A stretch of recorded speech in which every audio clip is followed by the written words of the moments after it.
Illustration of Hollywood. This video is purely for entertainment and does not infringe on copyrights or laws. The rights to the novel and image belong to the original author. We do not claim ownership. Don't like waiting and want to listen to this fanfic in full now? Subscribe to our Patreon, where you'll find the best fanfics. Chapter 226. Just take advantage of the popularity. Early Saturday morning, in the lounge of ADC TV station not far from the Warner Building in Burbank, the media capital, Agent Shanna Block pushed open the door of the lounge, walked to the client who had already put on makeup and was waiting to go on the show, and handed her a copy of the Los Angeles Times that she had just bought. The TV show was still being prepared. Cameron Diaz took the newspaper bought by her agent and whispered, "Thank you. It continues to dominate the North American theater market." The title of this entertainment section made Cameron Diaz's eyes widen instantly, and the content of the following report surprised the girl even more. After earning nearly $70 million in its first weekend, setting the best opening record this year and easily winning the weekend box office championship, the film performed equally amazingly in the second weekend. Although the film encountered a scandal that scared the audience to death, it was controversial, but with its profound and sophisticated story, it once again earned a terrifying box office of $20.16 million on the first day of the second weekend, Friday. Compared with the $20.42 million on the first day of the opening, this box office figure did not show any decline. Wayne Greenberg's film once again broke the market rules. Although it is known that Wayne's films have a terrifyingly high success rate, who would have thought that a pure horror film that he overdid would once again set off a North American movie watching craze? Cameron Diaz gently stroked the newspaper. Now she especially suspected that she was a stupid woman. With such a powerful sugar daddy, she only focused on luxury goods and clothes, and did not even think about participating in his film earlier. Moreover, because of the popularity of The Mask, she had neglected to contact the other party since she started the promotion work non-stop. This was definitely the behavior of a stupid woman who had a mountain of gold but didn't know how to spend it. The reason why Cameron Diaz was waiting here early in the morning was because after the popularity of The Mask, the videotape was about to be released, and New Line arranged a promotional event for her. It should be about 20 minutes before your turn on the show. "Do you want to have a drink?" Agent Shanna Block glanced at the time and said to the client who put down the newspaper. "No, eat after the show. If you mess up your makeup, you have to reapply it." Shaking her head at the agent, Cameron Diaz didn't want any accidents to happen in important activities. This is the #1 program in the morning ratings in North America, ABC TV's Good Morning America. The first movie she starred in brought her a good reputation. With her sweet face and sexy figure, she became a goddess in the minds of many fans. But this also ignited Cameron Diaz's ambition. She never thought of winning awards by acting. She just wanted to become a top Hollywood actress like Julia Roberts. To become such a top actress, you must have enough commercial appeal. Every year, there is a new Oscar winner, but actresses with enough commercial appeal are definitely a scarce resource even in the whole circle. So what is the most commercially appealing symbol? The box office of the participating movies. At least she is starting very smoothly now. The first movie she starred in, The Mask, won nearly $120 million at the box office. The mass media praised Jim Carrey's performance, but Cameron Diaz is definitely an indispensable vase. Agent Shanna Block looked at the client's face, hesitated for a moment, and pointed at the newspaper and said, "The box office of it is booming. Maybe with your relationship with Wayne Greenberg, you can try to participate in Batman." Seeing that she was not impatient, the agent said more boldly, "Even a small supporting role can improve your status in the circle. Wayne Greenberg's projects are naturally under the flash of the media. How good is it for an actor to increase exposure? I believe you should understand it yourself." Shanna Block's words make a lot of sense. Cameron Diaz became famous in a short period of time and understood too many things in half a year. Only actors who keep exposure at all times will be called stars by the public. She said hesitantly, "That's a project with an investment of $120 million. I'm not sure that I can easily participate in it just because I can serve Wayne Greenberg comfortably in bed." There is nothing wrong with saying these words to her agent. She has long understood that face is the most useless thing to survive in this circle. Think about the box office and the newspaper, Cami. Shanna Bullock pointed to the Los Angeles Times. Some things must be tried. You have to know that there are at least thousands of women in Hollywood who want to climb into Wayne Greenberg's bed, but they don't have the opportunity to try. But you do. Cameron Diaz picked up the newspaper, looked at the glaring numbers on it, and the praises of various film critics, and muttered to himself, yeah, this box office is too exaggerated. The box office of The Mask in 2 months is not as much as the box office of his horror movie in 1 week. Shanna, if I could participate in a movie of this size, I would be much more famous now, right? Shanna Bullock nodded affirmatively. She will definitely become more famous. Women who have a relationship with that director, even Halle Berry, who is the least mentioned by the media, are now doing much better than you. At least she never lacks audition invitations. In fact, in the heart of agent Shanna Bullock, she also felt that her client was too late to wake up. She obviously knew the director for a long time, but her eyes were fixed on those luxury goods. In the end, the tabloid media ridiculed her as being supported by a sugar daddy. What's a few luxury bags? As long as you can participate in one of the other party's works, your value will increase a lot, and opportunities will follow. Shanna Bullock has read some media analysis. Almost all women who have a relationship with the director have become famous through his works. The only exception is her client, this straightforward and enthusiastic girl, Cami. It will be released in overseas markets next week. Who can guarantee that this will not be another storm? My suggestion is that, even if you can't participate in Wayne Greenberg's work, you can't cut off contact with him. You must often appear beside him, which will help you maintain exposure. Hearing this, Cameron Diaz immediately seemed to have thought of something, and her eyes rolled, and she whispered, Shanna, I will contact Wayne as soon as possible, but you can go to the production team now and discuss and communicate with them to see if it is possible.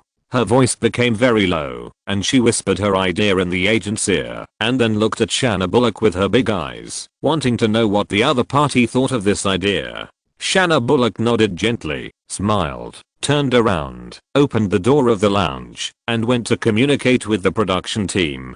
Anyway, it was all for the release of the videotape of The Mask, to promote their own clients. If the problem was changed a little, New Line should not have any objections. A few minutes later, Cameron Diaz walked into the studio under the guidance of the staff. When she was ready, the camera switched to the stage. The host of Good Morning America greeted her in front of the camera and introduced herself. After a few pleasantries, the first question was, Cami, we all know that The Mask is your debut film. Who do you want to thank the most for your success in your first film?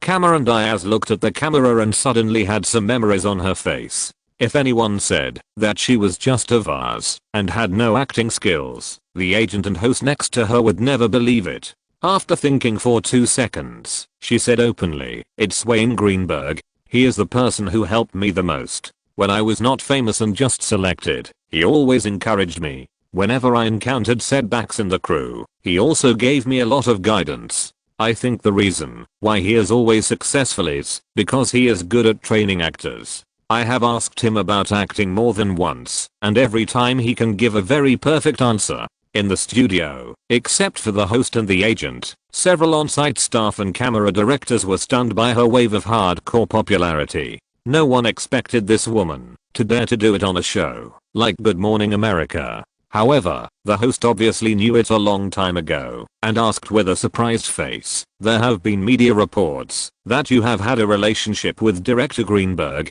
Is this true? That's not the case.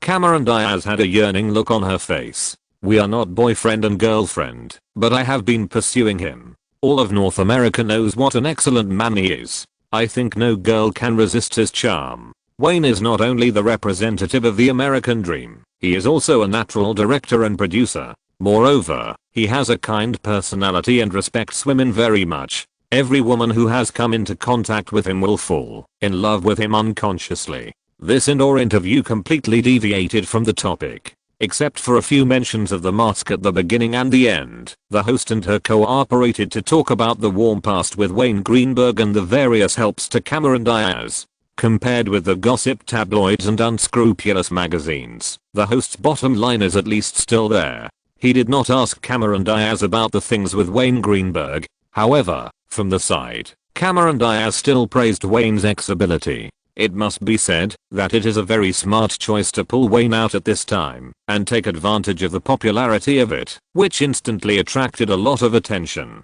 Chapter 227 1.8 billion. Cameron Diaz's behavior of trying to attract attention on Good Morning America early Saturday morning attracted a lot of media attention before the show was over.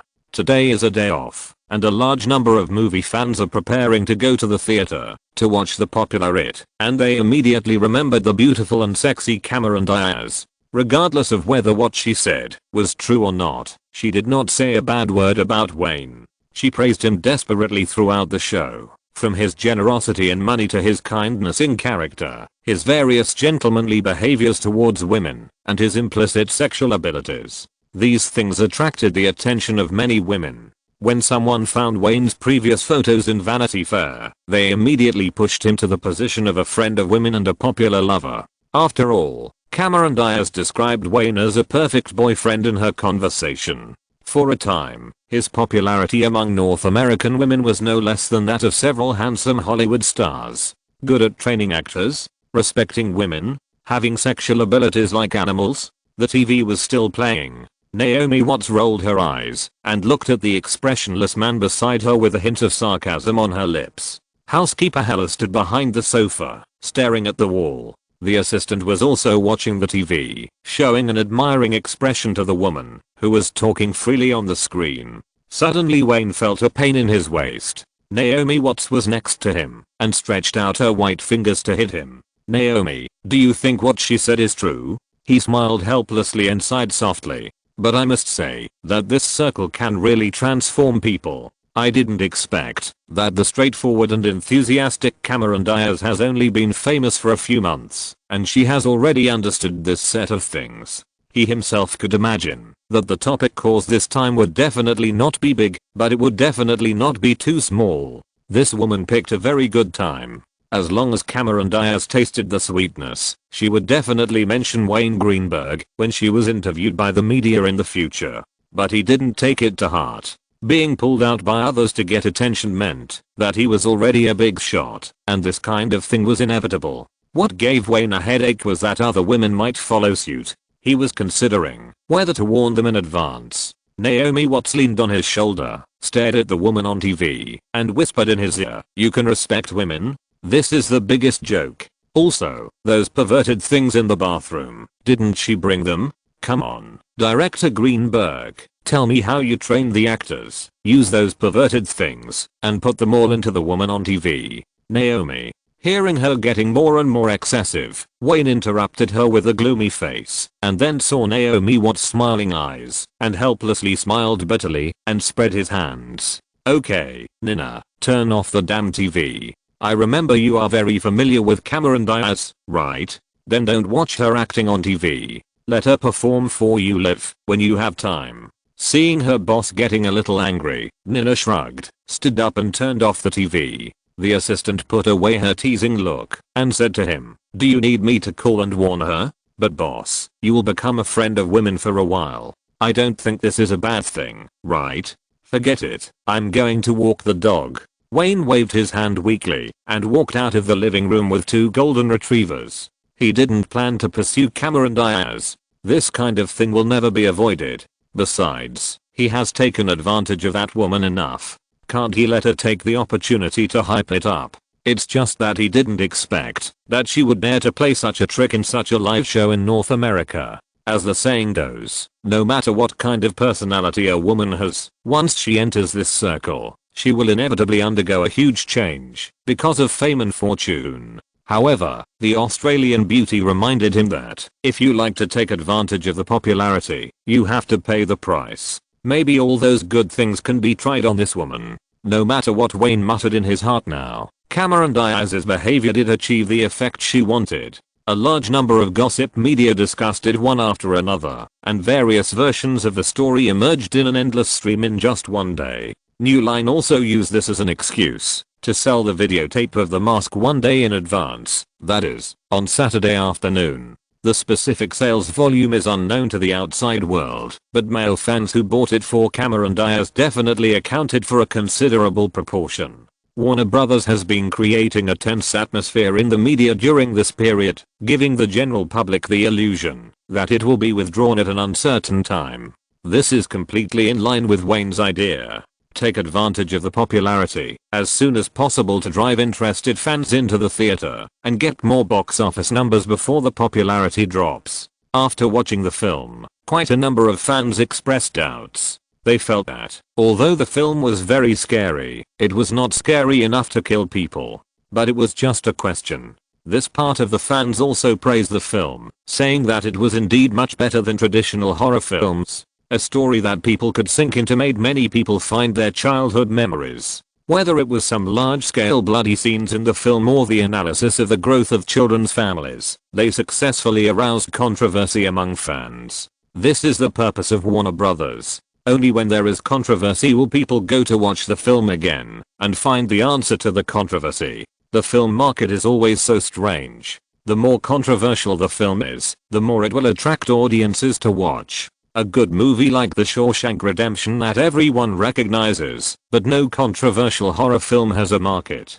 There have been many such things in the past, and there may be more in the future. All the marketing done by Warner Brothers and all the controversy caused by guiding public opinion were finally successfully transformed into box office figures as expected at the beginning. On the first day of the second weekend in North America, it grossed $20.16 million, which was a surprise to Warner Brothers executives. Unexpectedly, the box office statistics on Saturday were even more eye-popping. Amid all the commotion, the film earned another $25.83 million on Saturday, and its market potential was instantly revealed.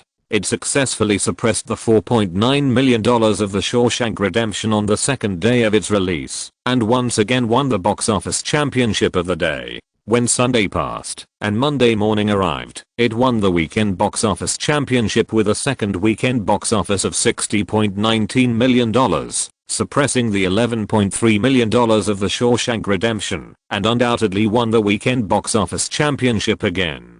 After 2 weekends of the film's release, the North American box office closed at $181.53 million, and the speed of the box office collection shocked everyone in the industry. This really echoed what Wayne said to Nina: if horror movies don't have a long lifespan, then send all the fans to the theater as soon as possible and squeeze out the box office potential in a short period of time. When a new working day arrived, all major media outlets sang praises unanimously. The entertainment section of the Dallas News published an article saying, although the film is positioned as an R-rated film, the real and beautiful teenage emotions and the thought-provoking growth process in it are worth every popular movie fan to buy a ticket to watch. The Washington Post praised, "This is a horror version of Stand By Me, as a movie with children as the protagonists. Even if this movie strips off the horror coat, it still shows the audience many social problems: patricide, gynecomastia, school bullying, distorted parent-child relationships, racial issues, hazy sexual enlightenment and first love, children's friendship." Director Wayne Greenberg put a lot of material in it, but he was still able to tell the story in an orderly and thrilling way. The famous film critic and Pulitzer Prize winner Roger Ebert published a film review in his own column in the Chicago Sun-Times for the third time, and also praised this alternative horror film. Other horror movies are meant to scare you, but this one is different. It keeps telling you not to be afraid. A good horror movie doesn't necessarily have to tell a particularly scary story, or it can tell a particularly good story like director Wayne Greenberg did, and put an appropriate horror element, which is also great. Especially the long shot of the little actor diving, which was shot by director Greenberg so youthful and beautiful. The performances of the little actors were also very outstanding and very real. I have to say that Stephen King's story is very good, and it has become even better after being adapted into a film and television adaptation. The confrontation between school violence and domestic violence, and the unity and friendship of teenagers. This story is obviously not over yet, and the clown Pennywise is obviously still alive, and it will come out to make trouble again. I look forward to the story in the second part. At the end of the film review, Roger Ebert gave a thumbs up in his iconic way. A big shot in a certain film and art academy also made an exception and accepted an interview with the Los Angeles Times. This Jewish film veteran also praised Wayne Greenberg's It. Greenberg-style films are as profound as ever. The weird story of panic is wrapped in the core of adolescent growth anxiety. The analysis of various social problems is deep enough. School bullying, patricide, daughter love, extreme maternal love, etc. The typical image of problem parents is portrayed as indifferent and ruthless, and even nakedly shows the evil side, which helps the public to better recognize the problems in reality. Those children, when fighting against the clown who seems to be the biggest evil, have to resist the evil side of each other's lives. Such a horror film that depicts social problems deeply is like the cruelest youth story. This is a commercialized and diversified society. No one can deny the influence of media groups. Warner Brothers began to mobilize the media more frantically on the premise of seeing more benefits. Even the zipper in the White House, who has always been involved in gossip with the media group, briefly said a few words about his views to the media after watching the film. This movie reflects many social issues. Children's issues must receive more attention. Chapter 228 Women Can't Be Too Smart. Oh my god. Wayne's personal legal advisor and lawyer Ryan Russell looked at the large group of reporters and paparazzi in front of him and exclaimed in disbelief. He turned to look at Colin Howard, who was sitting next to him, pointed at the reporters outside the car window, and said, "Are these people crazy? Even if they block the manor, what's the use?" Ryan Russell and Colin Howard had been preparing to come here early to report the results of the negotiation. Unexpectedly, before they entered the manor, they were startled by dozens of reporters and paparazzi who surrounded the door. The more professional of these people were accompanied by photographers, and more were indeed the kind of paparazzi who sat on motorcycles with a camera hanging around their necks. They almost blocked the gate of the manor. "Don't you read the newspaper?" Colin Howard asked curiously. Wayne's new film is selling well, and he is now the focus of media reporters, but he doesn't like to be in the limelight. Of course. Ryan Russell nodded. "No, I mean, of course I read the newspaper, but I didn't expect these people to be so crazy. Hey, Colin, look at those two guys over there. Aren't they digging out the trash can? My god, I thought this kind of thing was just talk." With the help of the manor security, the two drove in at noon. The gate of the manor was like a natural dividing line. Those people seemed to have a tacit understanding and would never step in. These reporters and paparazzi are not stupid. In this kind of heat, it is very valuable to take some photos of Wayne Greenberg or get some different news, but they will never step into the manor to become the bonus of those security guards. In the living room of the manor, Wayne was talking on the phone with Jeff Robinoff, the CEO of Warner Brothers. When he saw the two people coming in, he pointed to the sofa and signaled them to do whatever they wanted. Jeff Robinoff's voice on the phone reached his ears clearly. "The situation in Hong Kong has been contacted in advance. When you go there, Warner Brothers Asia branch will be responsible for receiving you. Benjamin will take you to contact the Hong Kong Film Company. Also, Wayne, I hope you can get the shares as soon as possible." Now the attitude of most shareholders on the board of directors is that they hope you can get this done as soon as possible. I think we should establish a closer cooperative relationship. This is also what Jeff Robinoff hopes. If there is a shareholder who has a close relationship with him, he will be questioned less. Wayne also understands the meaning. Warner Brothers is different from the other 5 major film giants. It has a much heavier weight in the media group Time Warner. The reason is that Warner Brothers was not acquired. In this way, the poor performance of Warner Brothers' summer movie this year has caused Jeff Robinoff to be questioned a lot, so he is also anxious to urge this matter. "Jeff, Warner Brothers has always been my best partner, and we have a very harmonious cooperation, right? I will get this done as soon as possible in the near future. Our interests are aligned, you can rest assured." All of Wayne's projects were vigorously promoted by Jeff Robinoff, and even the production costs have never been discounted. It is not easy to do this. This just shows that the interests of the two of them are aligned, which is the basis of all cooperation. Okay, that's it. You can contact me at any time if you have any questions. By the way, are you really not interested in Time magazine? Your agent Jimmy replied to the company that you rejected the plan of the public relations department. Wayne said to the microphone, "Yes, I think that cover character doesn't mean much to me now. And with the popularity of it, it seems useless to do such work again. I'll wait until the next time I promote the movie." Okay, that's it. Putting down the phone in his hand, Wayne chuckled and shook his head.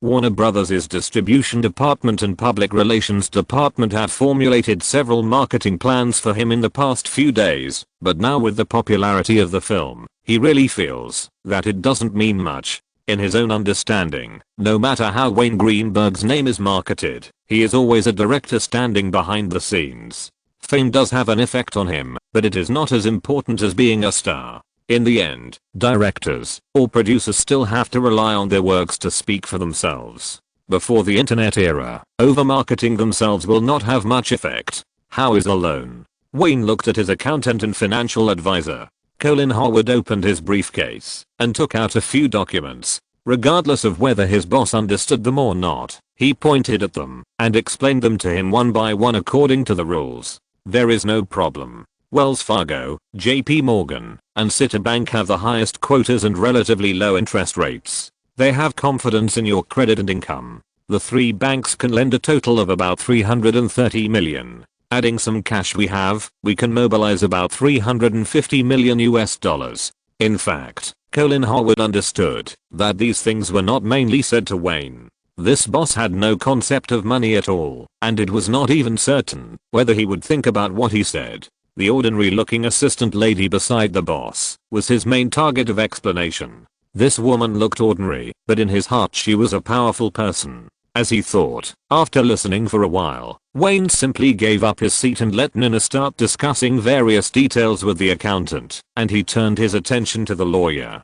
"Don't have any problems with the legal aspect. Don't worry about that." Ryan Russell nodded. "Our legal team has legal staff who are specifically responsible for contracts, and there will definitely be no problems in this regard." In the legal team, formed by Ryan Russell, all aspects have been considered long ago, and Wayne is not short of money, so this group of lawyers actually covers all aspects of personnel. In fact, only now did Wayne feel that he was a little redundant. He had been studying hard for the past 20 years, but he put all his learning energy into film production. Not only did he not understand the various reports that Colin Howard brought out, but he also had a vague understanding of some of the things the lawyer said. He only knew some basic legal common sense, and for such contract issues, it was more like listening to a book of heaven.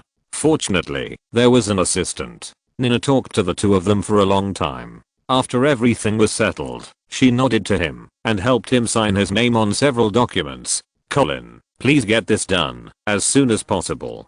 I will soon devote my energy to filming. Even my vacation plan has been cancelled. I will only go back to the farm to stay for a few days. If you can still make it, come to the farm with your father as a guest." After finishing the business, Wayne specifically instructed the accountant. As he said, he would start working again after the popularity of it passed. If Tim Burton had not been brought in as a producer, he could have stayed in the studio to watch the preparations and organize the actors' auditions. It is estimated that he would not even have time to rest for a few days before the film was released. "I will get this done as soon as possible, but I'm not sure whether I can make it as a guest," Colin Howard said with a smile. "That's it for now. I still have a lot of things to prepare, including communicating with the bank and Warner Brothers negotiators." After saying that, he shook hands with Nina, nodded, turned around, and drove away from the manor with Ryan Russell.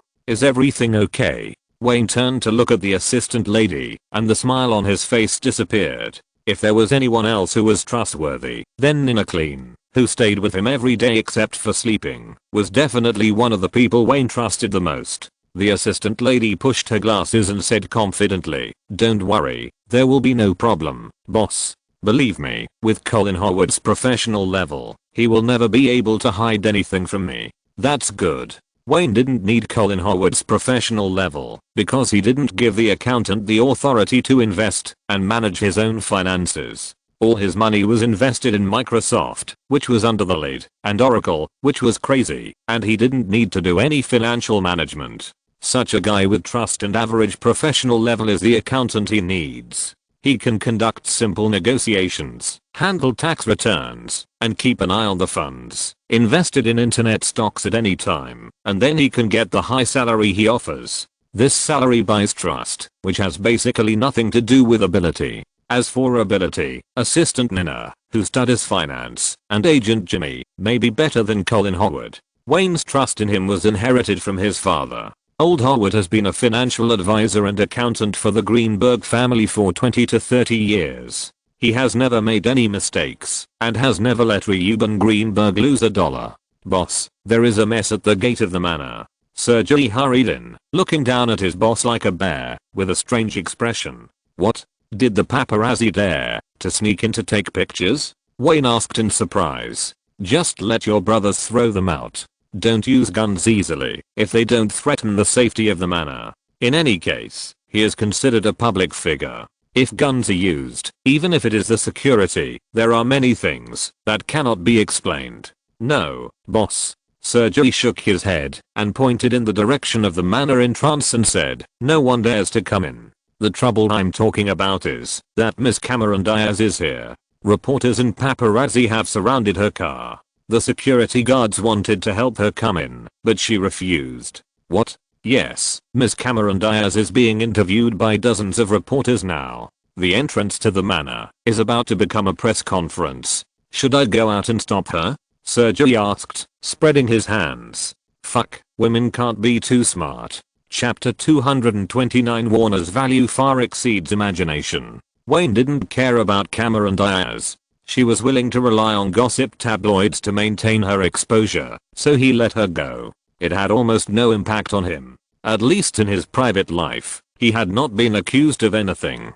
Most gossip media described him as a playboy. The most extreme was that he had a decadent private life, which was far from enough to involve the moral level. Some unscrupulous gossip tabloids even specially collected photos of women who had relationships with Wayne and carefully analyzed the aesthetics of this young director. The conclusion was that the girls Wayne Greenberg liked had to have a standard model figure, blonde or chestnut hair, and a feminine or sweet face. None of the women who had relationships with him had a tough look. Nina also showed him the report, and even Wayne himself admitted that their analysis was almost alright, but there was one exception. He didn't like European and American goddesses with tough faces and bomb bodies, but there was a Bella Grant who was close to this figure. Bella Grant, the beautiful editor-in-chief of the Los Angeles Times, still has a slender figure like a model, but has two terrifying peaks. Coupled with her usual white shirt and women's suit, Wayne believes that no man can resist this temptation. I've seen it. The assistant went out for a walk, and then returned to the living room, and whispered to her boss, although those reporters are interviewing her, Cameron Diaz is smart, and didn't say anything she shouldn't say. It doesn't matter. Wayne waved his hand. Since she dares to do this, she should understand the consequences of talking nonsense. Even if she herself does not understand, her agent who is instructing her behind her understands. Seeing that he was not holding the director's notebook and had no shooting schedule for the new project, Nina knew that he was not in a working state at the moment. She hesitated for a long time, but couldn't help but said, "Boss, I still have to remind you of some things." Wayne saw that the assistant had a serious face and was not joking, so he asked in confusion, "What?" "I have specifically learned about your investment. You'd better think carefully about the matter of investing in Warner Brothers. Investing hundreds of millions of dollars in this media company is not the choice that maximizes profits. It can even be said to be one of the least efficient." Seeing that the boss was listening to her analysis carefully, Nina continued, "Your income from internet stocks, that is, Microsoft and Oracle, is much higher than investing in the film and television industry. These two companies are not ordinary internet concept stocks. They both have stable revenue channels. This is very different from those companies that take a concept and go public to raise money. In my analysis, these two companies are still growing rapidly. On the contrary, although investing hundreds of millions of dollars in Warner Brothers can give you some voice, this is not the most important thing. Your voice in the circle mainly comes from your works and profitability. After this money enters Warner Brothers, it cannot bring you short-term benefits. It is possible that it will be locked up for 10 years. I have analyzed the annual report of Warner Brothers. The revenue figures of the media industry are impressive, but the profits are definitely not high, and the annual dividends to shareholders are relatively average. Compared with the internet companies you invested in, the difference is not a little bit, but a gap of dozens of times. Wayne nodded after listening. What Nina said was true. If you invest to make more money, whether it is Microsoft or Oracle, they are more promising than Warner Brothers, which is undeniable. Your own status does not need to be increased in this way. As long as you can succeed, Warner Brothers will definitely give you the greatest respect and voice. Nina was considering everything for herself, and there was no doubt about that. However, he still said, Nina, the matter of investing in Warner Brothers will not change. There will be many opportunities to make money in the future, but there are not many opportunities to invest in the media group. At least this will not lose money, right? Okay. The assistant nodded. It will not lose money, but the speed of making money will be slower. Considering everything in terms of money is absolutely correct, especially in this capitalist society. The amount of money represents the level of social status. But what Wayne cares more about is the huge media channels and influence of the media group.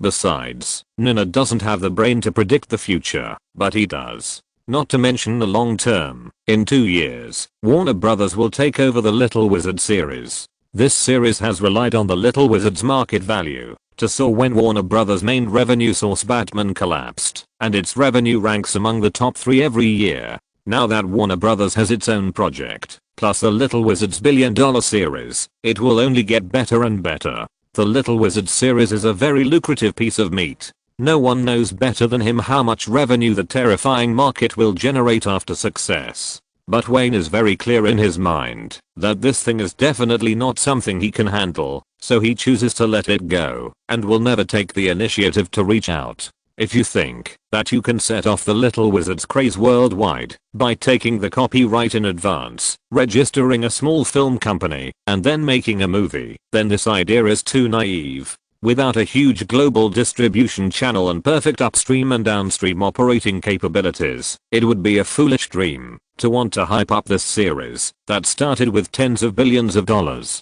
This is a perfect commercial society, and fairy tales are never far from happening in reality. And the most important point is that Warner Brothers or Time Warner has a lot of development potential, and it will develop better and better. It doesn't take much, as long as after 2000, this company will be completely on the fast track. By then, Warner will rely on the accumulation of these years to develop across publishing, film and television industries, the internet, etc., and almost all influential media in the world will have the presence of this company. The famous ones include Time Magazine, Sports Illustrated, Fortune Magazine, Life Magazine and other world-renowned magazine media. The TV stations also include CNN, HBO, Turner Network, TNT, Cinemax, Cable Movie Channel, TBS Superstation, the WB, Cartoon Network and other cable and wireless satellite TV stations. There is also the most important wealth of this media group, Warner Brothers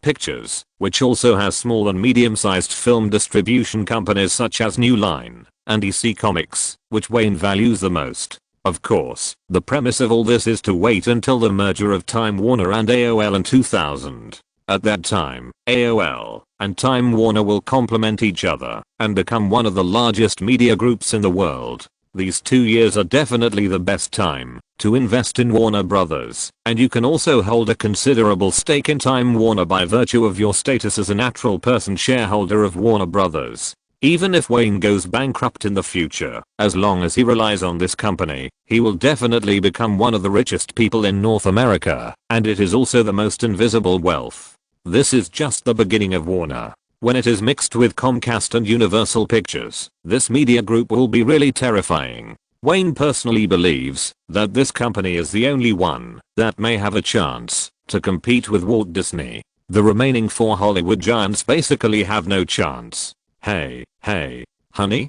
Cameron Diaz stretched out her hand and waved it playfully in front of Wayne's eyes, pulling him out of his memories. Honey, you haven't answered my call for a long time. Have you forgotten me? How could it be? I saw you on TV yesterday morning. Wayne tilted his head and carefully observed the changes in this girl.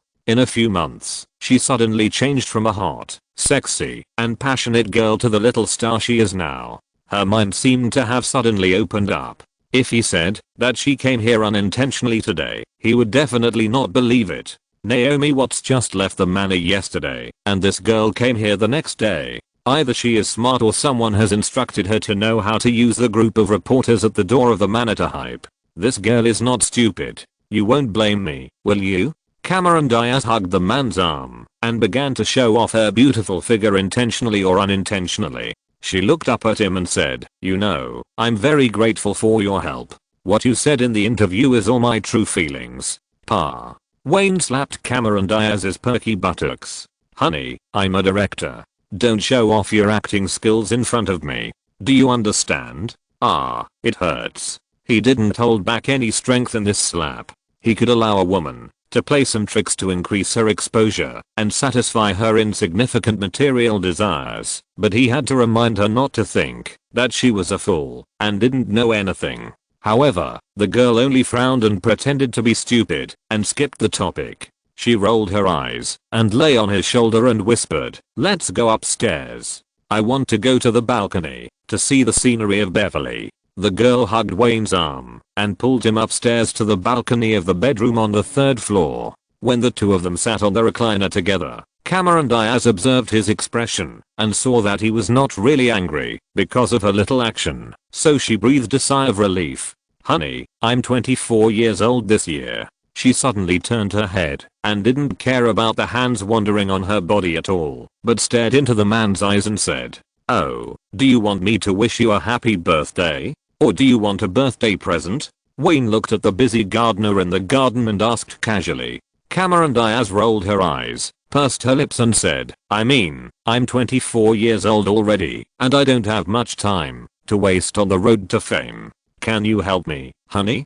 "Oh." Wayne suddenly laughed, looked at her and asked, "How do you want me to help you? There are no female roles with important parts in my next project, and the route you're taking now is very good. There is never a shortage of opportunities to play beautiful vases in big budget commercial films." Shaking his head, he thought anxiously. His work schedule was very full. It was impossible for him to squeeze out time to make Charlie's Angels, or he could wait until he acquired shares and then initiate this project to Warner Brothers as a producer? Exclamation mark. If you're listening to this novel on a channel other than Fanfic World, it means they downloaded and uploaded it without effort. We cordially invite you to visit our channel, Mundo Fanfic Novelos. There you'll find the original version of this story and you can explore many other novels of various genres. We're waiting for you to immerse yourself in a world of incredible novels. Chapter 230, $200 million to break many people's psychological defenses. Charlie's Angels was just Wayne's first reaction. After all, this is Cameron Diaz's most successful series and the most profitable series. However, when he thought of the current social environment, he immediately rejected this idea.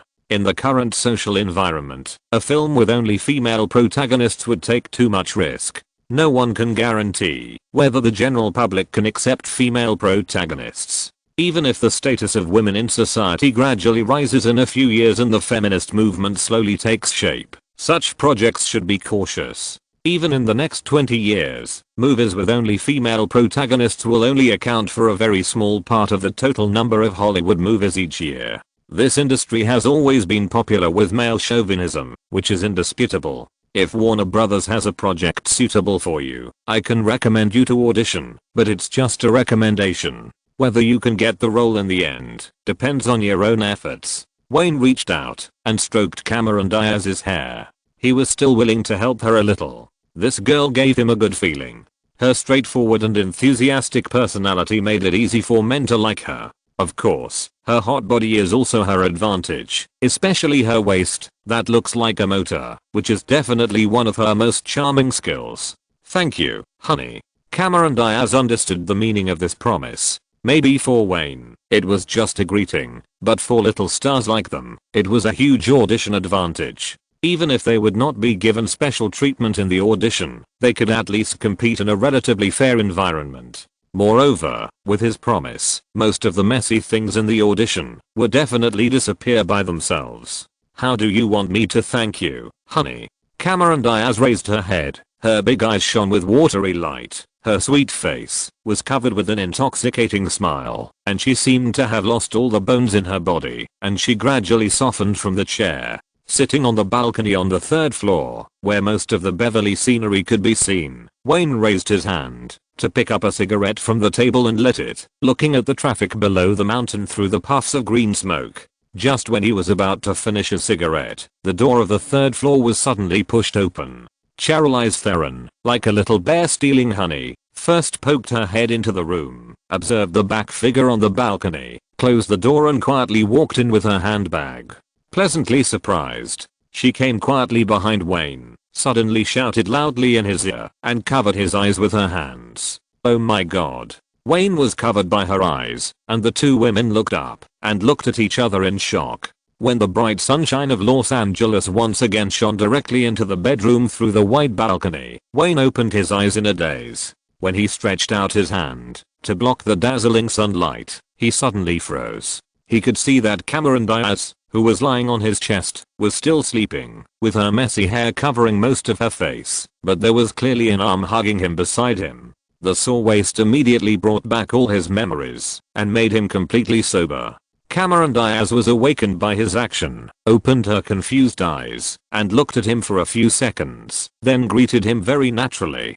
Good morning, honey. Well, good morning. Wayne glanced at the quilt that had slipped off, and there were still clear slap marks on Cameron Diaz's body, which should have been the slaps he had made when he was crazy last night. Hi, good morning. At this time, Charlize Theron on the other side also woke up, glanced at the other two, and didn't care about their looks at all, and greeted them very naturally. What time is it now? She grabbed Wayne's watch on the bedside, looked at the time and muttered, it's almost 9 o'clock. No wonder I'm so hungry. Honey, let's get up and eat. I'm starving. As she said that, she turned her head and looked at the man leaning against the bedside. Okay, let's go eat. Wayne yawned, stood up directly from the bed, put on her pajamas, and walked to the bathroom, ready to start washing up. He believed that he didn't need to worry about the two women. He didn't force them to stay together last night. On the contrary, they cooperated very well. Not long after, the two women also walked into the bathroom together and began to wash with the sound of water. From time to time, the two women would chat a few words. The two women knew that this matter was really nothing in this circle. There were many men and women who played crazy and went beyond this. None of them was a rookie who had just entered Hollywood. Even if they had not seen this scene with their own eyes, they had heard a lot about it. When the three of them changed their clothes and walked to the restaurant downstairs, the assistant was eating breakfast while flipping through a pile of newspapers. When she saw them sitting down, she greeted them in a friendly manner. Good morning, Cammy, Sally. Then he stretched, turned his head to look at his boss, raised his eyebrows, and said, Boss, do you want to hear the latest news about it?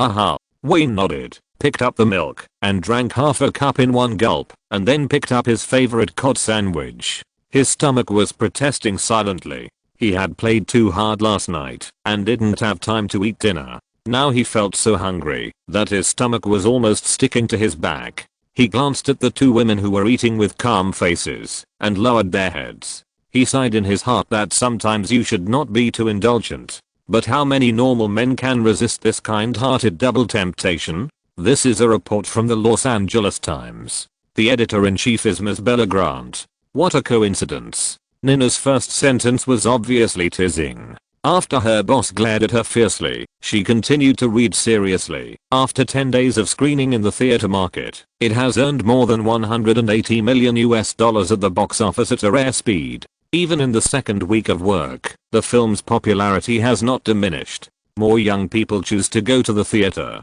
to support this controversial horror film. Now it has even formed a trend among young people. Do you want to prove that you are brave enough? Then go and watch it. There are also many people who buy tickets to watch the movie repeatedly in order to compete with their friends in bravery. With the enthusiasm of countless young people in North America, its box office performance on weekdays is also amazing. It closed at $4.2 million on Monday, and its performance is still very strong.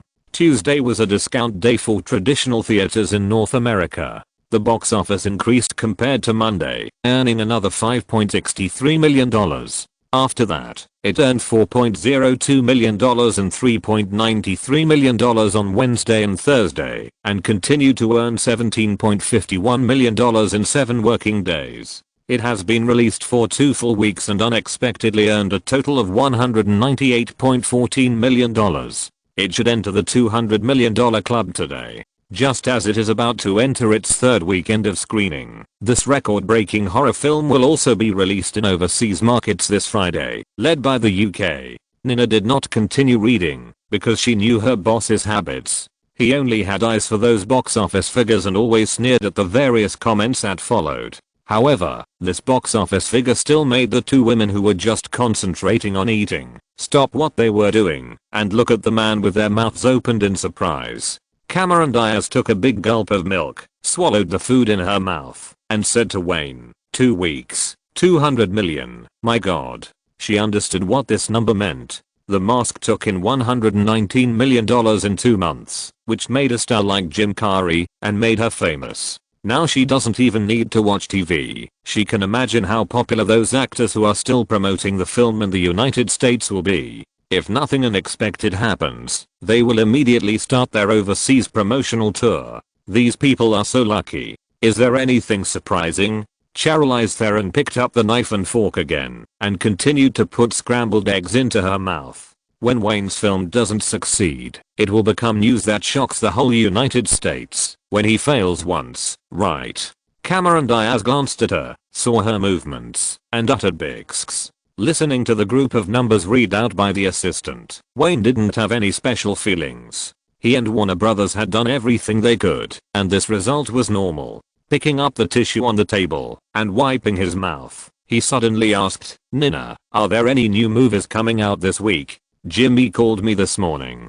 2 new movies will be released today, but the screening scale is very small, with less than 500 theaters. This week's theater market should still be dominated by it, which is in its 3rd week of release, and The Shawshank Redemption and Forrest Gump, which are in their 2nd week. Nina opened her notebook, took a look and continued. Other films such as The Expert, The Lion King, and The Pursuit still have hundreds of screenings. The purpose of these films continuing to be screened should be due to the Oscars. Well, I see. Wayne nodded. It seems that it can at least dominate the North American theater market for a week, which is enough for the current box office trend. If the subsequent screening time is added, it is not impossible for the film to break $300 million at the box office, if luck is better. Boss Butler Heller walked into the restaurant, glanced at the 2 women who were eating, and said, Tim Burton called and said Michael Caine has agreed to play Alfred. Liam Neeson also contacted him through his agent and said he wanted to find a time to talk to you. It seems that the box office power of it is big enough, isn't it? Wayne smiled and shook his head. $200 million may break the psychological defenses of many people. Got it. I'll call him back later. Chapter 231 Breaking through 200 million and entering overseas markets. Wayne was not in a hurry to negotiate the actor's contract, nor was he in a hurry to communicate with the actor he liked, partly for this purpose. As the box office of the popular it is getting higher and higher, those actors will inevitably become more communicative, which can help to lower their pay and leave more production funds for the film production. Waving his hand, letting the 2 girls continue to eat breakfast, he got up and took Nina out of the restaurant, sat on the sofa next to the phone in the living room, and dialed the producer Tim Burton's number. The ring rang twice, and he quickly picked up the other party. Tim Burton's voice came from the microphone. Hello, Wayne, I knew you couldn't help but call back. Don't worry, I will try my best to lower their pay. Believe me, the box office performance of it has made many people give up their damn persistence. The voice came through the microphone, and the excitement in the producer's tone could be easily distinguished. I'm not worried about Michael Caine, but Liam Neeson just got an Oscar nomination, so it's probably not easy to negotiate. I heard he wants to talk to me. Yes, his agent doesn't seem to be too anxious. It seems this Oscar candidate should have no shortage of audition invitations. Wayne thought for a moment and said, okay, let's make an appointment in the near future. I'll go to the studio to talk to him. By the way, what does Gary Oldman say? Is he still unwilling to sign a long-term contract? As for the choice of Officer Jim Gordon, he was actually not so strict. If Gary Oldman really didn't want to sign a long-term contract, he was going to change him directly. In his plan, Jim Gordon would play the role of at least 2 or 3 films, and the timeline in between should be relatively long, which might take several years. In order to avoid the accident of changing actors in the middle, the actor must be required to sign a long-term contract. He's already done. Tim Burton continued to speak with a proud voice.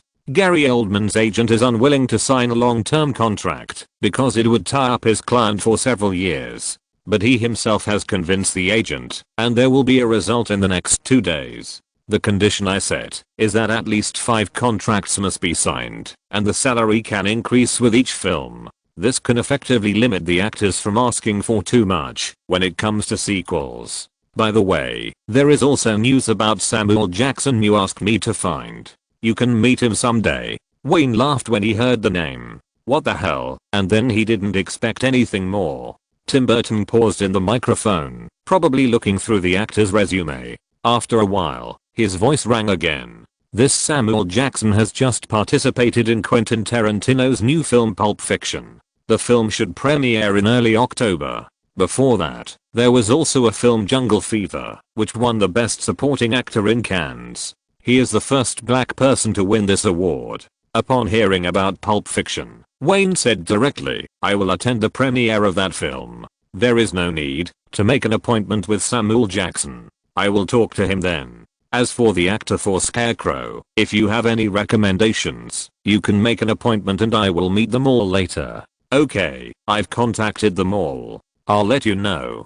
No problem. After that, Wayne hung up the phone, tapping his fingers on the armrest of the sofa, thinking about these supporting roles. Scarecrow, when this was mentioned, he thought of Tom Shelby in Peaky Blinders. Especially the teasing line, "The London fog is a smoke exhaled by the Razor Gang, and the Shelby family has whiskey flowing in their bodies. It's a pity that Cillian Murphy should still be in Cork Island. He is not old enough, otherwise, Wayne might really send someone to Ireland to find him for his bad taste." With the beginning of another weekend, there is less fierce competition in the cinema market. Although countless media critics have collectively applauded The Shawshank Redemption, and the film has maintained a very high professional rating, it is still the only one in the cinema market. Facing it, which is in its 3rd week of release, The Shawshank Redemption has not shown any signs of rebound. Instead, the box office has been declining, and it has been overtaken by Forrest Gump, which has been released for several months. In terms of single-day box office, the starring lineup of this film itself lacks appeal, and Morgan Freeman is busy accepting inquiries for molesting a girl, which makes movie fans lack interest in choosing this prison-themed film. Some media outlets specifically interviewed moviegoers and asked them what they thought of The Shawshank Redemption. However, the fans were quite indifferent, although most of them gave positive reviews. The movie is great, and the plot is very appealing, but the theme of the movie is too depressing, and it is not suitable for watching with friends on weekends. This answer was not given by just 1 or 2 viewers, which also let the distributor Columbia know that their film had basically lost hope in the cinema market if it wanted to turn around. On Friday, whether it was attendance or the number of viewers, it, which had been released for 3 weeks, was far ahead. On Saturday morning, the box office figures that Wayne saw in the newspaper completely put his mind at ease. Compared with Thursday's $3.93 million, Friday's box office rebounded strongly again.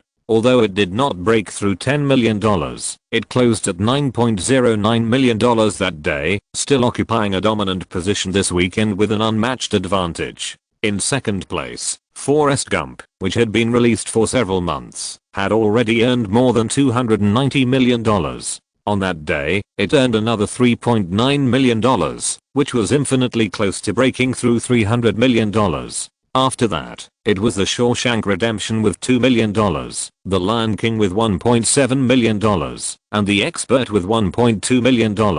The films released in the past few weeks have also made various forecasting companies in North America very puzzled. The strong trend of it, which does not follow the market rules, has made them raise the predicted box office endpoint again and again. The Shawshank Redemption is another case. It flopped as soon as it was released, but it has a terrifying professional rating and reputation, which also makes them dare not easily draw conclusions. However, the total box office is only more than 10 million, which makes the distribution companies lose confidence and cut the subsequent publicity and distribution investment in order to stop the loss as soon as possible. This is an unusual September schedule. No one expected that a pure horror film would dominate the theater market, but you have to admit its greatness. On Saturday, it, as the leader, once again won a box office of $13.39 million, completely beating all the films currently being released, and once again taking the box office champion of the day.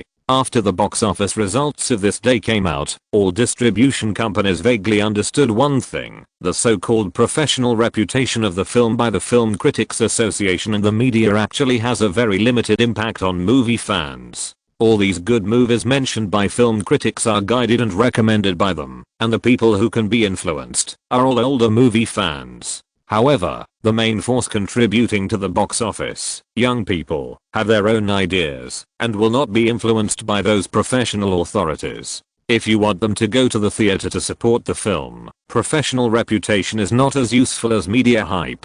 This is actually a trend. Starting from the next few years, the influence of film critics on the summer season will become smaller and smaller.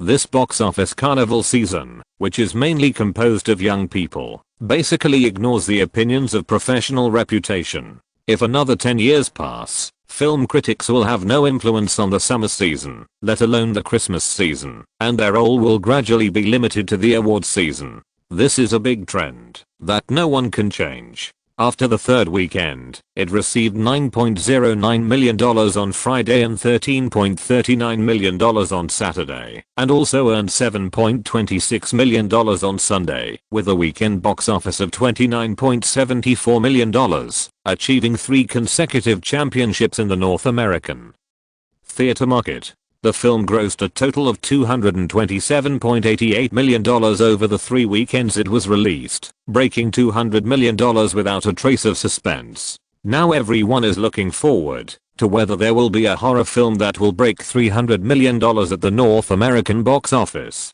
Also this weekend, it started its overseas screening journey, premiering in more than 40 countries and regions around the world, led by the United Kingdom, Australia, Canada, New Zealand and other countries and regions. The publicity team composed of the main actors of the crew also started the European publicity tour from the United Kingdom as usual. After the 3-day screening of the film on the first weekend, these young actors and Brandon Lee also received countless cheers wherever they went. Although the response to this horror film overseas was not as enthusiastic as in North America, it also caused a trend of watching movies. Young people from different countries bought tickets and went to the theaters. Even many well-known European film critics have published articles to discuss the social issues in it, which also made this pure horror film top the weekend box office in the screening areas. The film was released for 3 days and collected $12.07 million in the British Isles, $9.5 million in Germany, $7.65 million in Mexico, $6.2 million in France, $4.3 million in Brazil, New Zealand, Australia, etc. in the first 3 days of the weekend. According to rough statistics from Warner Bros. Overseas Distribution Department, the box office of it closed at more than $77 million.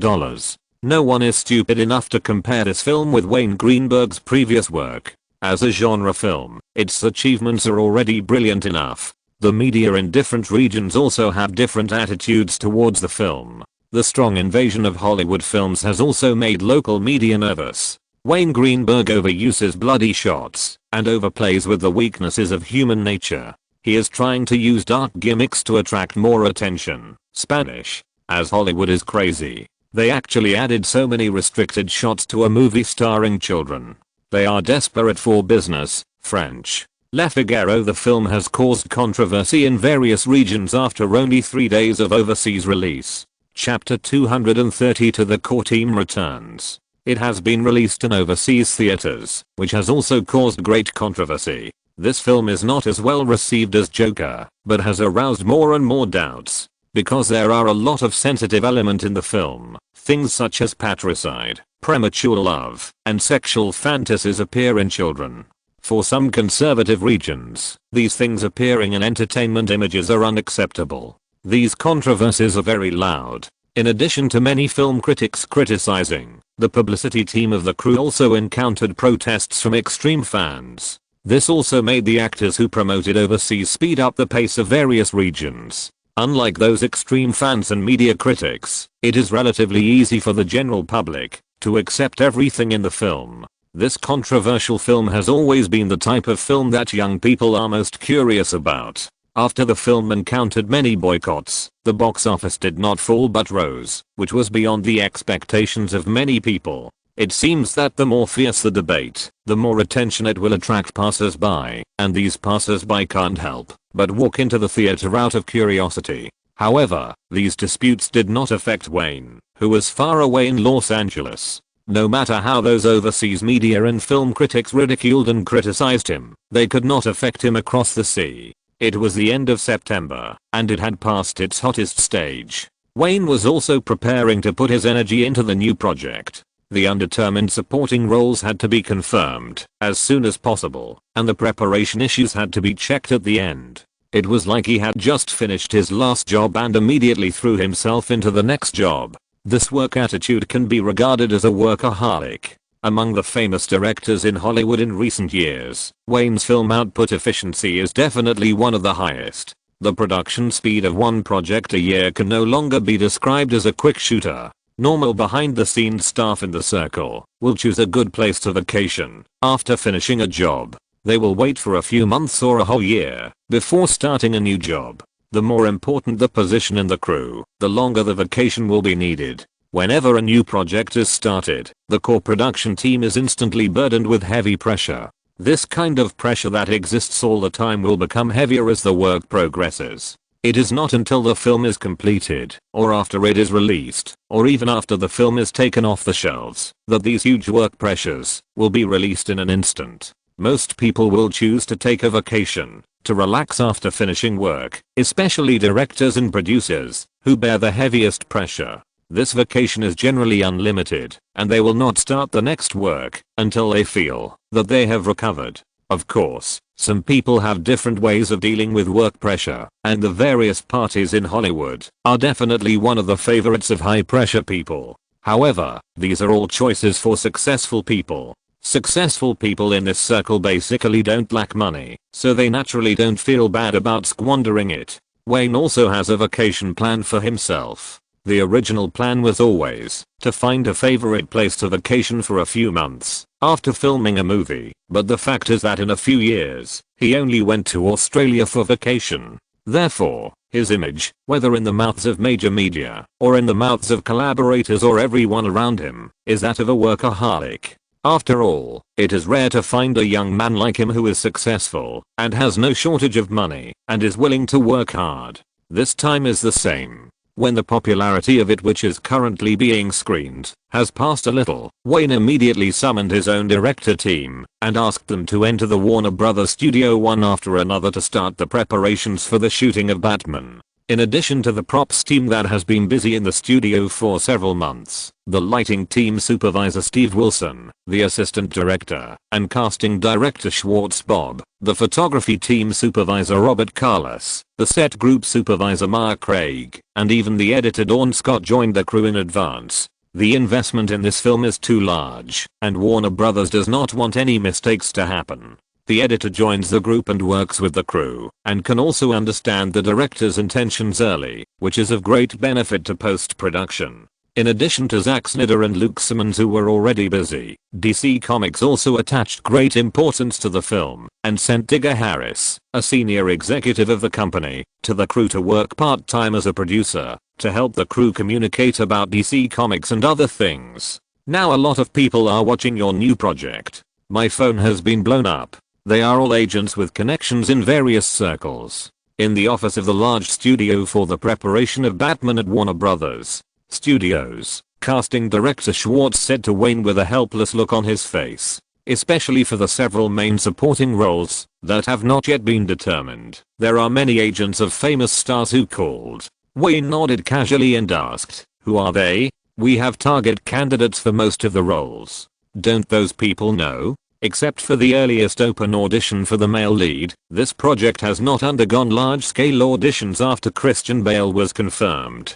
Basically, Tim Burton directly found Wayne's target candidate and communicated directly with the other party's agent. Moreover, as early as the audition period for the male lead, the crew had publicly announced that all the actors' salaries would not be too high. This made it clear that the low-paying crew would have little appeal to famous actors. In this commercial circle, no star would be willing to lower his price unless it was for the award. Nicole Kidman is very interested in the role of the female prosecutor. Her agent Pat Kingsley called me several times, hoping to have a talk with you, Schwartz said, looking at his face.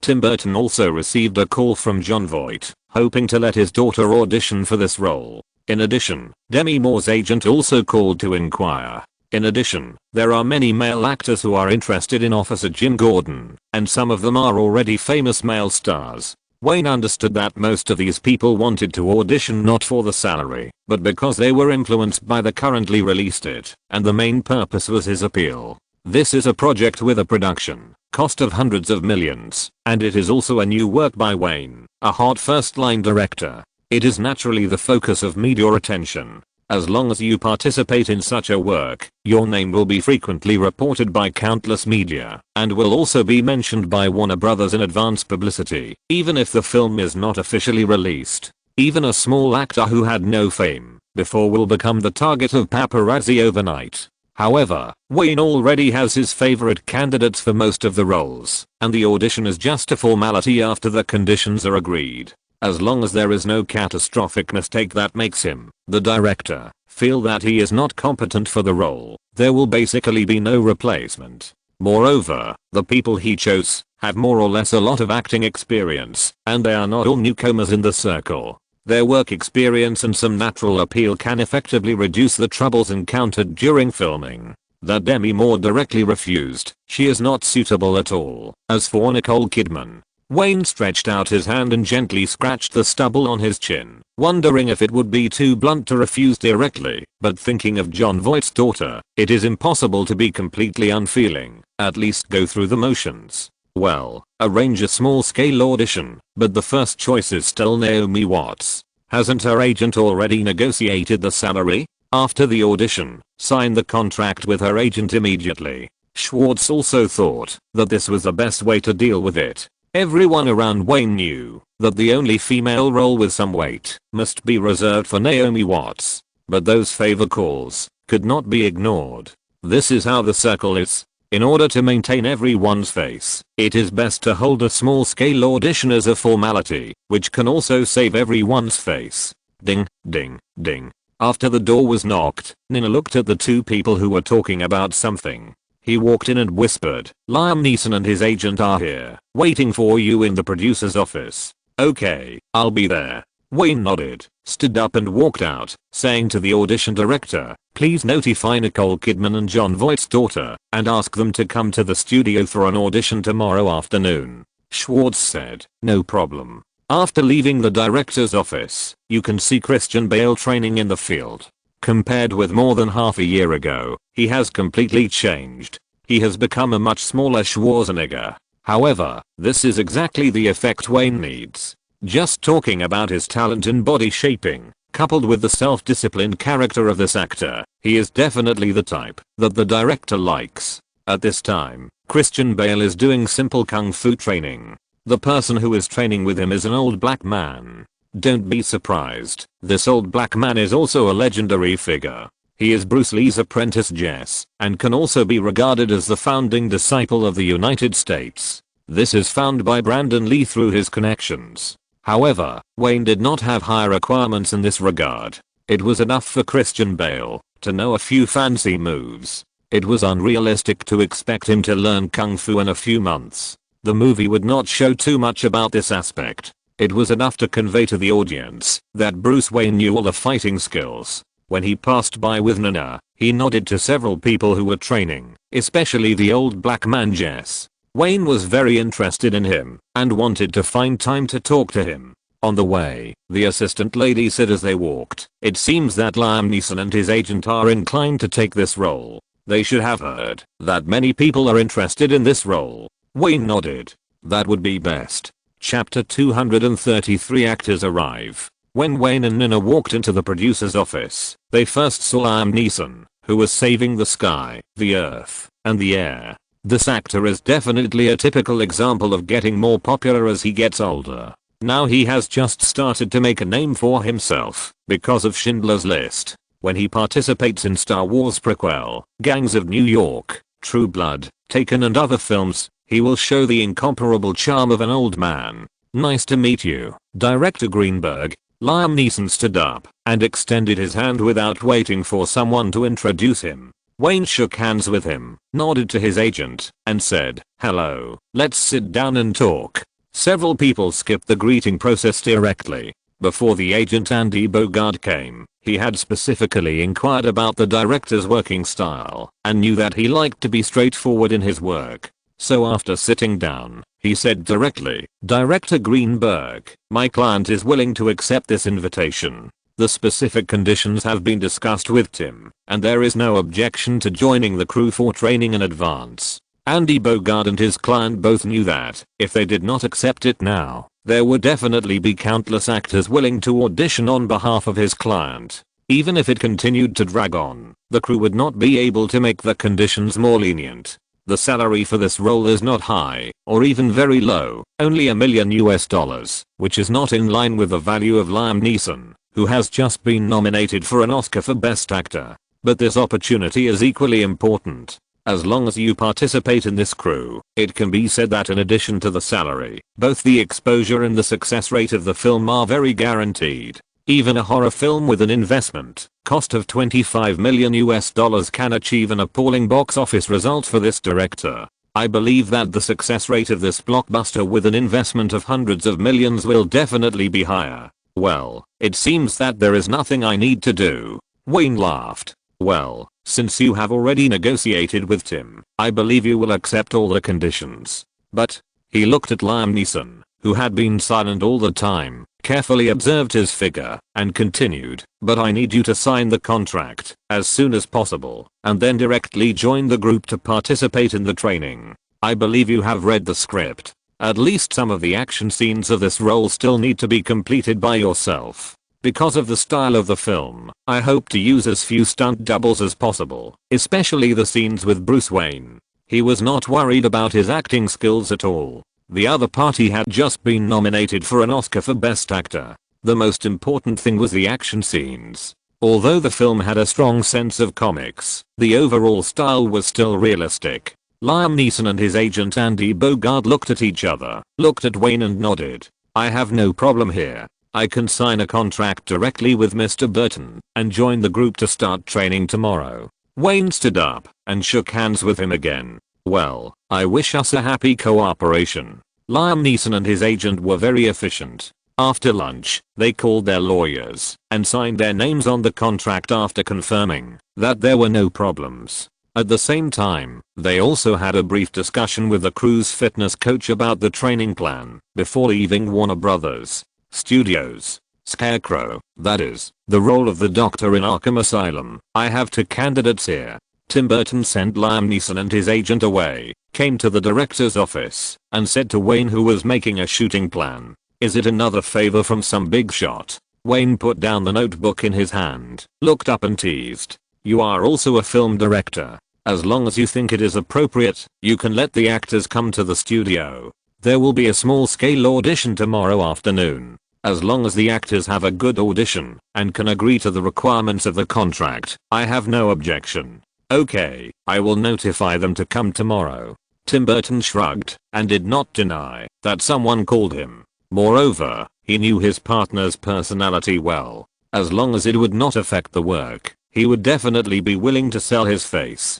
Hollywood has always been about relationships. This role doesn't have many scenes. As long as it meets the basic requirements, Wayne will definitely give priority to the candidates recommended by his own people. After the matter was said, Tim Burton did not disturb him from working again, opened the door, and turned to walk out. In fact, Wayne was not worried about other actors, but was more nervous about Naomi Watts' acting skills. The role of the prosecutor was okay in the first film, and she could handle it with her ability. But in the second film, the role of the prosecutor would require greater explosive power. If Naomi Watts simply played a vase role, her acting skills would definitely be qualified, but she has not tried this kind of role that requires explosive acting skills. But based on the principle of giving priority to people around him for this kind of role, Wayne is still ready to use her. After the first film, if he feels that Naomi Watts' acting skills are not enough, he will let this woman go to acting school for a while.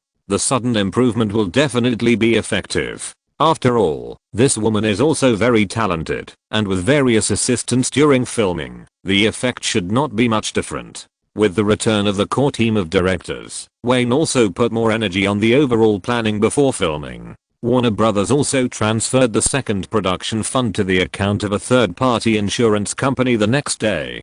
Tim Burton can communicate with the insurance company at any time according to the needs of the crew. The investment in the film is too large, and Warner Brothers cannot invest alone. Like most Hollywood production companies, more than half of the production costs are financed through multiple channels. The new project is produced by Wayne Greenberg, and the financing problem is going very smoothly. Whether it is the film fund in the circle or the overseas financial channels, the recognition of Wayne's name is very high. His success rate in making movies over the years is the biggest guarantee for the investment. This operation is also very common in Hollywood. Small production companies know that borrowing chickens to lay eggs, and the six giants are more professional in using the funds raised to make money for themselves. The crew was temporarily divided into two parts by Wayne. Luke Simmons has taken a part of the people and went to the Hong Kong location first. He will communicate the shooting location, crew logistics and other matters before the crew arrives. After the arrangements in Hong Kong are made, he will take people back to North America again and fly directly to New York to do the same thing. Zack Snyder stayed in the studio. He would assist Wayne in drawing storyboards and scripts and communicate with the camera crew in advance about the camera positions in the less than 2 months before the shooting. When Wayne was making storyboards and scripts, he would also work with Tim Burton from time to time to break down the shooting budget into each drawn shooting scene. This was their first collaboration, and Wayne respected Tim Burton very much. It was impossible for him to do all the work of the production manager himself as before. This shooting scene was also the largest one. In addition to some behind-the-scenes personnel who had worked together many times, the crew also began to recruit more staff. The props group of Steve Wilson, Robert Carlos and Wix Hartle had to add some staff members one after another. The props production work started relatively early, which ensured that it could be completed before shooting. Another issue was the rental and use of equipment. In this regard, he could save a lot of worry because he was backed by Warner Brothers. Wayne spent the first 20 years of his life learning about film production, which also helped him, as a director, understand all the work in project preparation. Even though his team now has enough responsible personnel and funds, he no longer has to do many things himself. Most of the time, he is in a role of assigning tasks and coordinating the overall situation. He can also use his rich knowledge to reasonably allocate the preparation tasks of each group of personnel. After lunch, Wayne took his eyes back from the director's notebook and looked up to his assistant and asked, "When will the audition start?" The audition room has been set up, and the actors have arrived. It will start in about 20 minutes. Glancing at Wayne's work schedule, Nina's mouth corners pulled up. "I just went out to say hello to Nami. She should wait for you to finish your work and go back together at the manor. Call Cameron Diaz," Wayne said with a headache. "Tell her that it is not convenient to stay in the manor these days. Since finishing the work on the mask, this woman has not left for the past few days. Relatively speaking, Charlize Theron is not thick-skinned enough. After the threesome, she left the manor that day." Cameron Diaz not only did not leave, but also occasionally walked around in front of the paparazzi at the door and answered some difficult questions very generously. Now many gossip tabloids have reports about two women staying at the manor at the same time, and the stories they made up are all various interpretations of Wayne's decadent private life. "How are Zack and the others?" Wayne asked as he got up and walked towards the audition room, pushing all the messy thoughts out of his mind. Nina picked up the notebooks and other things he was going to use followed him and said, "The script development, scene design, camera communication and other work are going smoothly." At the same time, in the separate dressing room of the studio, Agent Pat Kingsley looked around and whispered, "Actually, I'm not optimistic about your audition this time. I have news that Naomi Watts has been chosen for the role this time, and they only have the last step of signing the contract." Pat. After Nicole Kidman put on her makeup, her skin looked even whiter and glowing. She said with a firm look, "I have to give it a try no matter what." Wayne Greenberg's production success rate, plus the scale of the investment in this film, if I can participate, it is very likely to make my career a big step forward. Chapter 234, Women's Thoughts. Agent Pat Kingsley certainly knew that, if Nicole Kidman could participate in this big project, with Wayne Greenberg's production standards, she would definitely be able to take advantage of it, and make her career go further. But she was also very clear-headed, and understood that the other party agreed to let her client audition, definitely to give Tom Cruise a face, and definitely not, because they were optimistic about Nicole Kidman playing this role. This kind of crew has already decided on the actors in advance, and it is difficult to change the decision of the producer or director through a formal audition. Even if the audition is good, the hope is very slim. Pat. Nicole Kidman did not look back, looking at the mirror and said, "If the audition result is not ideal, please help me arrange a meal with Wayne Greenberg. I want to talk to him in person." Mrs. Cruise certainly knew that she had no advantage in this audition, but the opportunity to participate in such a project was too rare even in Hollywood, which is not short of projects, so she had to fight for it anyway. "Okay, but don't hold your hopes too high." The agent nodded. "Tom is currently doing the final voiceover work for Interview with the Vampire. I think if you come to the audition without informing him, Tom will definitely be unhappy when you go back."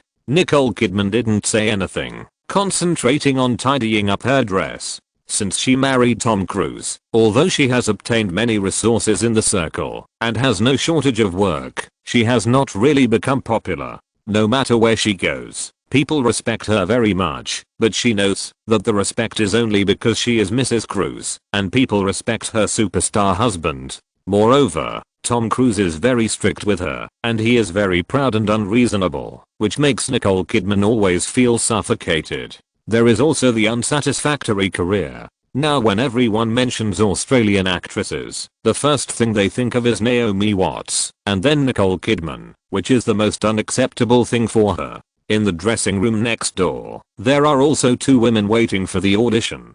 Sitting in front of the dressing table is a plump American girl, especially on the face. Reflected in the mirror, there is a particularly sexy lip. "Leslie, find a way to get Wayne Greenberg's contact information. This is very important to me." The agent nodded in embarrassment.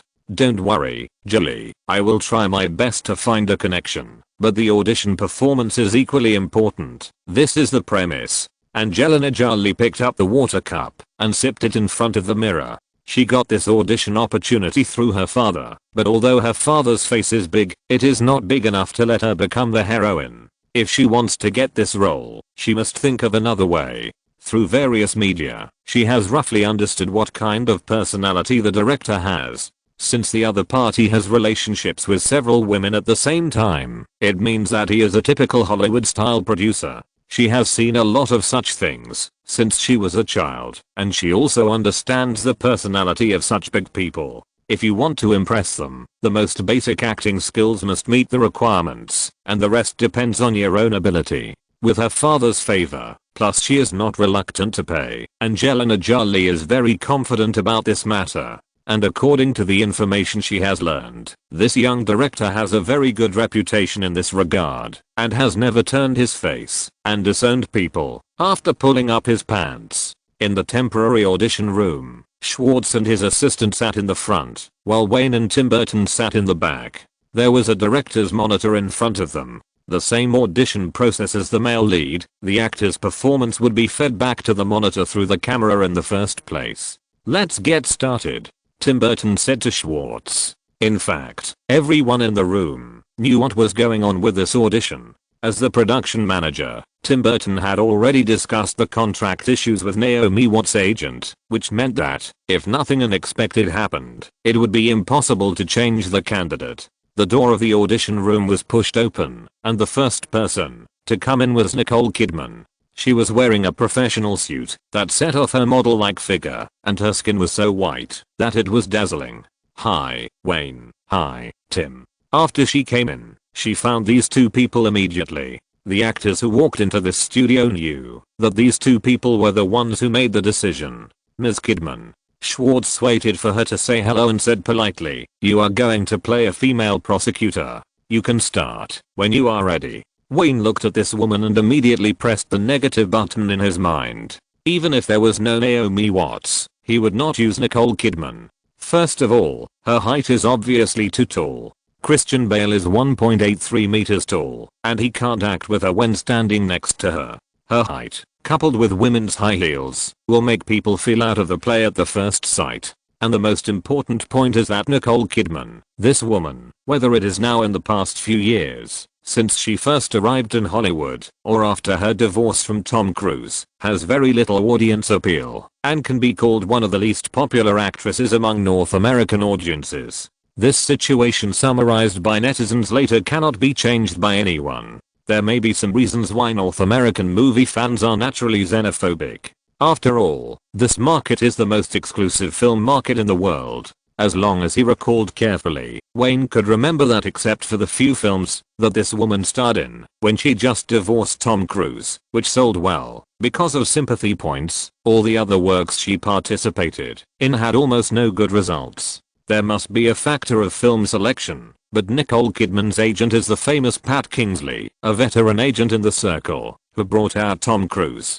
It is impossible that his vision is always wrong. This has to make people think deeply. Everyone is afraid of box office poison. Even Wayne is afraid. "Okay, it's okay." Schwartz clapped politely and said, "Ms. Kidman, we will notify your agent of the results within 3 days, based on your audition performance. Thank you for coming to this audition."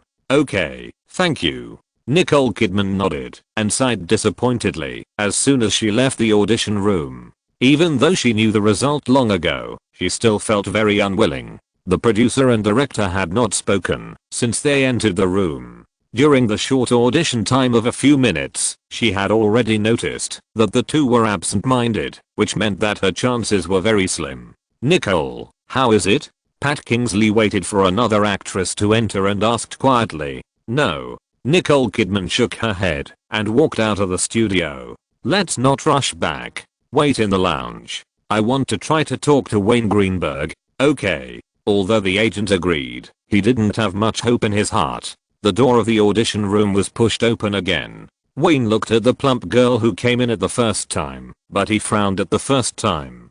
"Good afternoon, I'm Angelina Jolie." After saying hello, Schwartz asked her to start performing again. Tim Burton looked at the daughter of his old friend from the monitor and frowned slightly. He tilted his head slightly and whispered to Wayne, "She's too plump, totally inconsistent with the character image you set." "Well, it seems you are right. I will call her father." "Yeah." Wayne nodded. This was also his first feeling. It seems that Naomi Watts is destined to get this role. The two competitors who had no hope in the first place have a big gap between their own image and the role. Even if Angelina Jolie was also prepared and put on a women's suit, her figure was also highlighted by this uniform. If you observe from a man's perspective, this is definitely a rare beauty. A hot body with protruding front and back, plus those distinctive sexy lips. At first glance, you can tell that this is a stunner. But in this audition room, the two people who can make decisions will not be disturbed by these things. "Okay, let's stop here," Schwartz said as if it was a routine matter. "Ms. Jolie, we will notify your agent within 3 days, based on your performance during the audition. Thank you very much for coming to this audition." After the woman left, Wayne was actually thinking that her figure would be very suitable for the role of Catwoman. This typical Western-style hot figure, wearing a specially made black tight leather jacket, is absolutely a perfect scenery on the screen. Then he shook his head and drove the idea out of his mind. This is not a simple girl. She is about to enter the most bastard and decadent period of her life. Even in the Hollywood circle, there are few people who can commit suicide to the extent of her. Angelina Jolie's repentance can be compared to Robert Downey Jr.'s prodigal son's return. These two Hollywood stars are also the most familiar examples of self-redemption. It is conceivable how decadent her life was before her turnaround. Hi, Schwartz. Hi, Tim. Naomi Watts came in, without any embarrassment, and greeted the two of them. No one is more familiar with this role than her. She has seen Wayne's original drawings many times, so her outfit today is designed completely according to the drawings in her memory. She is also wearing a fitted women's skirt uniform, with light makeup on her face and long hair tied casually behind her head. The simple ponytail matches this outfit, which is basically the same as the character setting. This is the role of relationships. Even if this is a fair audition, she will win in terms of image without suspense. Okay, Naomi, start your performance, Schwartz said with a smile, his tone full of casualness. Compared with the previous attitude of Gunjin, it is completely different. This also shows that he directly regards Naomi Watts as his own. Anyway, they are really familiar with each other, and there are no outsiders here, so there is no need to pretend not to know each other. Chapter 235 Breakthrough 2.5 billion. Okay, Nami. Tim Burton waved his hand, interrupting Naomi Watts, who was about to start performing. Get your agent here as soon as possible and sign that damn contract, and then we'll be here. Okay, Jenny will be here tomorrow, Naomi Watts said with a smile. Wayne, I'm going to find Nina. Call me after work. After saying that, she walked out of the audition room. Although she had known the result for a long time, she was still very happy to be able to beat Nicole Kidman. Next, are the two actors you mentioned yesterday? Wayne turned around and asked. Well, but there is only one. Edward Norton had some problems, and his agent gave up this opportunity.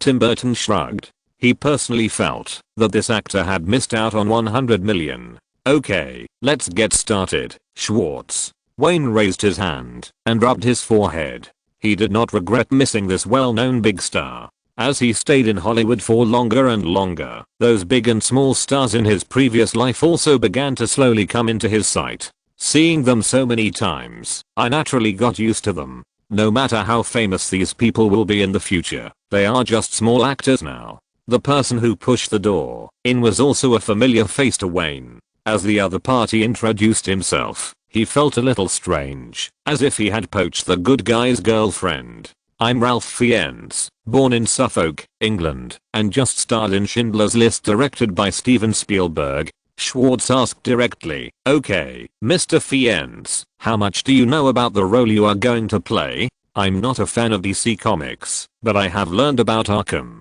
Watching the actor start a simple performance under the direction of the audition director, Tim Burton said softly, what do you think? I think there is no problem, you decide. Wayne nodded. There must be no problem with this candidate, and he is willing to give face to the producer. At 3:30 p.m., after finishing work, Wayne decided to go back and rest early today. The crew was working smoothly, and he was going to attend the premiere of Pulp Fiction soon, where he could chat with Samuel Jackson. In fact, Wayne never liked the black community, especially the black community in Hollywood. Although many black fans regarded him as half of their own, in his heart, he really didn't like those self-righteous groups. These people were sensitive and troublesome. Even Will Smith, an acquaintance, invited him to the party several times, but he didn't go. If this Samuel Jackson was also a self-righteous character, he would give up decisively. Anyway, in Los Angeles, the most abundant thing is actors of all types. Naomi Watts hugged Wayne's arm and discussed fashion magazines with Nina. As soon as the three of them walked out of the studio, they ran into Nicole Kidman and her agent. Hi, Wayne. Hi, Naomi. Nicole Kidman looked at Naomi Watts with a complicated look in her eyes, and then said directly, Wayne, can we find a place to talk alone? At this time, Wayne could clearly feel that Naomi Watts' arm around him suddenly became stronger, and there was no intention of letting go. He thought about it, and said, forget it, Nicole, I have another date. I understand what you mean. In fact, I can tell you the result now. You are too tall, and can't act with the male lead at all. I think you should understand what I mean. Christian Bale has been training for several months. I must fully consider his conditions for the role of the heroine. So, Nicole, I hope we have a chance to work together again next time. He didn't want to waste time, and compared to Mrs. Cruz, he cared more about Naomi Watts' feelings. These two women from the same hometown, on the surface, are smiling, but their relationship behind the scenes has always been at odds. And he has heard Naomi Watts say that the other party is a BXXXH more than once, so he didn't want to get too entangled and chose to speak directly. Naomi, can we talk alone? After hearing Wayne's reason, Nicole Kidman looked at her fellow countryman, obviously unwilling to give up. Okay, Nina and I will find a tram, and you can come over when you are ready. Now that she knew the man's attitude, Naomi Watts immediately put her mind at ease, turned around and said something, and walked out of the rest area with the assistant. At the same time, Pat Kingsley also consciously walked a few steps away, leaving them space for a private conversation. Although she was not optimistic that her client could convince the other party, there was nothing wrong with trying. Nicole Kidman looked at the young director in front of her and recalled various analyses of him in her mind. Although this person's films were full of strong personal style, they seemed to be very artistic. In fact, he still puts profit first in his bones. Putting down the camera, he is a complete Jewish capitalist. She believes that, as long as there is enough profit, this director will definitely not mind cooperating with the devil. Wayne. After a moment of silence, Nicole Kidman said directly, if I can play this role, I believe it will have a greater impact, and I have no requirements for the salary. At this point, she noticed the man's face showing an impatient look, and quickly showed her trump card. Also, if I can play this role, I'm sure that I can get Tom to endorse the film. This is indeed a good condition. Even Wayne had to admit that with Tom Cruise's unrivaled box office appeal, if he is willing to fully endorse the film, the effect will be more effective than the $20 million of publicity and distribution funds. But he still shook his head. Nicole, I think I have made it clear enough. Your image does not match the character setting. Seeing that he wanted to leave, after he finished speaking, Nicole Kidman gritted her teeth and whispered, tell me, Wayne, what do you want? What do I need to pay in order for you to change the character setting? If the other party does not agree, it is obviously because she has not paid enough. This is what she is thinking at the moment. Wayne fully understands what Nicole Kidman means. He looked at the Australian mermaid in her prime years, and it would be a lie to say that he was not moved at all. But he continued to shake his head. Nicole, let's leave it at that. I respect you very much, so I choose to tell you the audition result directly. I hope you can respect me as well. After saying that, he walked out of the lounge area, got on the tram, and drove to the entrance of the studio with Naomi Watts and the others. I hope you can respect me as well. Wayne's words before leaving were like a hard slap in her face, causing her fair face to change color instantly. Looking at her agent in the distance, Nicole Kidman let out a long sigh, adjusted her emotions, and walked out of the studio with Pat Kingsley. Since that woman is so confident, Naomi Watts held Wayne's arm, rolled her eyes, and suddenly said, she must have offered very tempting conditions, right? Wayne, she wouldn't want to play the red sofa or red carpet game, right? Naomi. Wayne didn't answer this question. There was nothing to say about this matter. Anyway, he would never agree to her to modify any role settings. He was telling the truth about this matter, and he was not perfunctory. Christian Bale had been training for several months, and the subsequent actor selection must take into account his own conditions as the male lead. Even if the height problem can be solved by shooting and post-production modification, he would not take this risk. Nicole Kidman is indeed radiantly beautiful, and the identity of Mrs. Cruz is indeed tempting. But compared with the temptation of Mrs. Cruz, the investment of hundreds of millions of dollars is obviously more important. The signing work of the crew and actors was also completed in a short period of time. Tim Burton finally successfully signed a contract with Michael Caine's agent. He will play Bruce Wayne's butler Alfred. The main actors were confirmed one by one, and those who needed to join the group for training in advance also started action training the next day. Whether it was Liam Neeson, who had just been nominated for an Oscar, or Christian Bale, who had been working hard, their hard-working appearance was definitely very different from the stars in the eyes of the public, and they were definitely not glamorous. Actors who have been able to make a name for themselves in this circle all understand the importance of hard work, and their clear minds will always remind them that every opportunity in Hollywood is hard won. If you want to continue to succeed in this circle and continuously improve your status, you have to work harder than normal people. Throughout the end of September and the beginning of October, although Wayne had been in the studio, concentrating on various preparations before filming, he had also been keeping an eye on the box office of it, which was related to his income. This film has gone through the hottest 3 weeks, and the number of moviegoers is also rapidly decreasing, but there has been no major investment in the recent release, which has also allowed the film to retain a large screening scale.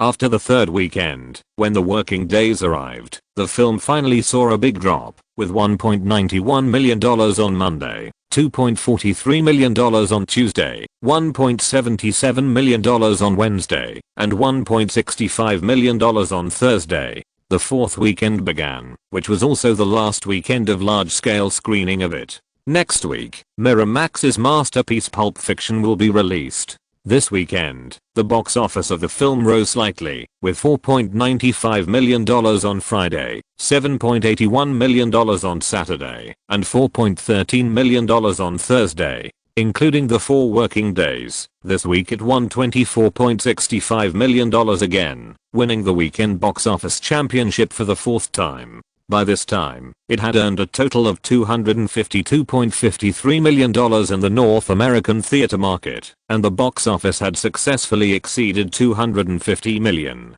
Just as Wayne and Warner Brothers designed, they had achieved super high box office in the shortest time. Even if they had to reduce the scale of screening from Monday, they had already gained enough benefits. Chapter 236 all comes from uninterrupted success. It is almost mid-October, and the preparations are coming to an end. Now we just need to confirm the final props, special effects models and other items. Wayne expects that the filming should start at the end of October. We have made 6 sets of these things according to your requirements, but after you start filming, we can probably make about 8 sets of these things. In the studio of Warner Brothers Studios, Brooks Carter from Industrial Light and Magic is introducing the finished models to Wayne. This is almost a simplified version of Gotham. The viaduct that was blown up in the film, Bruce Wayne's Batmobile flying over the eaves and walls, and the buildings that are to be crushed, etc. all need these things. In this era, this can be said to be one of the most cost-saving and most expensive places.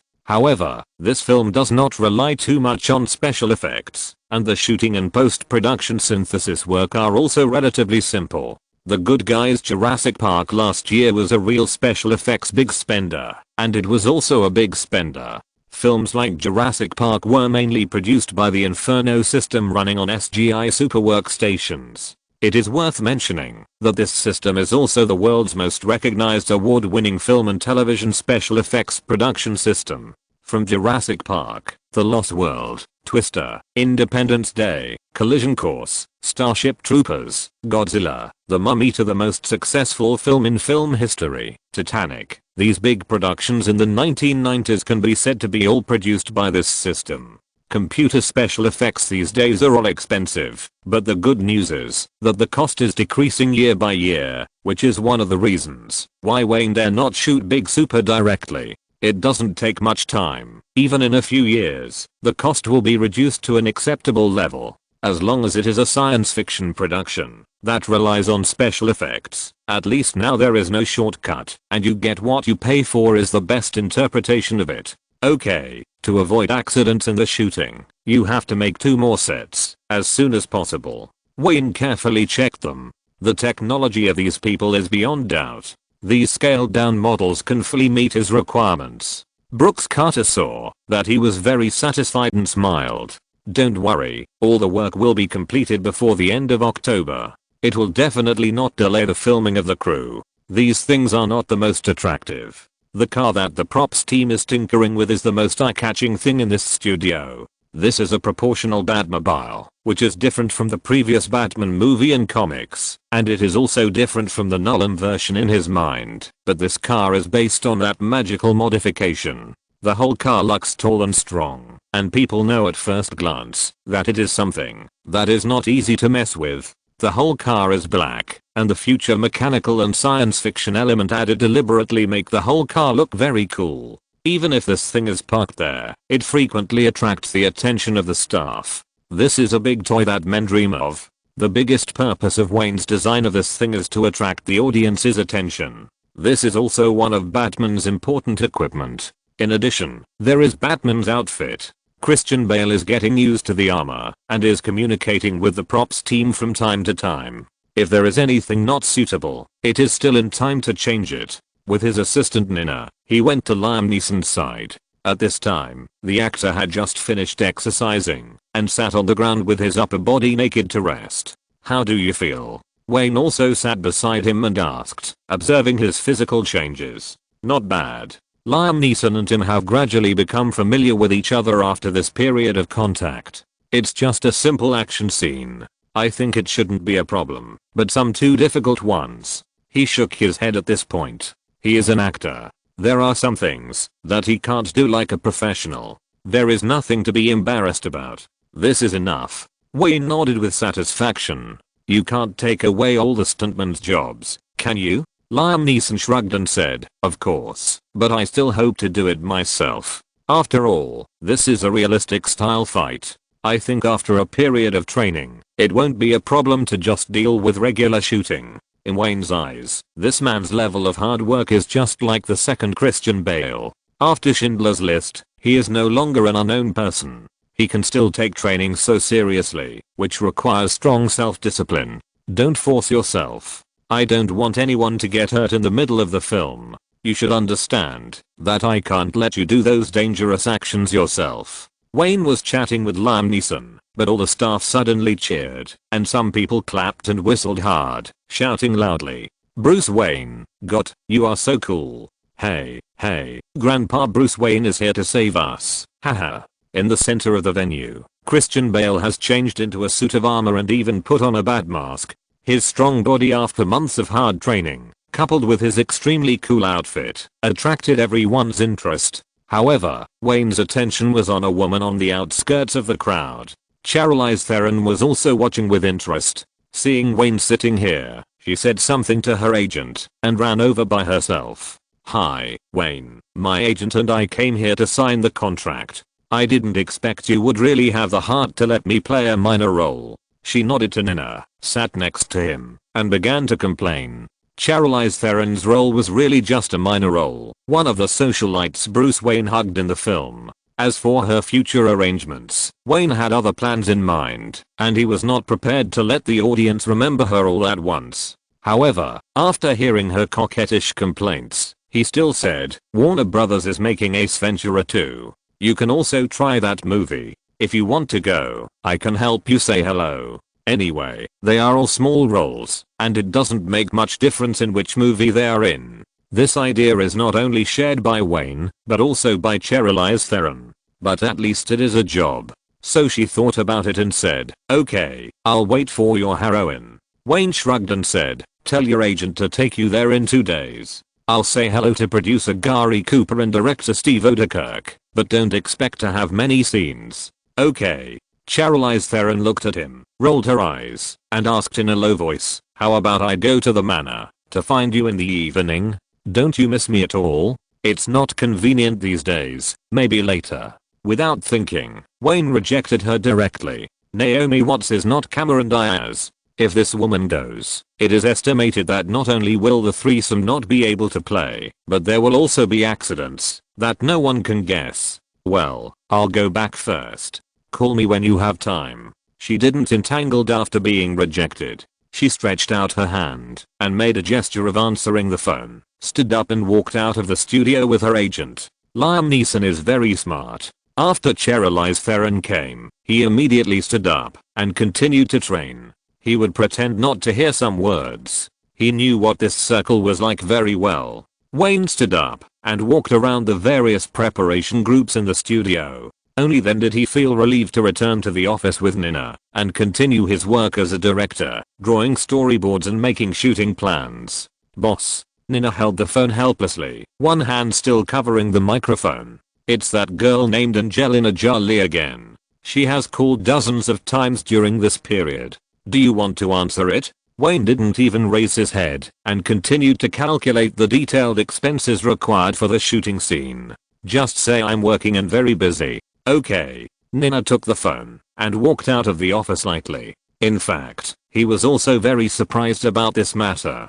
It stands to reason that after the audition, Nina had rejected the other party's invitation more than once. After the heroine was selected, the media under Warner Brothers also reported it, but Angelina Jolie still called from time to time. This woman definitely didn't just want to talk to him, and Wayne was too lazy to guess what she meant. During this period of time, his mind was on work. Once he entered this state, it seemed that he didn't care so much about women. He knew very well what he relied on to fascinate those women. It was not because of his figure or his appearance. There were too many handsome men and beautiful women in Hollywood, and it was not his turn to attract women with his appearance. Therefore, all the power, status, money, and women came from his own success, and he achieved success continuously. And all of this was because of his work attitude.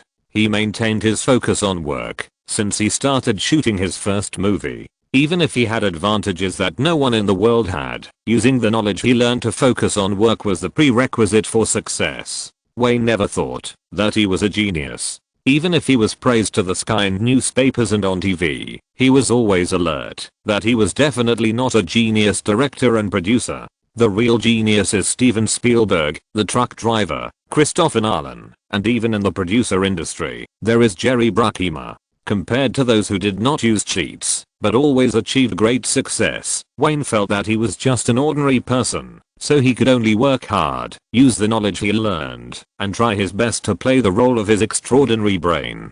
Angelina Jolie said she will call me again when she has time. Nina pushed the door and returned to the office, saying to her boss, "Don't worry about her. If you're listening to this novel on a channel other than Fanfic World, it means they downloaded and uploaded it without effort. We cordially invite you to visit our channel, Mundo Fanfic Novelos. There you'll find the original version of this story and you can explore many other novels of various genres. We're waiting for you to immerse yourself in a world of incredible novels."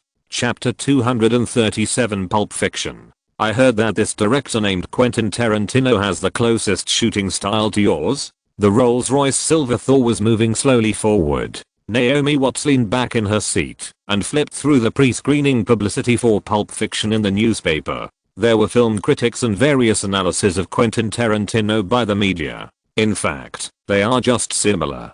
The shooting styles are fundamentally different. Wayne also saw those reports. According to the media and film critics, Quentin Tarantino has become a smaller version of himself. This statement is very popular, but he himself thinks it is nonsense. At 7 p.m. on October 13th, Pulp Fiction was premiered at the Kodak Theater tonight under the organization of Miramax, the producer and distributor. The film will be officially released on October 14th. Wayne has already accepted the invitation, and he came here today because he has a few things to do. I also think what the media said makes sense. Naomi Watts glanced out the window. The whole street was in a traffic jam. She flipped through the newspaper and said boredly, "Compared to you, he has more bloody scenes, and the feeling is really very similar. Even the rating of the film after production is R-rated, and the absurd element in your director's film are everywhere in his film." Wayne shook his head. "At most, we can only say that, although they are both black films, they are essentially different. You will feel it after watching the movie." However, looking at the car speed that was like a turtle, he continued to explain, Quentin Tarantino's personal style is more prominent, with many subversive techniques, and his film narratives are mostly unrestrained chapters. Apart from other things, this is the most essential difference. My narrative style is actually more inclined to the traditional academic multi-line narrative. After all, these things are what I have been learning, which results in a completely different storytelling method. So I say that his personal style is much stronger than mine. There is no difference between the two narrative methods. In fact, both serve the film story, but in essence, they are completely different paths. Whether it is the shooting technique or the narrative technique, Wayne is in the direction of the orthodox academic school. For a movie, choosing the right narrative structure is crucial to the narration of the story. As a more traditional narrative structure, multi-line juxtaposition has its own unique characteristics in terms of emotional and thematic expression. At the same time, it also has special practical significance and artistry for film creation. To put it bluntly, this is one of the reasons why his films can always resonate with the audience through stories. Quentin Tarantino is much more unrestrained and free, coupled with the ingenious lines and dialogues in his films, the unlimited bursting of blood, and a large number of black humor surprises and spoofs, which give the audience a feeling of being particularly enjoyable and refreshing. Oh my god, it's finally moving. In fact, Wayne's explanation of these is equivalent to saying nothing. Naomi Watts is not interested in these at all. What she is interested in is that she can walk the red carpet again. As they moved forward, Sergi parked the car steadily beside the red carpet. Wayne opened the door and took Naomi Watts' hand and walked towards the entrance of the theater. In the flashing lights, which seemed like the sky suddenly brightened up, he did not stop, no matter how the reporters shouted his name and asked him to pose for photos. This was not Wayne's own movie, and he did not want to use the film to promote himself. If it were not for Naomi Watts, he might not have walked the red carpet and went in directly through the side door. After the two walked to the door of the theater, they refused the interview with the reporters, signed their names, and went directly into the theater. Director Greenberg, Ms. Watts, thank you for coming. As soon as they entered the door, the host Quentin Tarantino came to greet them, accompanied by Harvey Weinstein. Congratulations, no need to greet us. Wayne shook hands with the two people with a smile and said to Harvey Weinstein, let's find a place to chat for a few words. Okay, come with me. The fat man led the two people into a lounge. After the waiter served coffee, he continued, the film about witches will be produced soon. When do you think it is better to start? So fast? Wayne was also shocked by this speed. It has only been a short time, and this fat man is almost done. Harvey Weinstein spread his hands and said, find a filming location in the suburbs of Los Angeles, and then Bob will contact a small director, 2 cameras and a few actors. How slow can it be? It is estimated that it will take less than a month to edit the film. In fact, it is true. Although this is not shot with a handheld camera, if the quality of the film is not required, I'm afraid that not much film will be used. Harvey Weinstein fully understands that it is not important what the film looks like or what the content is. What is important is the viral marketing method. The example of it is right in front of us. It can be said that no one wants to make money quickly. The purpose of his saying this is to raise funds for subsequent large-scale publicity and marketing, which needs to be shared by both parties. This is not a small number, and everyone needs time to prepare and raise it. After the registration of the Witch Studio was completed, both parties deposited $200,000, which was enough for filming and post-production. Today, the assistant did not come with him. Wayne took out a cigarette from Naomi Watts' handbag and lit one by himself. After thinking for a while, he said, my funds are tight recently. I need to wait for 2 months for Warner Brothers' share to come down before I can provide a large amount of publicity funds. Is the rumor true? You want to invest in Warner Brothers? Harvey Weinstein suddenly remembered that, since about a year ago, there has been news in the circle that Warner Brothers will bleed itself to do a special share expansion financing for the other party in order to tie up Wayne Greenberg's performance growth point. Yes, my negotiation team has basically settled everything, and the subscription agreement will be signed in the near future. Wayne nodded. There is nothing to deny. The matter has been discussed almost. After he invests, Warner Brothers will also make this news public. Let's do it next year, Harvey. We need more time to prepare. He took a long puff of smoke and took the ashtray handed to him by Naomi Watts. He flicked the ash and said, besides, it just did this. Although the couple who were scared to death signed a confidentiality agreement and are now on vacation overseas, no one can say for sure whether the two things will be linked together. We should stagger the time a little longer. Harvey Weinstein nodded and agreed with the other party's statement. In addition, he also had to find a way to raise the large amount of funds needed for publicity. Tens of millions of dollars is never a small number. By the way, Wayne talked about the purpose of coming here today. After the premiere, can you introduce me to Samuel Jackson? How about this actor? You know what I mean. Fuck the man is also one of his evil hobbies. In fact, this role does not have too many scenes, and it is not difficult to find similar actors, but he really wants to dig. The director of SHIELD, Harvey Weinstein, understood what he meant. All directors in the industry were troubled by those self-righteous and paranoid African American actors. He has a good personality and a good professional attitude. That was enough. Wayne nodded, stood up, straightened his suit, and said, "Then I won't bother you for now. Find a staff member to take us to the theater. I'm looking forward to this movie. I will definitely not let you down."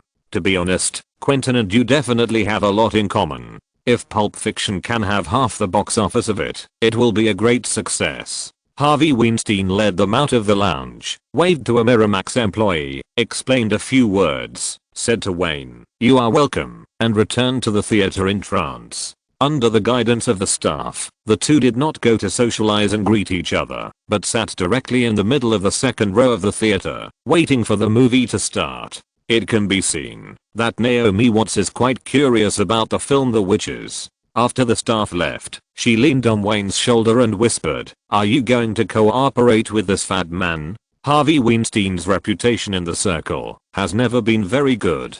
"It doesn't matter." Wayne observed the crowd around him and said nonchalantly, "He is a smart man. He knows that some people can be easily tricked, but some people will not make him think twice." A large number of fans have begun to enter the venue, and he also saw some film critics. He waved to Todd McCarthy and said hello, but he didn't think of going over to chat. Unexpectedly, this famous Los Angeles film critic came over and sat next to him. Director Quentin Tarantino. The two shook hands, and Todd McCarthy chatted with him in a low voice. "Besides you, he is the director who has surprised me the most. I have seen the preview of this film. It has a strong personal style of black, which is similar to the feeling I had when I first watched your movie Get Out. Actually, he entered the industry earlier than me." Wayne also chatted casually. "I personally like his works. Those violent aesthetics are simply easy for Quentin to handle. But these are very unfriendly to ladies, aren't they?" Naomi Watts suddenly said. "Yes, this type of film is usually very unfriendly to women." Unexpectedly, Todd McCarthy agreed with this point of view. He did not talk about art or anything like that, but just casually talked about the type of film. Wayne did a good job in this regard. He did not overuse his personal style and used stories to attract the audience's resonance. This is also one of the reasons why his films always have good box office. "Thank you." Wayne smiled modestly when he heard him bragging to Naomi Watts in person. As the crew members returned to the theater, the lights slowly went out, and the screening of Pulp Fiction officially began. The temperature has dropped sharply in the past 2 days. I have been infected with fever. I'm dizzy and my whole body is sore. My throat is also sore. It is difficult to smoke now. I'm in a bad state. I forced myself to write these 2 chapters today. I'm very sorry. I will start writing early tomorrow and resume updating. Chapter 238 Drunkard. As the lights in the theater went out, the buzzing chatter gradually died down. Naomi Watts and Todd McCarthy also ended their brief exchange and turned their eyes to the curtain. Regardless of whether Wayne had a bad taste or not, this was already the 3rd movie he had watched seriously this year. 1994 was definitely the most fruitful year for Hollywood. Many times, the accumulation of bad movies was the theme of the year-end inventory of various media, but this year, as soon as October came, some media couldn't wait to publish their opinions. It turned out that the accumulation of good movies was even more sad. Not only the media, but also those film critics who think they represent professionals feel that this year's Oscars must be full of regrets because there are too many good movies, but the award can only be given to one. In the eyes of the media and film critics, this year is definitely the golden year for movies. Whether it is commercial or artistic, this year seems to be like a blowout. From Forrest Gump and The Shawshank Redemption to True Lies, The Chase, Speed, and Dumb and Dumber and The Mask, that made Jim Carrey famous. Even the animated feature film The Lion King has appeared. Of course, we have to mention it, that is Creating Miracles and Pulp Fiction, that has just been released. Pulp Fiction is definitely one of the regrets of the Oscars, but fortunately, this film has won the Palme d'Or, which also made people curious before the film was released. Damn it, I knew it. Naomi Watts hugged Wayne's arm. After the film was played for more than half, she couldn't help turning her head and complaining in a low voice, "Sometimes I feel that I can't appreciate your films. I didn't expect this film to be even more excessive. This kind of film is too unfriendly to women. It is too violent, vulgar, superficial, and must have so many nonsense lines." Wayne took his eyes away from the big screen, stretched out his finger, put it in front of his mouth and said, "Hush. Now is the premiere of the film. It would be very embarrassing for this woman's remarks to be heard by others. I believe that Naomi Watts is not the only one who feels this way. Most of the female audiences in the theater must feel that this film is like a disease that cannot be understood. There is no way. Movies have audiences and also have a threshold for watching movies. On the contrary, most men watch it with relish. I disagree with you." Wayne put his head close to her ear and explained softly, "This is a representative work of non-linear narrative among all the movies I have seen. The structure is exquisite and profound, and the dialogues are also wonderful. Pay attention to Nami. Everyone in the film has more or less good qualities, but they all inevitably go to darkness and confusion. There is no beginning and end between the various story paragraphs, and the structure is complementary. In addition, the beginning and the end will be connected, which is equivalent to suggesting to the audience that similar plots in the film are always happening in reality and never stop. This is a closed loop. The film has slowly come to the end." Wayne explained casually, and Naomi Watts watched with him in a daze. However, when the film ended, she still asked in an inexplicable tone, "Is this thing really as good as you say? Why can't I appreciate it at all? It feels more difficult to understand than what you shot." This question made Wayne deflated. He felt that he had wasted his energy to explain half a movie to this stupid woman. He rolled his eyes, pulled up Naomi Watts, and applauded the creative team with the audience. Throughout the movie, not only the woman next to him heard his explanation, but also the film critic Todd McCarthy, who was secretly listening. When the audience began to line up to leave, the famous Los Angeles film critic smiled and shook hands with Wayne again, whispering, "Believe me, Wayne, very wonderful film analysis. You are not only a genius producer, director, project initiator, but also have the talent to be a film critic." After that, he walked out of the audience, leaving the two people embarrassed. Todd McCarthy thought he was praising Wayne, but after he turned and left, he attracted a round of sneers from the other party. To say that he has the talent of a film critic, in his opinion, this is definitely not a compliment. He has no good feelings for this group, and believes from the bottom of his heart that this group will be eliminated sooner or later. When most people left, Wayne brought Naomi Watts to the big screen to congratulate the creative team. The first one is Quentin Tarantino, this genius rogue, who seems to have an inexplicable liking for him. It's a wonderful masterpiece. The circular structure is very clever, and the narrative technique is multi-angled. It's a genius way. Like the people before him, Wayne hugged the director of the film and said some good things that everyone loves to hear. "I wish the film a big hit again." "Thank you, Wayne." After the two hugged, Quentin Tarantino was very excited and grinned and said, "We can talk more when we have time. It's a pity that you are too busy with your work. After I finish my work on Pulp Fiction, I will visit you." "No problem." Wayne nodded happily. In addition to being a film director, he is also a very interesting person. It is also very good to make friends with him. Moreover, from the perspective of filming a movie, they should be able to talk. "Congratulations, Uma, a wonderful performance." "Thank you, Wayne." After shaking hands with several main creators one by one, Naomi Watts and him were led by the staff to the hotel next to the cinema to attend the regular cocktail party. This place is like most parties in Hollywood. Some people are holding champagne and politely handing out business cards. There are also many agents who are constantly promoting their clients. More often, some men and women in the circle, after 2 glasses of wine, hug each other and walk into the elevator when they see each other. Wayne and Naomi Watts sat in the corner, watching everything busy in the banquet hall. "When are we going back? I remember you don't like this atmosphere." The Australian beauty watched a movie she didn't like and was not interested in anything at the party.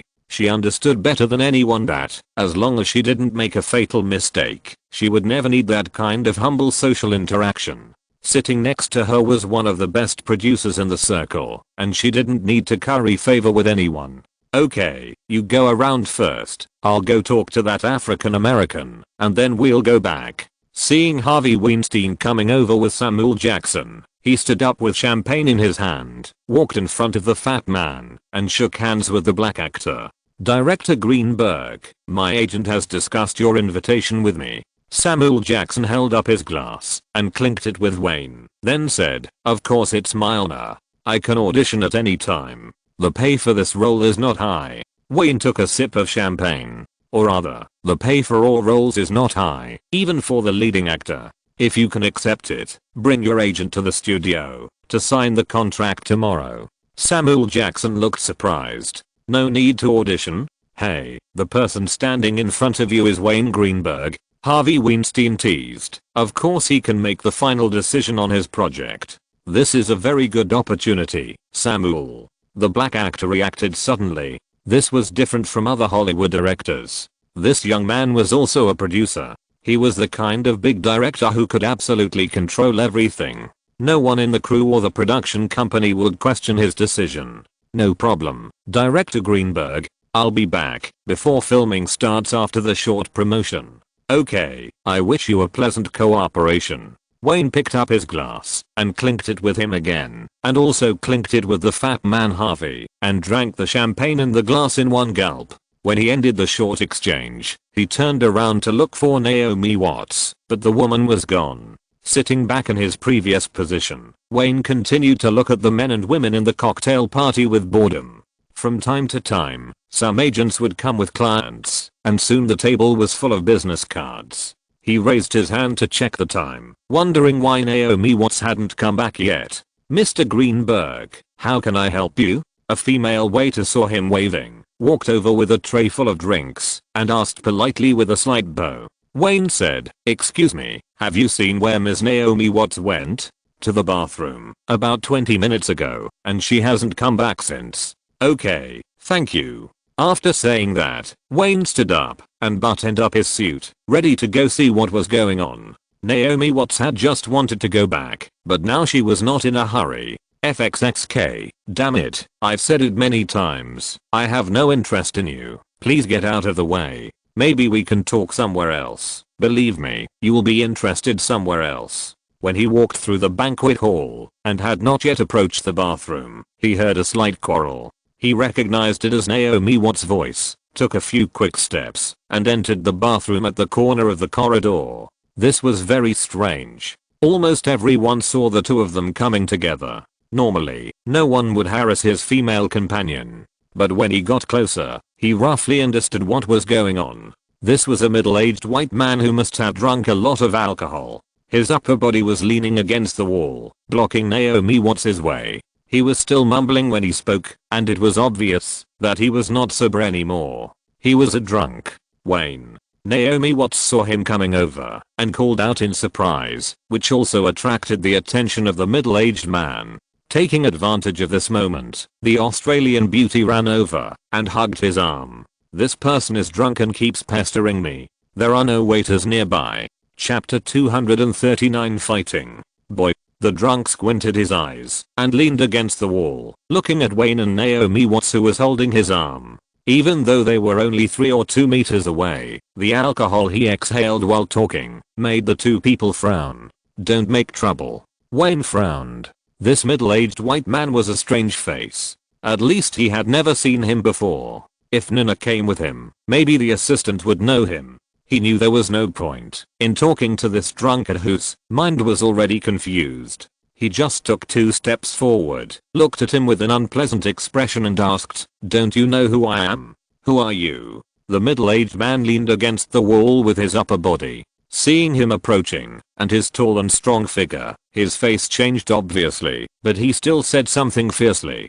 "Boy, I say it again, don't make trouble." After saying that, seeing that Wayne did not make any other moves, he staggered past him and prepared to leave. Looking at the middle-aged man, who had traces of vomit on his shirt and was walking unsteadily, Wayne felt helpless. He was unwilling to care about this person who had lost his basic judgment. It was no big deal anyway. He couldn't just pin this drunk to the ground and beat him up.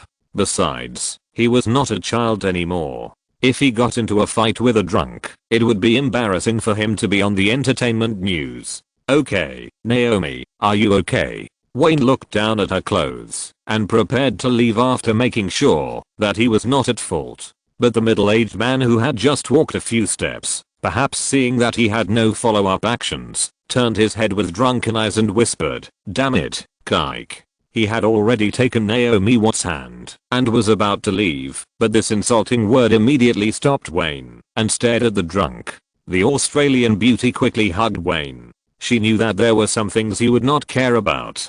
How could a person care about the provocation of a monkey? But there are some things that should never be said carelessly. Insulting his race would definitely touch a man's bottom line. Naomi Watts was afraid that he would fight with a drunkard, so she hugged him and said quickly, "Honey, don't be impulsive. Let's go back. There is no point in arguing with a drunkard."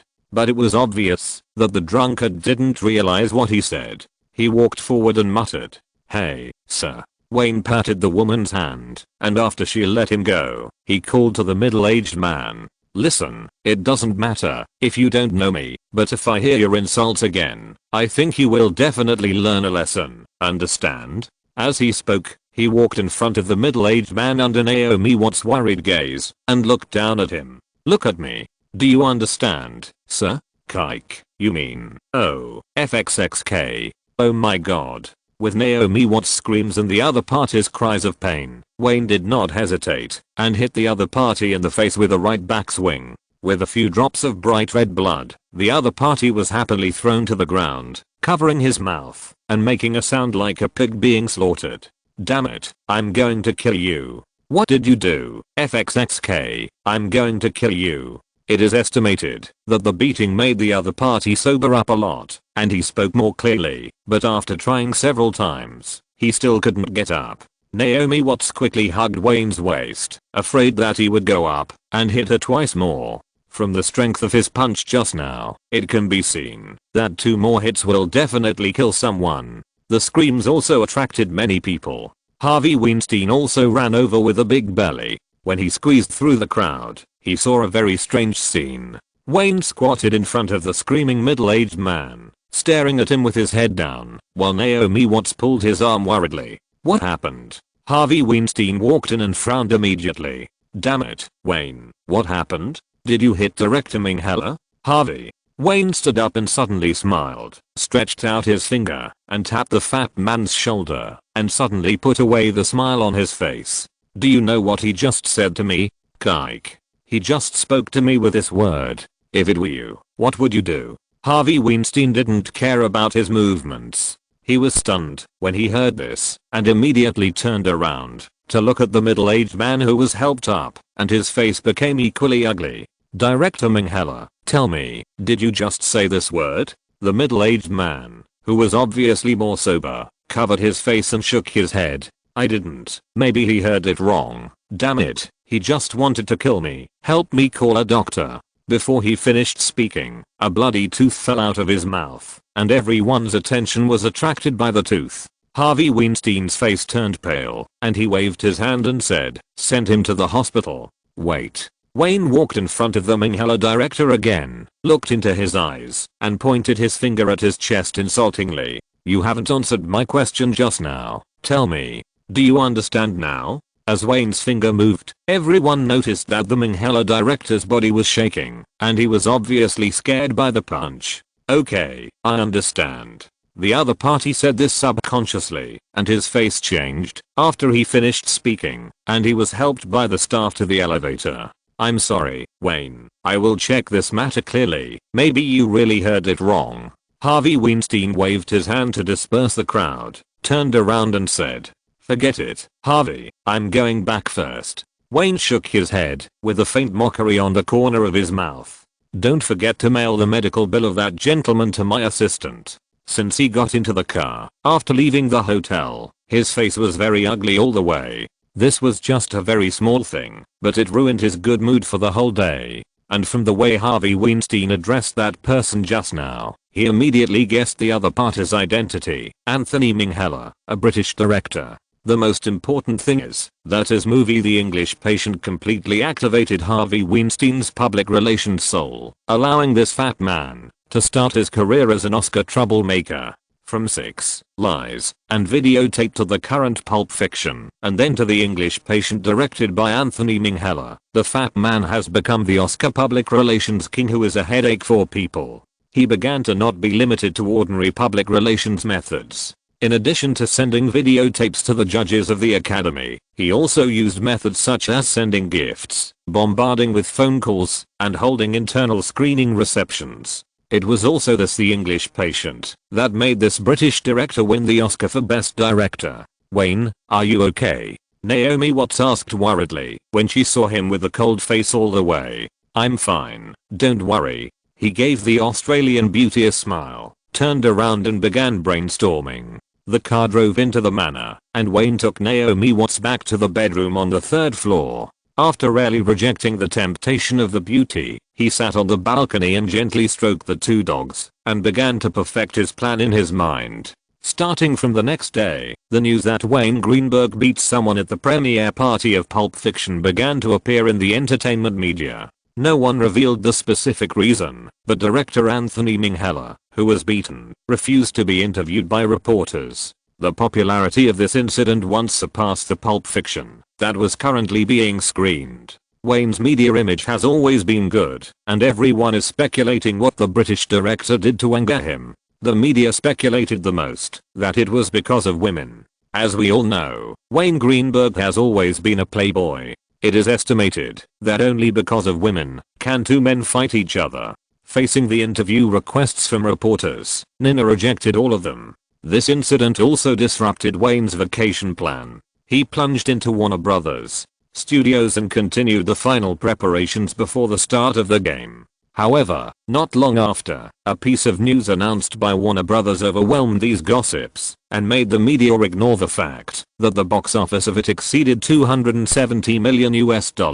Wayne Greenberg has invested in Warner Brothers, and the specific share has not been announced. However, after the reporter interviewed CEO Jeff Robinoff, he speculated that in addition to various investment companies and institutions, he is definitely one of the natural person shareholders with the largest shareholding. As time went by, at the end of October, the crew members of it returned to the City of Angels, Los Angeles, and Warner Brothers also held a grand celebration party for the crew members. At this time, all the media discovered that after more than a month of screening overseas, the film also achieved impressive box office results. Just when the film began to significantly reduce the scale of screening in the North American theater market, it earned $17.47 million from Australia, $25.41 million from Germany, $22.6 million from Mexico, and $20.2 million from France. The two overseas markets where the film gained the most were the United Kingdom, which is still the cousin of North America, and Japan, which has been eroded by North American culture. In a short period of time, it earned $35.47 million and $29.78 million respectively in these two countries. By the end of October, combined with the gains from more than 60 other regions around the world, the overseas box office of it has reached a total of $260 million through rough statistics. The global box office has exceeded $530 million. Another film that has exceeded $500 million, and it is also a pure horror film. For a time, the news about the film and Wayne overwhelmed all the news, and at the same time, more people turned their attention to the upcoming Batman.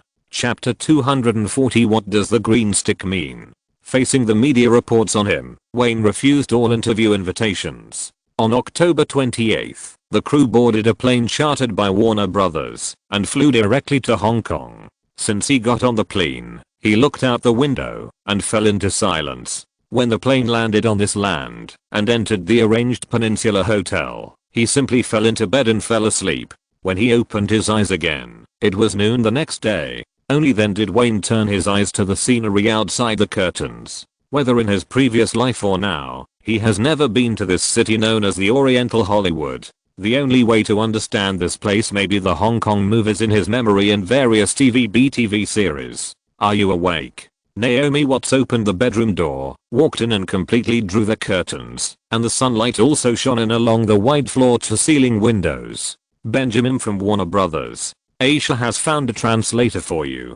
He's already waiting in the living room. If you want to go out for a walk, they want you to bring a translator with you to avoid misunderstandings. As she spoke, Naomi Watts handed him clothes, looking like a virtuous wife. Have you arranged the crew? Wayne got dressed and went into the bathroom to wash up. Most of them are jet lagged. Leaning against the bathroom door, Naomi Watts hugged her shoulders with both hands and tilted her head to watch him wash his face and brush his teeth. There's something very interesting.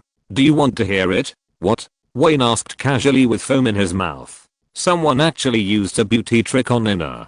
Her voice was full of surprise, and she said with wide eyes, I also had breakfast with her this morning and heard her talk about it herself. Don't make a fuss. Wiping his face with a towel, Wayne walked out of the bathroom, put on a coat, and left the bedroom together. This is a top floor presidential suite of the Peninsula Hotel.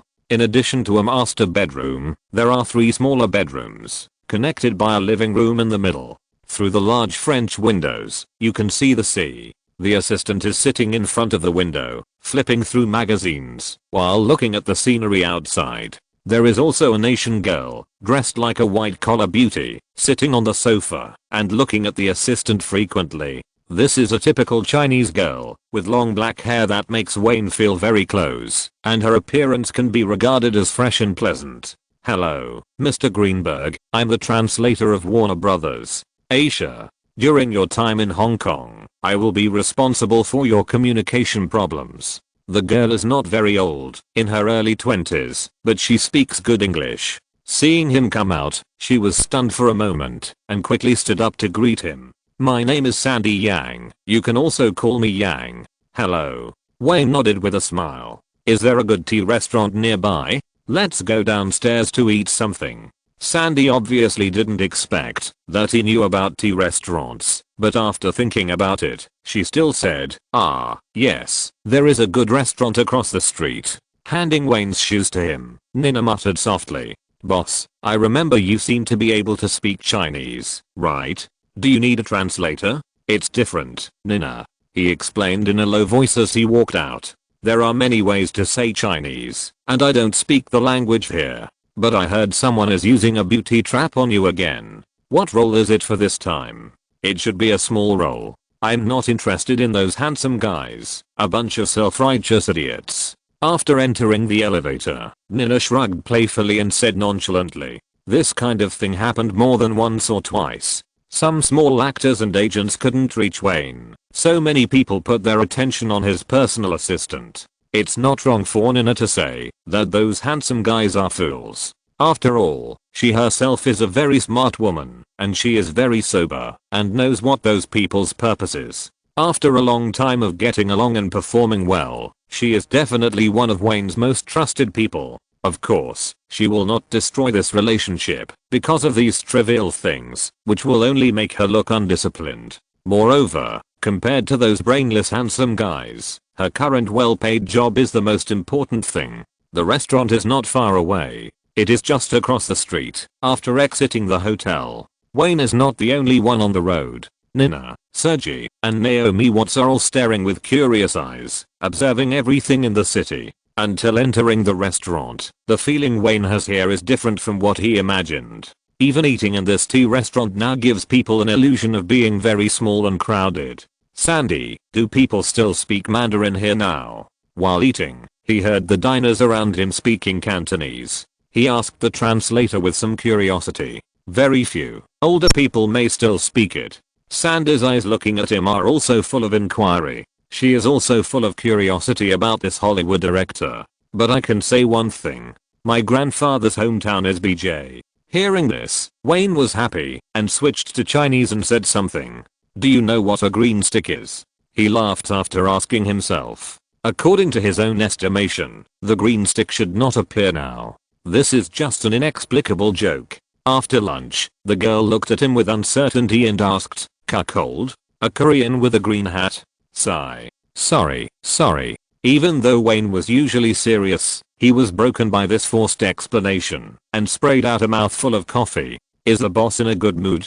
Sergey sat by the window and asked the assistant in a low voice with his head tilted. Nina was also curious about what the girl said that could make the mature boss laugh. Maybe he likes to eat oriental food and some oriental culture. When he came here, his mood became better. Wayne did not continue this topic. He took out his workbook and checked the plan for the first day of shooting. This made the translator even more confused and made her even more confused about this director who could speak Chinese. Strictly speaking, only Christian Bale had a heavy role this time, and with Liam Neeson's role as the master, other actors, including Naomi Watts, did not need to come. As the heroine of this film, especially Bruce Wayne's childhood sweetheart, her role in the first film tends to be a vase.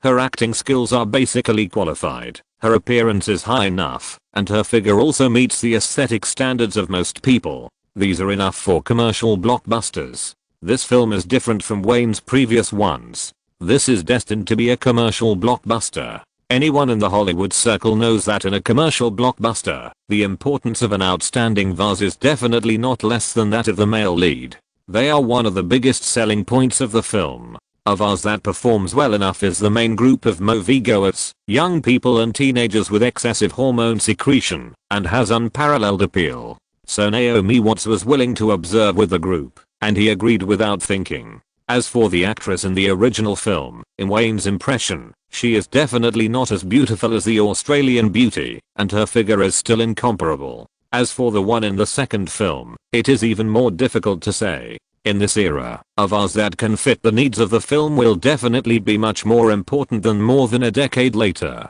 That's why he didn't consider typical American girls like Nicole Kidman and Angelina Jolie. Yes, there have always been red sofas and red carpets in this circle, but the probability of this happening in mainstream commercial blockbusters is not high. The larger the investment, the more cautious the producers and directors will be in choosing actresses. As long as the actress does not fit the role well, even if she takes off her clothes in the audition room and shouts "come on" to the director and producer, she will never get the role she wants. No producer or director will take the risk of tens of millions or hundreds of millions of dollars for a woman. Just kidding. Even if you count the entire Hollywood, which woman is worth so much money?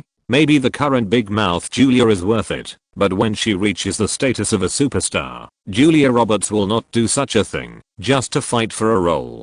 At their level, they are scarce resources in Hollywood, and will not lack invitations to big productions. Almost everyone knows how Julia Roberts became famous. In the early days, she slept with more than one crew, but she didn't do that again after she became famous, because she no longer needed to cater to anyone with her body at her level. So the women who want to have sex with Wayne are all small actors or small stars. Only these people are willing to give everything for a chance. As for those A-listers, they may drink too much at the party and mess around when they see each other. But it is basically impossible to seduce them with a role in a big project and play with them like small actors. Not to mention the young Wayne. Even big guys in the circle like truck drivers and Spielberg probably can't do this.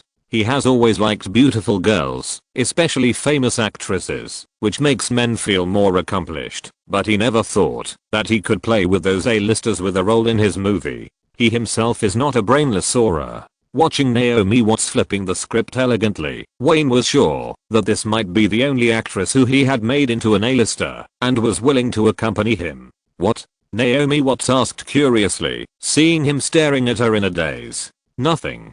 Shaking his head, Wayne threw away all the messy thoughts. Nina, help me notify Tim Burton and ask him to contact the Asian actors here. We will start shooting after we check the location. Chapter 241 Turn On. In New York, the places that need to be renovated for filming have been completed. After the scenes here are finished, we can go directly there and start filming. The filming location of the crew is mainly in this studio called Clearwater Bay. Because the set was set up early and the film company here coordinated, the preparations were very thorough. While the photography supervisor Robert Carlos was debugging and testing the camera before filming, Luke Simmons got close to Wayne and talked to him about the work in New York. Good job. He withdrew his attention from the chaotic filming scene and turned to look at his senior. "Luke, you don't have to participate in the filming of this film. Stay with Tim Burton and help him deal with various problems of the crew and various financial situations." Luke Simmons nodded. "I understand, but are you sure I'm suitable to be a producer?" "Of course, believe me, you will do very well. If nothing unexpected happens, I will need you to be the production manager for my next project."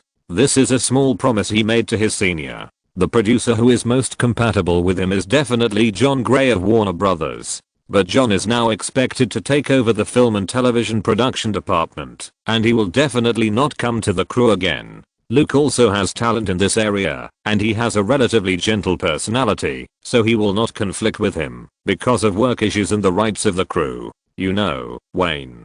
Tim Burton walked back from the local actors with an incredible look on his face. "I used to think that you and Spielberg were the most typical quick shooters, and no one could match the speed of making movies, of course, under the premise of ensuring quality. However, I talked to those people through Sandy Young and found that the directors here can actually shoot the footage of a movie in half a month and then use half a month to do all the post-production work, and then after the movie is released, the box office performance is quite good."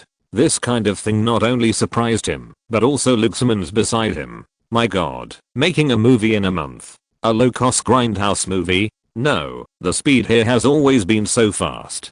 Tim Burton said. It seems that he just asked this question. This may be a miracle for the Hollywood crew, but Wayne has known about this for a long time. In this regard, they can't compare with each other at all. The work efficiency is different, and there are various union constraints. They can't work overtime, have vacations, etc. This kind of thing can't be replicated in Hollywood.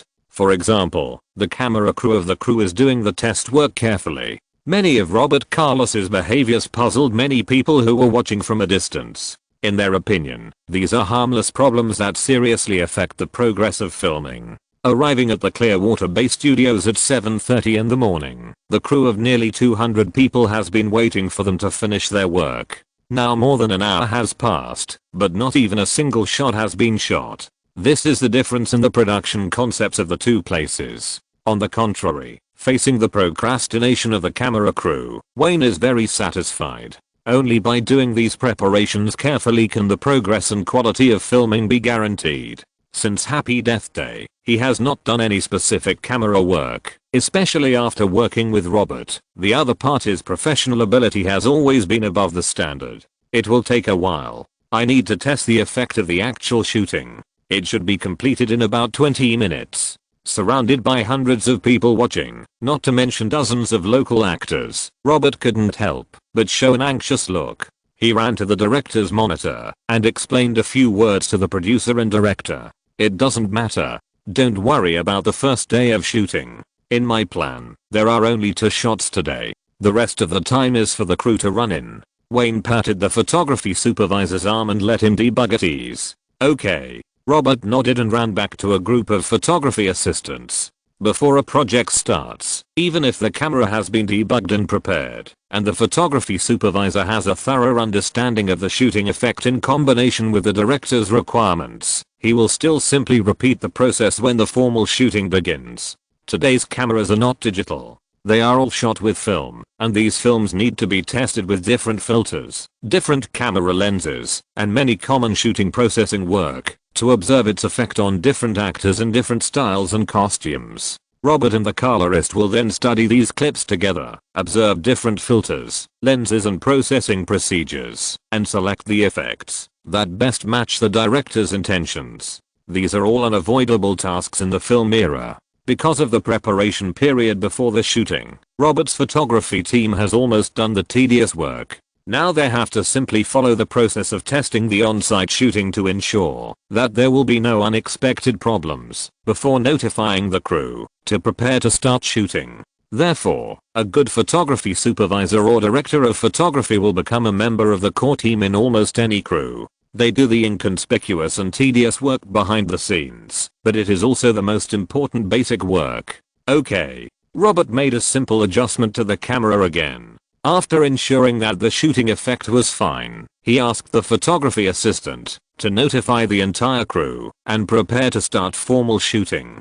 Zack Snyder directed the extras to walk through the positions again through Sandy Young's translation and asked Christian Bale to follow suit. After everyone was in place, the script supervisor took the script card in his hand, put it in front of Robert Carlos' camera, and shouted, "Batman, the first scene, the first act, starts now." The crew behind the scenes and the irrelevant people watching all shut their mouths at the first moment and cast their eyes to the camera. The lighting on the set was sufficient. In the monitor, Christian Bale was wearing shabby clothes and walking forward in a line with a downcast face. The background was the prison's outdoor. In the bright setting, Christian Bale observed everything around him. His hair was long and greasy, and he also had a long beard. Cut. The voice came from the loudspeaker. In the curious eyes of the actors, Wayne stopped the filming. Everyone reset. Take a 5-minute break. Then he walked out from behind the monitor and waved to Christian Bale. "It has nothing to do with your performance. You performed very well, especially the emotions in your eyes. Keep it up." Wayne was sure that this British actor had practiced many times in private. There was nothing wrong with his performance. The stop was only due to the lighting. "No problem, Director Greenberg." Christian Bale breathed a sigh of relief. Wayne waved and called Steve Wilson over. Pointing at the lighting group he was in, he said, "It's still too bright. Make it a little darker. I need some shadow effects." After giving instructions, he returned to the director's seat and watched the crew reset and adjust, waiting for the next formal shooting. "Sandy." Wayne turned his head and looked at the translator. "Please tell the big martial arts guy to get him ready." "Okay." 5 minutes later, the shooting started again with the sound of the board. Through the feedback on the monitor, he nodded with satisfaction this time. Christian Bale got into the role quickly. Whether it was the movement or the emotion, it was smooth, just like an old actor. This may be the effect of hard work.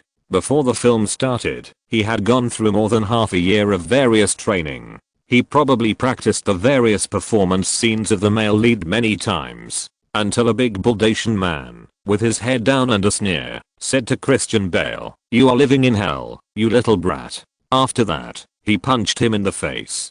Cut. "This one is fine." Hearing the director shout so easily, the camera crew quickly adjusted the position of the machine and prepared to shoot the next action shot. For this kind of fighting scene, the audience must see a very coherent shot on the big screen, but it was not the case during the shooting. Some actions were almost not even a second, and all were spliced together in the post-production. After adjusting the camera, the next time they shot, they started a cycle of continuous NG because of the problem of the actors running in. In fact, these Asian martial arts actors performed well. It was just that they were not a problem to be beaten by Christian Bale, but they were obviously worried when they were asked to hit the male lead.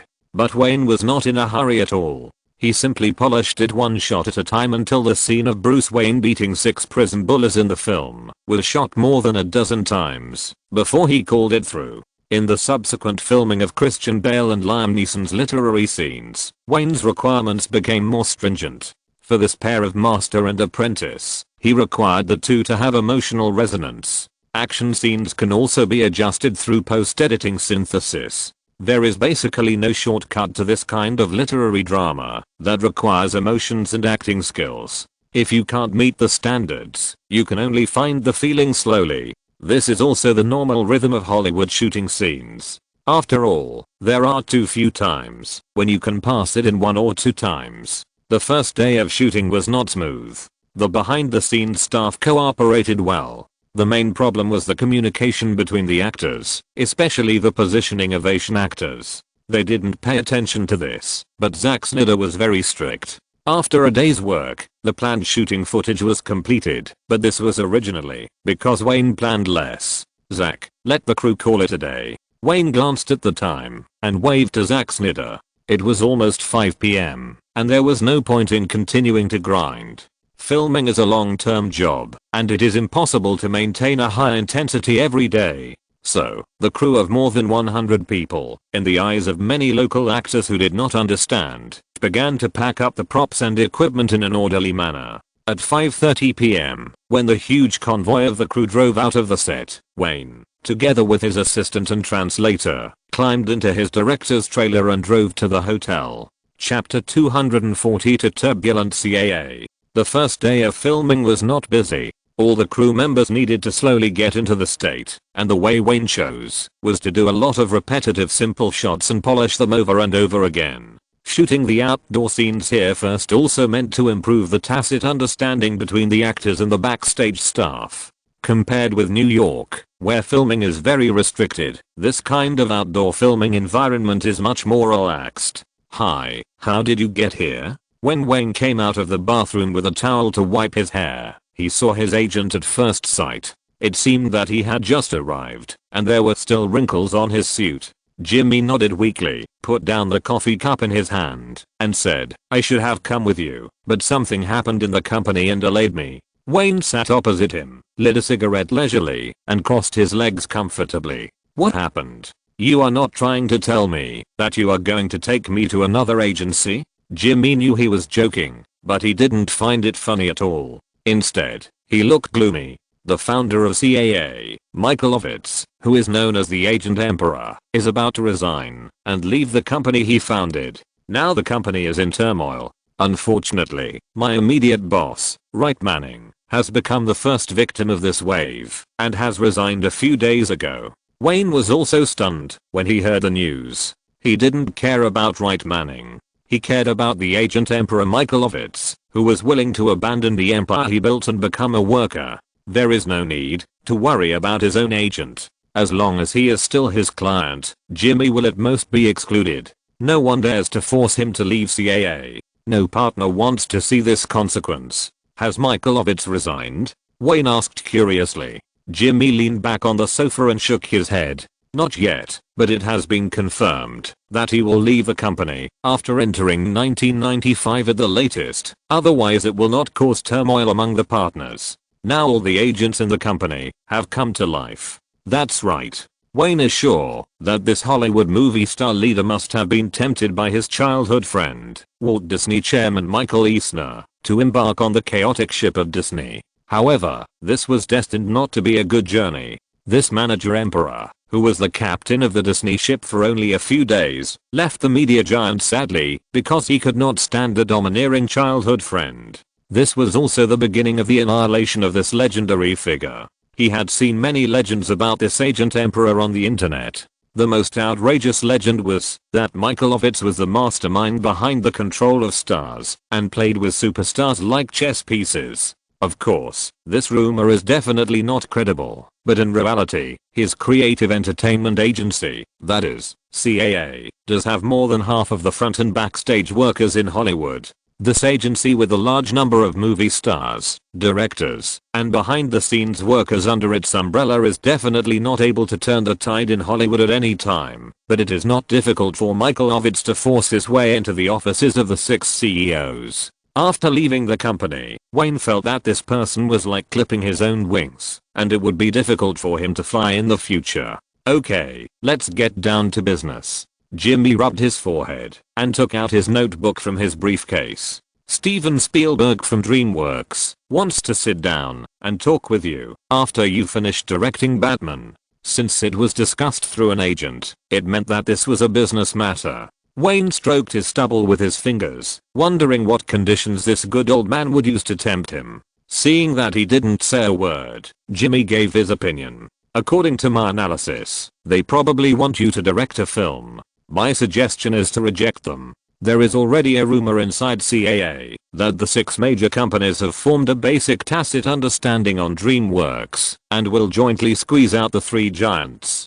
"Okay, I'll consider it. Anything else?" Without the reminder of his agent, Wayne was not prepared to have any involvement with DreamWorks. Steven Spielberg was a good person, but business was business. From the perspective of Warner Brothers, he could not direct a film for DreamWorks. And he knew how tragic the 3 giants of DreamWorks were. These 3 people did not have much time to be proud of for a few years. They were constantly sucked dry by the 6 giants. Not to mention that the DreamWorks of the 3 giants was torn apart. It was finally committed to Viacom and became Paramount's exclusive studio, and then committed to Walt Disney. Its fate has never changed. And that's what Jimmy looked at his client's face and saw that he really didn't know, so he said, in the new episode of Roger Ebbert's Watching Movies with Albert, one of the guests invited is Anthony Minghella, whose teeth were knocked out by you.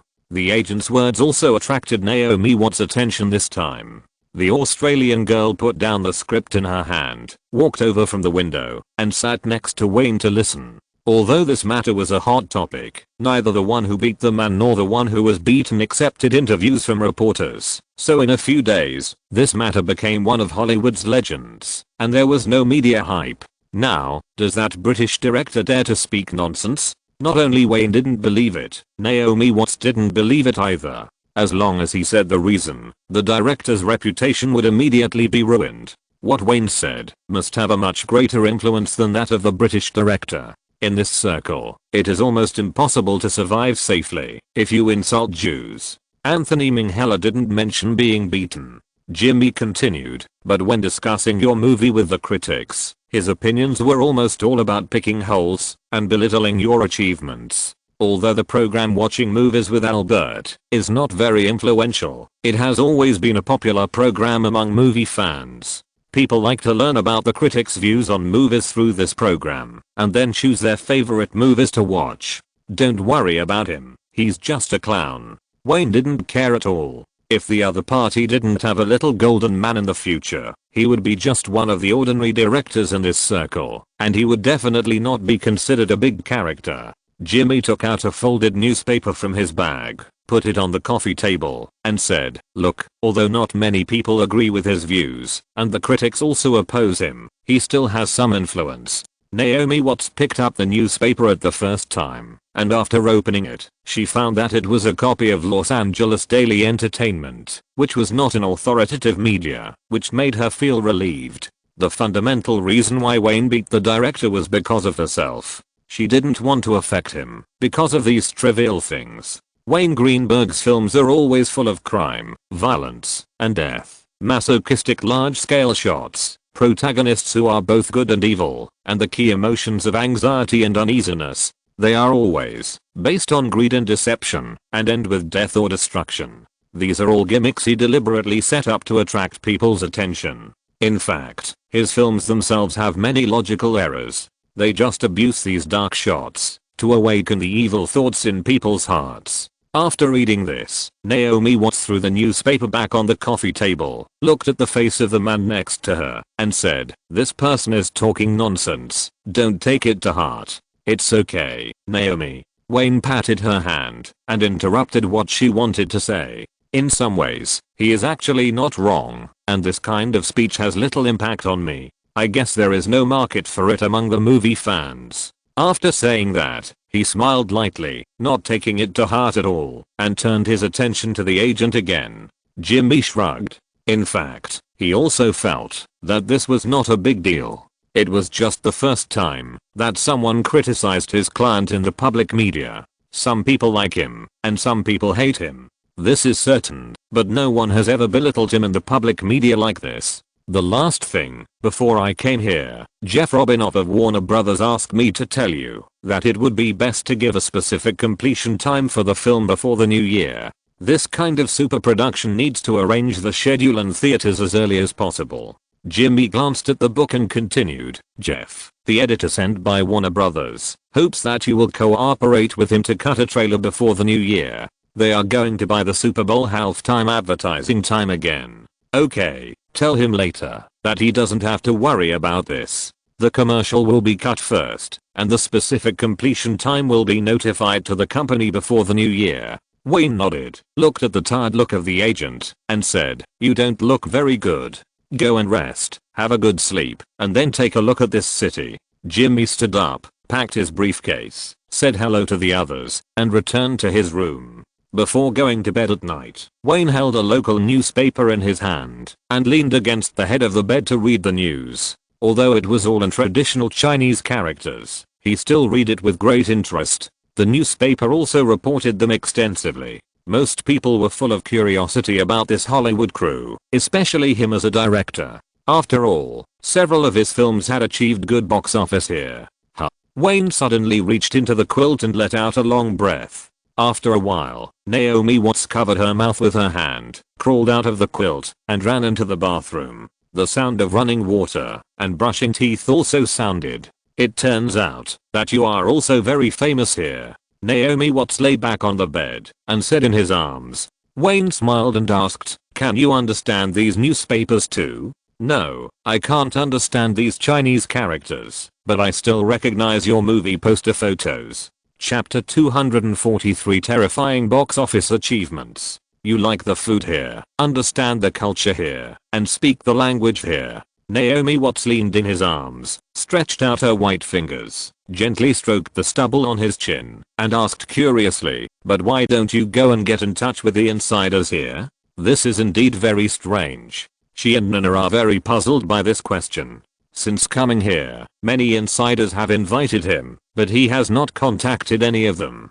He has let Tim Burton communicate with all the outsiders, and with the degree to which Wayne likes the culture here, he has never gone out to stroll since he came here. Those Oriental actors who want to approach him have all been stopped by Zack Snyder. No. Wayne's eyes were confused for a moment, and he shook his head and said, I like everything here, but it doesn't mean that I have to get in touch with the insiders here. It doesn't make much sense. We don't have many shots to shoot, and we will leave here soon. In fact, on the first day of shooting, he recognized several people. Among the onlookers, there were also several familiar faces. Not only the crew members were curious about this place, but the local actors were also curious about Hollywood.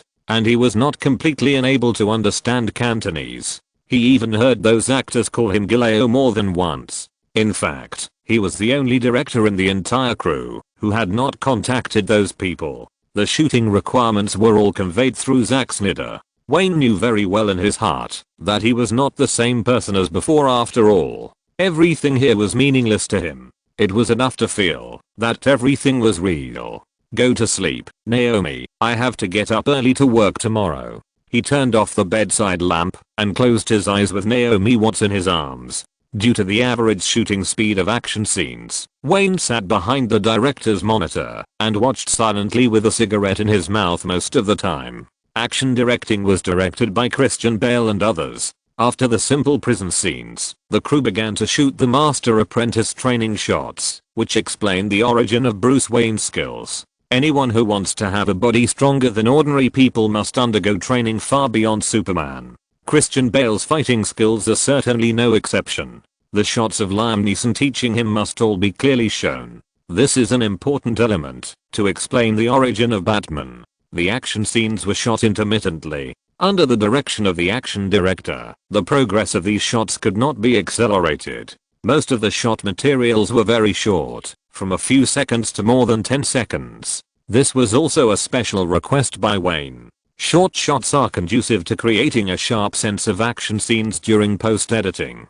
Everyone knows that professional matters should be handed over to professionals, so when the action director is directing, even he, the director, will watch silently without saying a word. For most of the day, the crew slowly polish the short action shots, and will soon shoot the literary scenes between the master and apprentice, some dialogues between Christian Bale and Liam Neeson about concepts. Before shooting, Wayne specially called the sweaty master and apprentice over. The scenes that start from here are also the beginning of your ideological conflict. Seeing that both of them were listening attentively, Wayne said to Liam Neeson, "You are Bruce Wayne's spiritual mentor. You teach him to control his fear, but your fundamental purpose is by no means to bring him back to the right path, but to attract him to your own path." Liam Neeson nodded and said, "I have practiced and thought about it carefully. My character helps Batman drive away his fear, points him in the direction, and hopes that he will stay by my side and save the world with common ideas. The evil of Henry Duca does not emanate from the bottom of his heart, but comes from the ideas that already exist in his mind." Liam Neeson pointed to his head and talked about his understanding of the character. "No problem, that's it." Wayne smiled and snapped his fingers. The Soul Master and Apprentice finally became opponents. Everything was caused by different ideas. Then he turned his head to the male protagonist and said, "You have complicated feelings for Henry Ducas. You agree with some of his views. However, you cannot recognize the idea of destruction in his philosophy, nor can you agree with the way the Shadow Warrior Alliance acts. I understand. Christian Bale nodded. Even before the film started, his face still maintained a state of bitterness and hatred. The preparations for the shooting were quickly completed. After the crisp sound of the stage manager's clapboard, Liam Neeson, who was standing in the shadows, said, "The greatest fear in your heart comes from the darkness." Facing the uneasy Christian Bale, Liam Neeson continued, "The darkness has never been our enemy. Darkness is our best friend.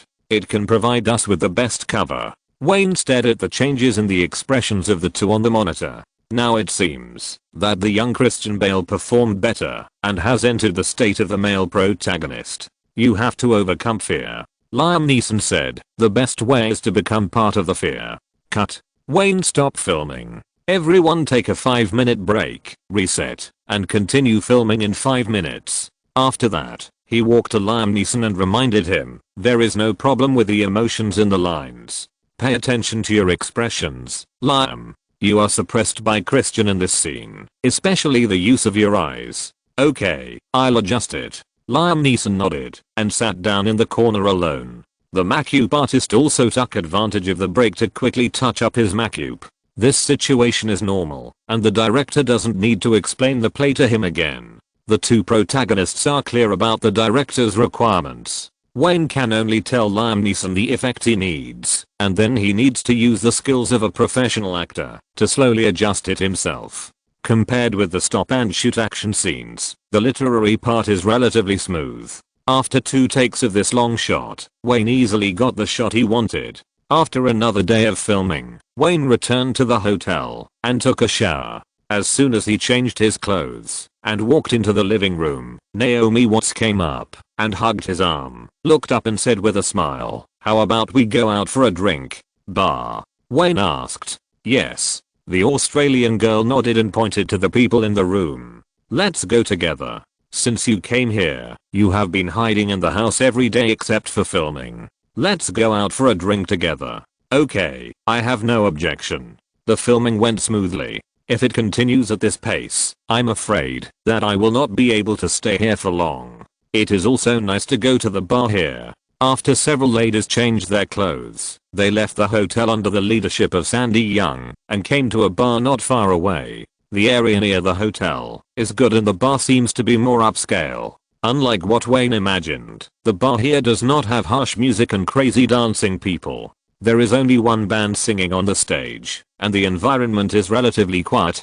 "Hi, Wayne." "Hi, Naomi." The beer was just served, and Liam Neeson came over and raised the bottle to everyone with a smile. "I didn't expect you to find this place too. Whatever you want, Liam." Wayne pointed to the place beside him, raised his bottle, and clinked it with him, and took a big sip of the cold and refreshing beer. "Did you come here alone?" "Yes." Liam Neeson nodded, looking relaxed after work, and raised his beer, and took a sip as well. "Every day after filming, I come here by myself for a drink. The bartenders here speak good English, and I also like this environment. By the way, I talked to my agent today on the phone, and heard that the North American box office of it has approached $300 million, and the global box office has exceeded $600 million.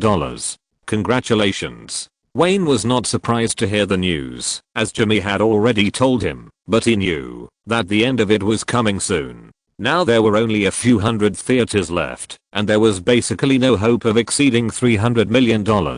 Putting down the bottle in his hand, he waved to Naomi Watts. The Australian girl rolled her eyes, took out a cigarette from her handbag, and handed it to him. "You're too polite, Liam." "No, Wayne." Liam Neeson smiled and shook his head as the music played. "You've created a box office miracle in the field of horror movies." He was sincere in his feelings. It grossed $290 million in North America and about $610 million worldwide. These two terrifying box office figures have shown people another possibility for horror movies. Everyone knows that horror movies are good at making a small profit with a big investment, but before Wayne Greenberg's It, no one had ever dared to think that a pure horror movie could be so popular. This has also led to many low-budget horror movie projects from small Hollywood companies this year, all trying their best to imitate this movie. How old are you this year? Even after the end of the year, you'll only be 25, Wayne. Liam Neeson observed this overly young director and said with emotion, but you've already created a terrifying box office achievement. His debut film Happy Death Day in 1991 grossed $120 million worldwide, and Get Out in 1992 grossed $250 million worldwide. After these two films, Joker swept the world. The appearance of this comic-adapted movie is destined to be recorded in film history. Not to mention the huge social response caused by the film. The box office alone is a miracle, the world's first blockbuster to exceed $1 billion. In addition, it, which has not been released yet, has grossed more than $600 million worldwide, making Liam Neeson dazed as he looked at the young faces around him through the lights of the bar. Since he started directing movies, he has never left the top 10 of the North American annual box office list, which is simply terrifying. The only director in Hollywood who can do this is Wayne Greenberg. Liam Neeson was very sober and saw him enter the bar. His purpose of coming over was to show his goodwill to him. If you're listening to this novel on a channel other than Fanfic World, it means they downloaded and uploaded it without effort. We cordially invite you to visit our channel, Mundo Fanfic Novelos. There you'll find the original version of this story and you can explore many other novels of various genres. We're waiting for you to immerse yourself in a world of incredible novels. Chapter 244 Fell asleep. In the bar, Liam Neeson picked up another bottle of beer and clinked glasses with Wayne again. You know, when my agent told me that you personally invited me, I knew I was not far from success. Everyone loves to hear these casual compliments. Even Wayne is no exception. Moreover, through the filming of the past few days, he found that this actor is very dedicated, which makes it easy for people to have a good impression of him. After taking a big sip of beer, he smiled and shook his head. No, Liam, being able to step onto the Oscar stage means that you have succeeded and are already outstanding enough. Wayne, I just want to express my gratitude. I know how popular your crew position is in the circle. Thank you for giving me this opportunity. If I need it in the future. Liam Neeson put down the bottle, raised his hand, and made a phone call gesture, then stood up and left the booth and returned to his seat. This actor, even after only a few days of filming, gave Wayne a good impression. If he can maintain this level after the filming of this movie, he will consider continuing to use him in future projects. Jimmy waited until Liam Neeson left before he spoke. Warner Brothers is interested in making a second part of it. The film and television production department called me today and wanted to ask for your opinion. I have no opinion. Wayne shook his head. The first film was a huge success. According to the practice of Hollywood film companies, a sequel must be put on the agenda. This type of project also has the highest success rate with the fan base of the first film, as long as Warner Brothers finds a reliable director and doesn't make any mistakes during the filming, then the performance of the second film will definitely not be bad. At the end of the first part of it, Wayne has left enough selling points for the second part. When the group of friends grow up, they will come back and defeat the clown once and for all. Jimmy said, what they mean is, are you still interested in directing the second part? No, after Batman, based on the market performance of the theaters, I estimate that it will take at most a year to ferment, and then I may make the second part. It is impossible for me to direct another horror film. This Batman, which has not yet been officially named, is the first work used by Wayne and Jeff Robinov and others to spy on the market performance. If this dark and serious superhero movie can achieve the expected results, the second part will definitely start shooting in a short time. This is a film that can affect Wayne's future career planning. It is related to many plans. Whether to gradually open up the DC universe or need to suppress it for a few years depends on the fans' acceptance of the film. He can't put his mind on horror films. Jimmy nodded. I will communicate with the production department. From the stage in the distance, the soothing music of the band and singer came. The men and women who came here for a drink also consciously enjoyed the atmosphere. No one talked loudly. This soothing atmosphere also made Wayne feel relaxed. Naomi Watts sat beside him. She glanced at his state and knew that she was right to suggest going out. He should like this environment very much. Maybe he was tired from shooting and producing 2 movies in a row without any rest time in between. Or maybe it was because no matter how he escaped, this place was too close to his hometown. Wayne suddenly quit working and completely relaxed. He drank the beer in the bottle in one gulp, slowly leaned on the sofa, and closed his eyes. He drove away the temptation of fame and fortune in Hollywood and the shooting work that would start tomorrow from his mind. Listening to Naomi Watts and Nina talking softly about fashion magazines, Jimmy and Sergi learning about the local culture of Sandy, Wayne slowly leaned on the Australian girl unconsciously, closed his eyes, and made a slight snoring sound. The sound of chatting and drinking on the table gradually became smaller. Naomi Watts pointed at the man leaning on her arms, stretched out her finger in front of her mouth and shushed her, with a smile on her face. Sergi observed the surrounding environment, stood up and took off his coat, revealing his bear-like figure, and covered Wayne with the coat. He waved his hand to let the rest of the people go back first. Naomi Watts smiled and nodded in their inquiring eyes, and said softly, "I'm here with him, there's no problem, you go back and rest first. Okay, call if you have anything."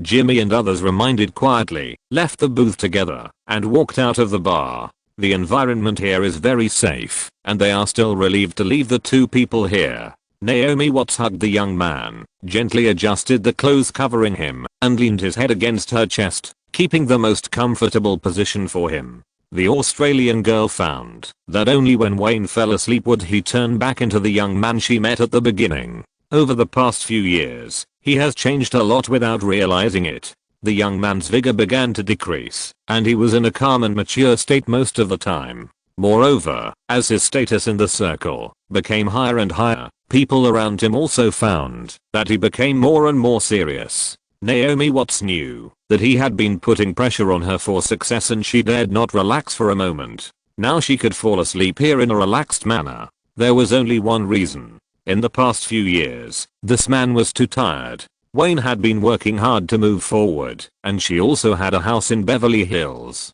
Although it was not as big as Greenberg Manor, the dream of touring the Avenue of Stars together when they first met a few years ago was also realized. And Naomi Watts knew that, although her success was inseparable from hard work, most of the credit belonged to this man. She just took his ride. Because of their special relationship, she rarely encountered those bad things in the circle. No one wanted to provoke Wayne, a young boss in the circle, just because of a pretty face. Many times, Naomi Watts thought more than once about giving up her dream of fame and fortune, and then having a relationship with him at ease. She even fantasized about wearing a wedding dress and marrying him, but she was too worried, and couldn't make up her mind. She knows the man in her arms better than anyone else. He is cruel and realistic, and he puts profit first. He is full of hormones and lustful. He never refuses women who come close to him. This is the typical style of a big man in the circle, but he is not suitable as a marriage partner. Naomi Watts knows that she can never accept waiting for him to come home for dinner every day and constantly guessing which little star he slept with during the day. That kind of life is definitely not what she wants. Instead of that, it is better to maintain a close partner relationship, not asking or interfering with his private life. Such a relationship between the two is more stable than any marriage. Sorry, I fell asleep. As soon as Wayne opened his eyes, he met Naomi Watts' eyes, lifted the clothes covering himself, yawned, shook his dazed head, and asked, "How long did I sleep?"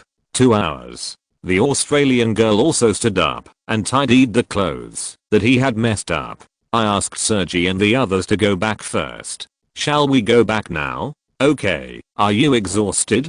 Naomi Watts held his arm, and the 2 of them walked out of the bar. The night wind on the street blew, and Wayne's mind suddenly became clear. Fortunately, I didn't expect you to sleep for so long.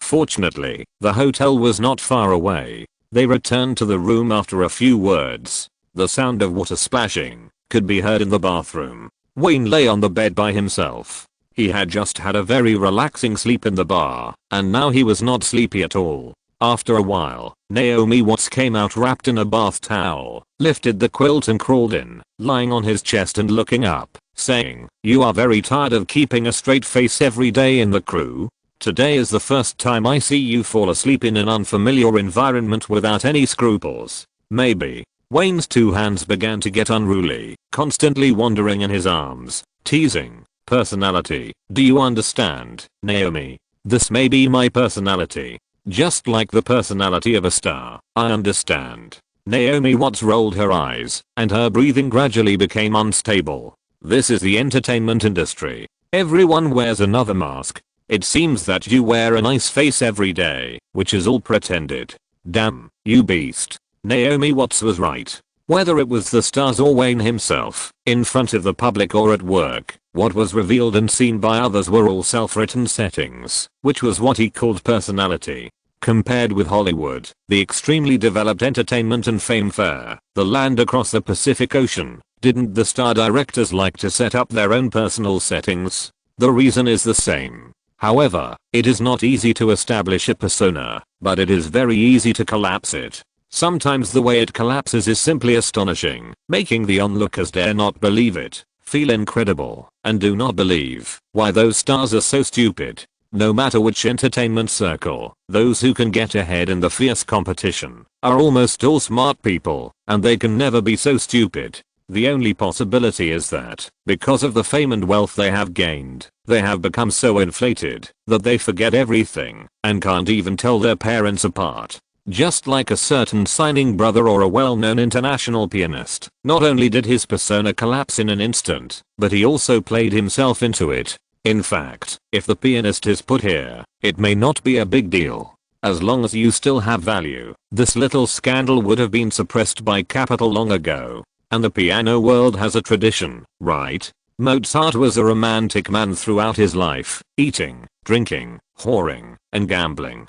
He squandered everything before his death, and owed a lot of gambling debts. Schubert lived a dissolute life, ate both men and women, and finally died of syphilis. Liszt played with all the famous Parisians, and introduced the women he had slept with to his friend Chopin. Brahms never married. In addition to liking his teacher's wife, he also liked to go out. Moreover, the people here are also aware of the morals of those Hollywood stars and artists. They are basically used to it. It can only be said that, although the Eastern and Western cultures are different, the ways of stars to commit suicide are definitely similar. Wayne. Naomi Watts' helpless voice rang out. Damn it, if I knew you slept well and tormented me, I would never let you sleep so comfortably, you hormonal beast. Chapter 245. Maybe I'm into the show.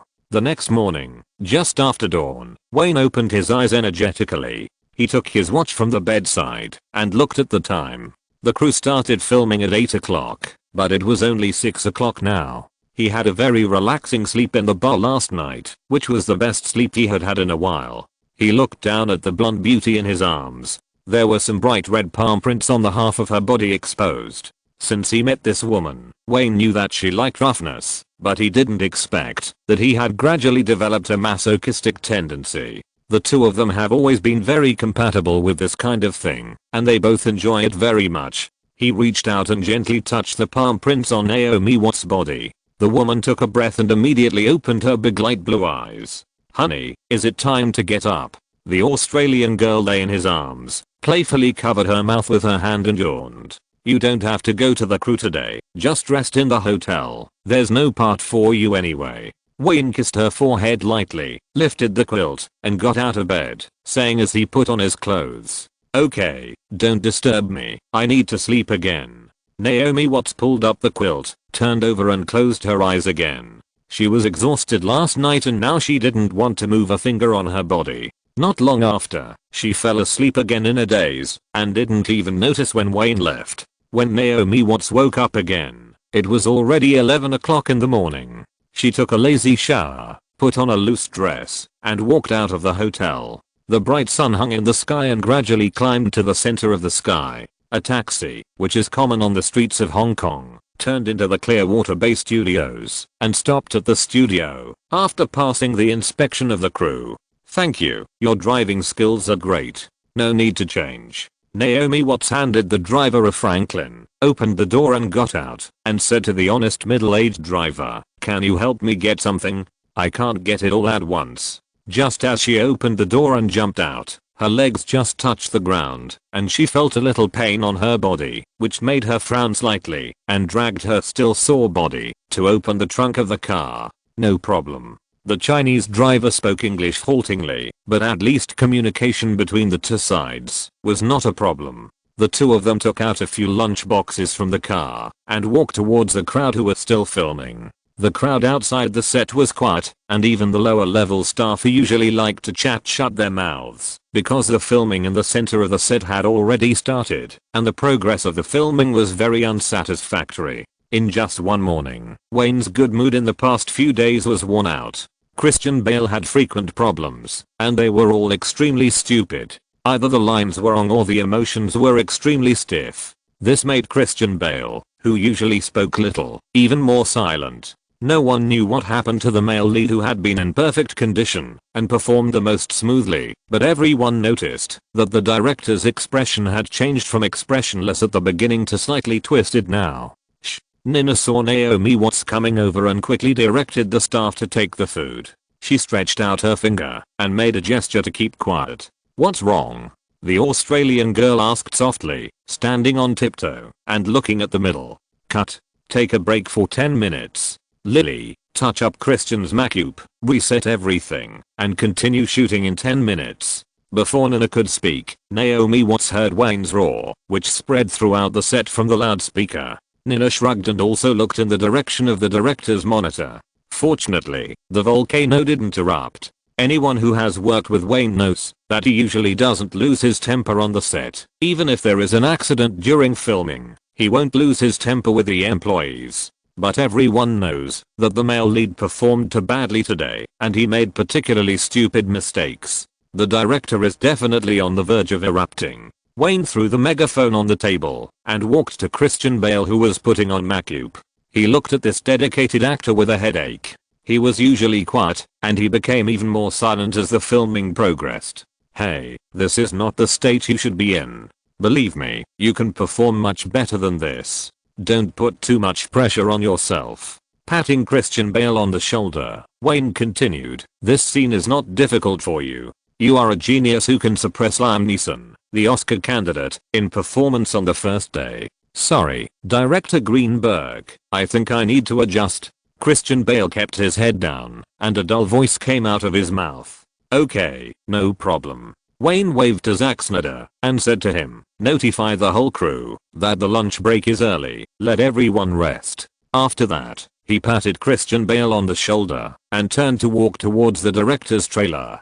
Zack Snyder observed that the male lead showed a grateful look at his back. At this moment, director Zack suddenly seemed to understand why Wayne always asked him to control his temper. Sure enough, this is Wayne's style. Naomi Watts and Nina walked towards the director's trailer with a pile of lunch boxes and said to Wayne's back with a smile. The assistant also smiled softly. "Yes, the boss has said more than once that getting angry will never solve any problems. It will only make more staff members nervous and will not benefit the filming work at all." And based on the assistant's understanding of her boss, he must have been furious at this time, but he chose to encourage the actors again. This is a typical Greenberg director's way. There are many big directors in Hollywood, but almost all of them are hairdryers on the set.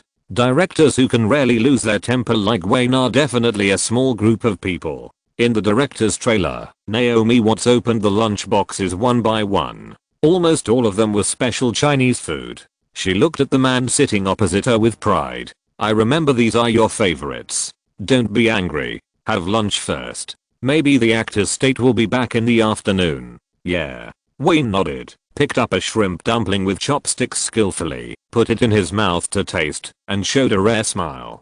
Tim Burton opened the car door and walked up. He took the fork handed to him by Nina. While eating, he observed Wayne's face. Seeing that he was relatively calm, he breathed a sigh of relief in his heart. Not to mention the director, even he, the producer, was still furious for the whole morning. Christian Bale's shot was jet nearly 30 times and still not passed. This situation is very unusual. "Wayne, I suggest you talk to the actor. His state is not right." Tim Burton recalled the shooting scene and suddenly spoke. "What? That kid seems to be into the role." Picking up a large cup of milk tea and taking a sip, Tim Burton shrugged and said, "Didn't you notice? Since 7 months ago, that kid has been forcing himself to become Bruce Wayne.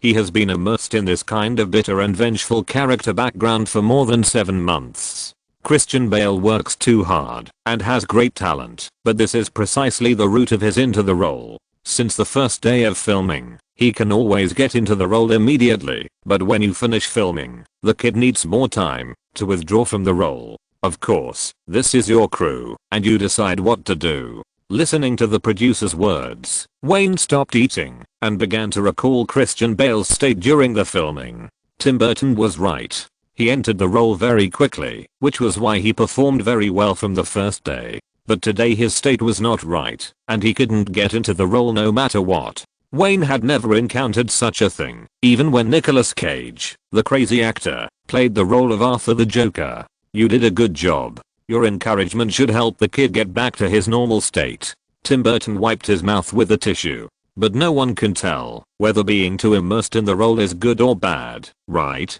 Wayne understood immediately. Just as he said, Christian Bale had been forcing himself to get into the role more than half a year ago. In addition, he became more and more taciturn. Now he might not be able to distinguish between the role and the outside world. This is also the reason why he did not perform well today. I understand. Let's keep it like this for now. He nodded to Tim Burton, thanking him for his reminder. After we finish filming the scenes here, we will go to New York to see if it doesn't work. If it doesn't work, we can find a psychologist or give him a few days off. This is also the most common solution. In the Hollywood art film circle, there are many actors who are too immersed in the role, and they all solve it this way. Unexpectedly, after the filming started in the afternoon, Christian Bale's condition seemed to get better all of a sudden, as if a lunch break restored his confidence. A large bonfire was burning on the ground. The props team used a hairdryer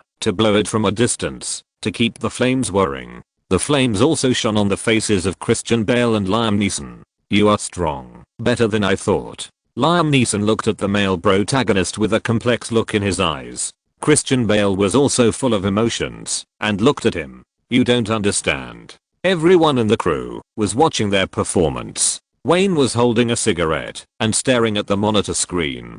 From his perspective, the close-ups of the two actors' faces showed their eyes, expressions and emotional changes very clearly. Now that both of them performed very well, he slowly let go of the worry he had been carrying. Cut. Excellent performance. This shot passed. After a long shot, Wayne's voice seemed to activate the set, and the crew members immediately moved. Everyone understood that they must seize the opportunity to shoot while the protagonists are in good condition. The makeup artist was chasing the two leading actors to touch up their makeup. Robert hurriedly adjusted the camera position, and the props and scenery were also busy changing the scene. It looks like we can go to New York soon, right? Tim Burton said teasingly as he watched Wayne cross out another page of the shooting plan in the director's notebook. Wayne shrugged, put down the notebook, picked up the coffee, and took a big sip. Is the snowy mountain location okay? I'll finish the shots here as soon as possible, and we'll shoot the snowy mountain scenes first. No problem. Everything has been arranged. Luke Simmons, who had been following Tim Burton, nodded. Chapter 246. I just want a nomination. In fact, except for the scene of destroying the headquarters of the League of Shadow Warriors, there are no big scenes in these shots in the early stage of the film. Bruce Wayne and Ducat, Bruce Wayne wandering in the bottom, feeling the sin, and joining the sin. These are actually just explaining the growth of Batman. Although under Wayne's strict requirements, the shooting speed is not very fast, but it is definitely not slow. Especially with Christian Bale in hot form, Liam Neeson has been playing steadily, and more shooting plans have been completed. Perhaps the only trouble encountered is that Christian Bale is getting longer and longer away from the character. Cut. This one is fine. Take a 5-minute break. After Wayne called a stop, Christian Bale still sat on the artificial ice in a daze, unable to recover, as if the whole world had abandoned him. This situation has happened many times. Liam Neeson and Zack Snyder both wanted to go up to help him and try to communicate with him in the first 2 days, but he refused every time. At this time, only when Wayne approached him, Christian Bale would be willing to talk to the director. After several minutes, He finally got up from the ground, sat on the MacUp chair, and let out a long breath. Wayne had been observing him with a frown on his face, and he was constantly muttering in his heart. It is said that a talented actor should be able to control himself, but this is the first time he has encountered such a person who can control himself but cannot. Christian, listen, you need to rest. Opening the record book, Wayne calculated the shooting progress. After confirming that there would be no problems, he walked to the actor, looked at him seriously and said, I will give you a few days off. Go and have a good look around this beautiful and busy city, and when you come back, we will shoot the scene of destroying the Shadow Warrior Alliance. I need you to stay in the best condition to finish all the shots here. No, Director Greenberg. Christian Bale shook his head vigorously. I'm in the best condition now, believe me. Okay. Of course, his current shooting condition is good, so good that it can exceed Wayne's customized plan, but his mental state is hard to say. Wayne is happy about his condition, but he is also afraid that something will happen to him if he can't finish shooting. After a few more persuasions, he still refused firmly.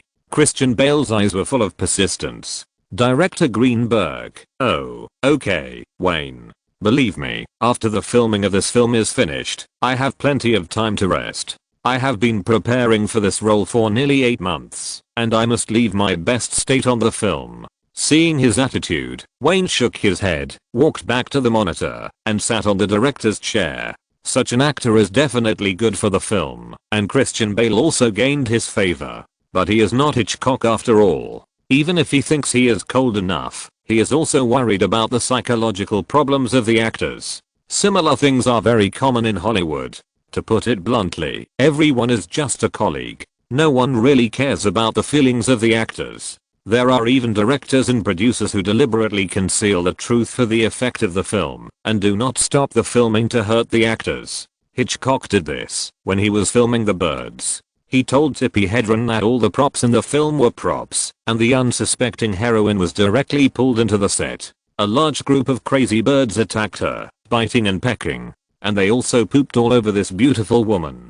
During this period, Hitchcock was completely immersed in the lens effect, and no one in the crew saw the blood and stopped it. This classic shot is still talked about, but no one knows that everything in it is real. Before a shot was finished, the beautiful woman Tippi was covered with wounds and fainted. So in the movie The Birds, Tippi Hedren's crazy screams were all real. Although such a shooting has created the most real and classic scene in film history, Hitchcock's cruel behavior and the inaction of the crew have also made some actors who worked with him shudder. The ruthlessness of Capital and Hitchcock's status in the circle. No one revealed these to the outside world. Even though he was criticized by the actor group, it still couldn't stop the actors who wanted to work with him from appearing. Batman, Scene 56, Act 3, Begin. The clapperboard was clearly tapped, and on the set, Liam Neeson used an orchid to make a hallucinogenic aromatherapy and handed it to Christian Bale. Experience the fear in your heart and let the fear become one with you. Only in this way can you conquer fear and become fear. This toxin extracted from blue flowers, when made into aromatherapy, will cause people to hallucinate and think of all the fears in their hearts. When Christian Bale took the aromatherapy that caused fear, placed it in front of him, and lowered his head to breathe, his expression changed instantly, and the panic in his emotions gradually replaced the calmness, as if he really wanted to die of the thing he feared the most. At this time, his face was clearly reflected on the monitor. Wayne and Tim Burton were both staring at the screen, watching carefully without blinking. On the screen, Christian Bale's face gradually turned pale. From the expression revealed, it can be seen that he must be very entangled and hesitant at this time. After hesitating for a long time, his expression was slowly replaced by determination, as if he had just overcome the superficial fear and really merged with the fear, as Liam Neeson said. Cut. Very good. Wayne and Tim Burton looked at each other and nodded with satisfaction at the same time. He picked up the megaphone and shouted loudly. Even Liam Neeson, who was acting opposite Christian Bale, breathed a sigh of relief. This kind of shot, that the director must have strictly required, was passed in one go, which made the onlookers breathe a sigh of relief at the same time. This kind of shot that needs to be edited into memory materials and play with emotional transmission in the post-production. As long as the director's requirements are relatively strict, it is the kind of shot that will not pass in a day, and it is by no means a new thing. Pack up and change the scene. Zack Snyder ignored the male protagonist who was still standing there and loudly directed the various groups to start changing scenes and prepare for the next scene. This kid will become an A-lister in the future. Tim Burton looked at Christian Bale with undisguised appreciation and was not stingy with praise. Of course, that's what I think too. Wayne shrugged and crossed out another page in his notebook. By the way, what do you think of this year's Oscars? As time went on, 1994 was about to pass, and another award season was about to come. This was also another battle for fame and fortune among people in the industry. When he heard about the Oscars, Wayne smiled softly. He already had another idea in his mind, so he didn't take this year seriously. As long as I get a nomination, it's enough. Although I didn't attend the award season due to work reasons, Warner Bros. Still publicized a Best Director nomination for Joker. This year should be the same strategy. It wants a nomination. With Warner Bros. Media capabilities, it's not difficult. Tim, you know, my age is too big a problem. The Academy won't give me the little golden man so early. Now it's just accumulating points. If those old men want to give it to me earlier, they would have given it to me the year before last for Joker. So, let's just accumulate points and gain experience. Tim Burton didn't expect him to be so clear-headed. No matter which director or actor, they usually can't stay calm when facing the little golden man. All the reasons given by the other party are reasonable, but he disagrees with one point. Wayne, believe me, if it weren't for Schindler's List, you would definitely have a great chance of getting that little golden man. The social impact of Joker is too great, and the film's emotional appeal is too strong. I've heard some news that some college bigwigs did vote for you, but it's a pity that you ran into Schindler's List. This is Tim Burton's true thoughts. Although he also knows that the chances are slim, he still feels a pity. Before joining the crew, he once met Steven Spielberg at a party and talked about Wayne and Joker.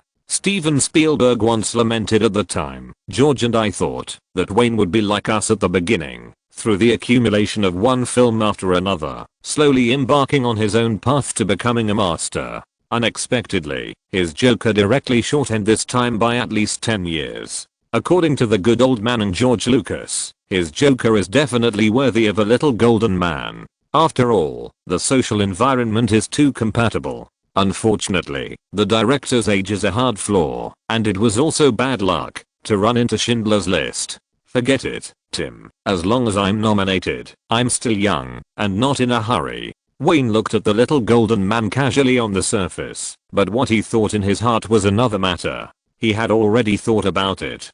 Through his planned path, he would definitely win the Oscar by making one film after another. But after meeting Anthony Minghella, his thoughts changed again. He didn't care how Harvey Weinstein would publicize The English Patient. Business is business. He really wanted to try to squeeze the soft persimmon of The English Patient. Avoiding the director's monitor moved by the crew, Tim Burton patted him on the shoulder and said, "It's good that you have this mentality. I can promise you that when you need it, I can help you get my vote and some old friends' votes." Okay, I remember it. He knew that these old people in the circle had influence, and the vote was not just one vote, but would affect the choices of many people. At that time, coupled with the media capabilities of Warner Bros., finding a better public relations company might really scare many people. Chapter 247 Flying to New York. As time gradually entered mid-November, the crew also began to finish the scenes here, most of which were fragmentary shots of Christian Bale.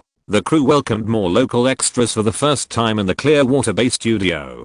Christian Bale stole an apple on the street and then was caught by the police. After the camera was off, he started to rob. These are all footage that show Bruce Wayne, who went deep into the lower social classes and understood the crime. Perhaps because of the difficult shooting in the early stage and the torture of the action scenes directed by the action director, Christian Bale's state was much more stable when shooting such fragmentary scenes. At least there would be no symptoms of taking a few minutes to play after shooting a shot, and his perfect performance during the startup period also won unanimous praise from everyone in the crew. How about it? At least we definitely chose the right actor, didn't we? Zack Snyder was in charge of the camera today. Wayne whispered to Tim Burton during the break-in shooting. Tim Burton nodded. Yes, he saved us a lot of shooting time. I didn't expect it to be so smooth. On the set, Christian Bale was lying next to several big men. A group of police suddenly rushed in, twisted his arms behind his back, and walked out of the camera range. Cut. This one is fine. Zack Snyder cherishes this opportunity very much. Even if he is shooting a strange shot, he can learn a lot by himself. Being able to control a crew of nearly 200 people, coordinate various departments, and shoot footage that meets the director's expectations is a very rare training opportunity in itself. Unfortunately, the shots here have been shot.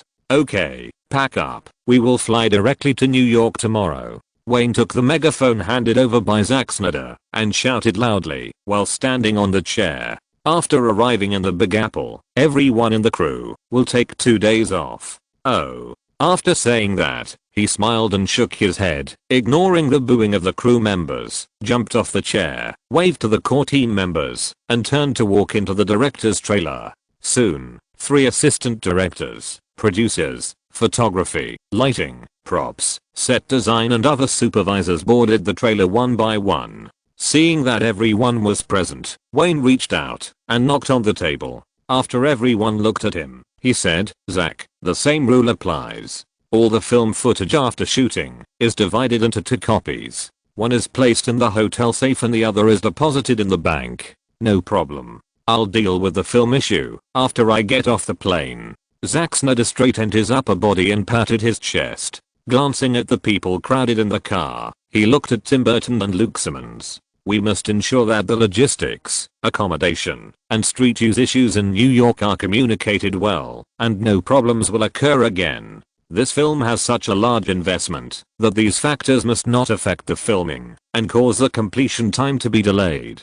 The film must be released in the summer season in May next year. This is his first blockbuster to hit the beginning of the summer season after a year. Whether it is people in the Hollywood circle, various media, or even a large number of general fans, they are all waiting to see how different his Batman is. There must be no moths.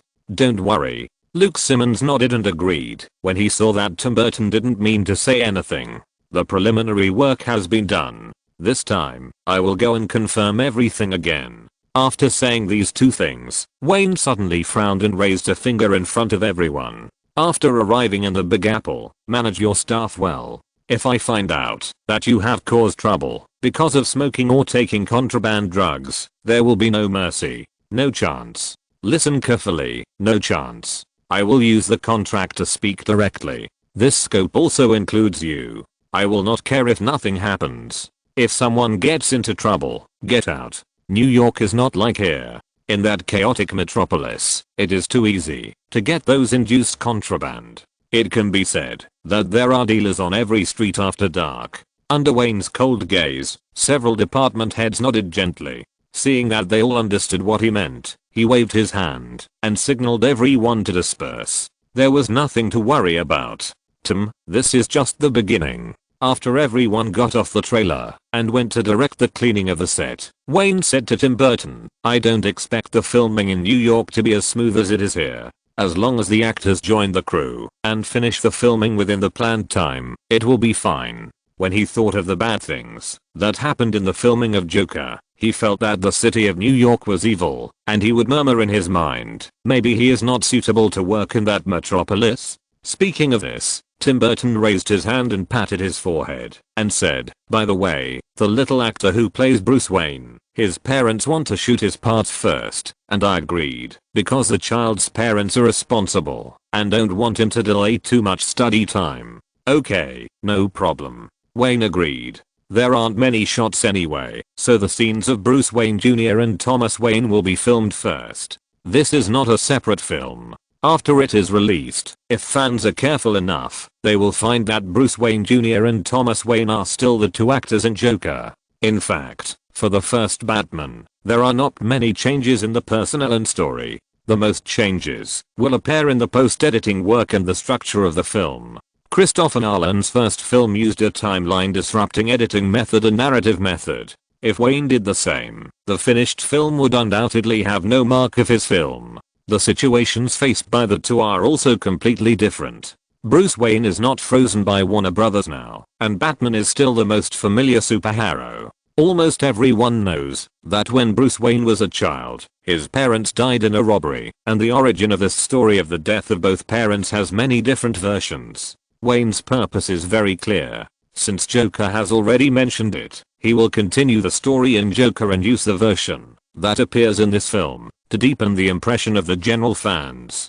Because he witnessed the death of his parents since he was a child, young Bruce Wayne became Batman, who fights criminals and upholds justice in Gotham City when he grows up. Even children know this story. But how did Bruce Wayne become Batman? His life experience from childhood to adulthood is blank. Wayne is filming this Batman in his hands, but he has spent a lot of space to explore Bruce Wayne's motivation and reasons for becoming Batman. So at the beginning of the film, he has already made a design. Groups of bats fly by at dusk, and under the illumination of light and shadow, they form a huge Batman logo in the air. It can be said that with such an opening design, Wayne has interpreted the tone of the film. This movie tells the story of the birth of Batman, and he has made plans long ago. When the film is edited in the later stage, he will use the linear narrative that he is good at to minimize the use of interrupting the timeline. This can greatly lower the threshold for watching movies, so that even children can understand it. After all, he is different from Christopher Nolan. Wayne will never put his own goods in the film. When Nolan filmed Batman, he had the meaning of proving himself, but Wayne didn't have to worry about that. This first film is to lower the threshold for watching movies, create a greater influence among ordinary fans, and lay a solid fan base for the second part. When it comes to the second part, he will consider burying more clues and lead to another DC superhero. Are you sure you don't want to go out for a walk? The crew packed up everything, and all the staff returned to the hotel. Since they were going to leave on a plane chartered by Warner Brothers tomorrow, many staff members walked out of the hotel and wanted to take a good look at this oriental city before leaving. Naomi Watts stood by the hotel window, looking down at the staff walking out of the hotel door, and turned to look at Wayne. Maybe we should go out for a walk, or buy some souvenirs. I heard that luxury goods here are very cheap. Wayne put down the notebook he was flipping through, and looked up to find that not only Naomi Watts wanted to go out, but also the assistant Miss Nina looked at him with shining eyes when she heard about luxury goods.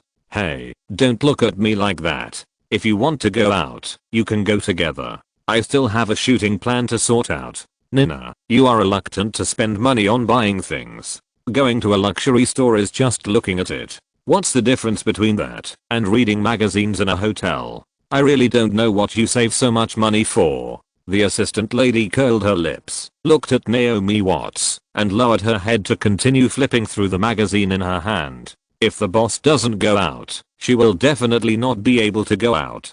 Who knows if he has something to ask her when he is working. If North America calls him, he also needs to determine the purpose before he can answer it. Whether it is a problem in life or various things to contact at work, Wayne can hardly do without Nina. This is also the most successful part of the assistant lady's work. If she successfully makes the boss leave her, she will lose half of her ability to live and the biggest help at work. This also tied her up. For several years, she had never been in a relationship. Almost all the men who approached her had ulterior motives. Okay. Wayne put the pen into the notebook, closed it and threw it on the coffee table. When we get to New York tomorrow, I will take a day to go shopping with you.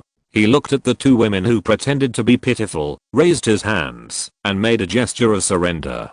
Plus, tomorrow's consumption will be paid by me, so Nina, if I were you, I would quickly open the fashion magazine with Nami to study which store on 5th Avenue to go to tomorrow. Chapter 248 The Gorilla Who Fucks. This Statue of Liberty is a gift from France to the United States in commemoration of the Franco-American alliance during the American War of Independence. It was designed by the famous French sculptor Bartholdi, which took 10 years to complete. It represents the free will of the American people. On the first day the crew arrived in New York, Wayne took off his suit that had not changed for many years, put on jeans and a baseball jacket, and accompanied Naomi Watts in a casual outfit to visit the Big Apple. like tourists around them. Several people listened to the explanation of a tour guide not far away. From the moment they got off the plane, Naomi Watts and Nina began to urge him to change clothes and go out together to visit the world's financial center. The Australian girl also wore a mask and a big pair of sunglasses to prevent being recognized while shopping and causing unnecessary trouble.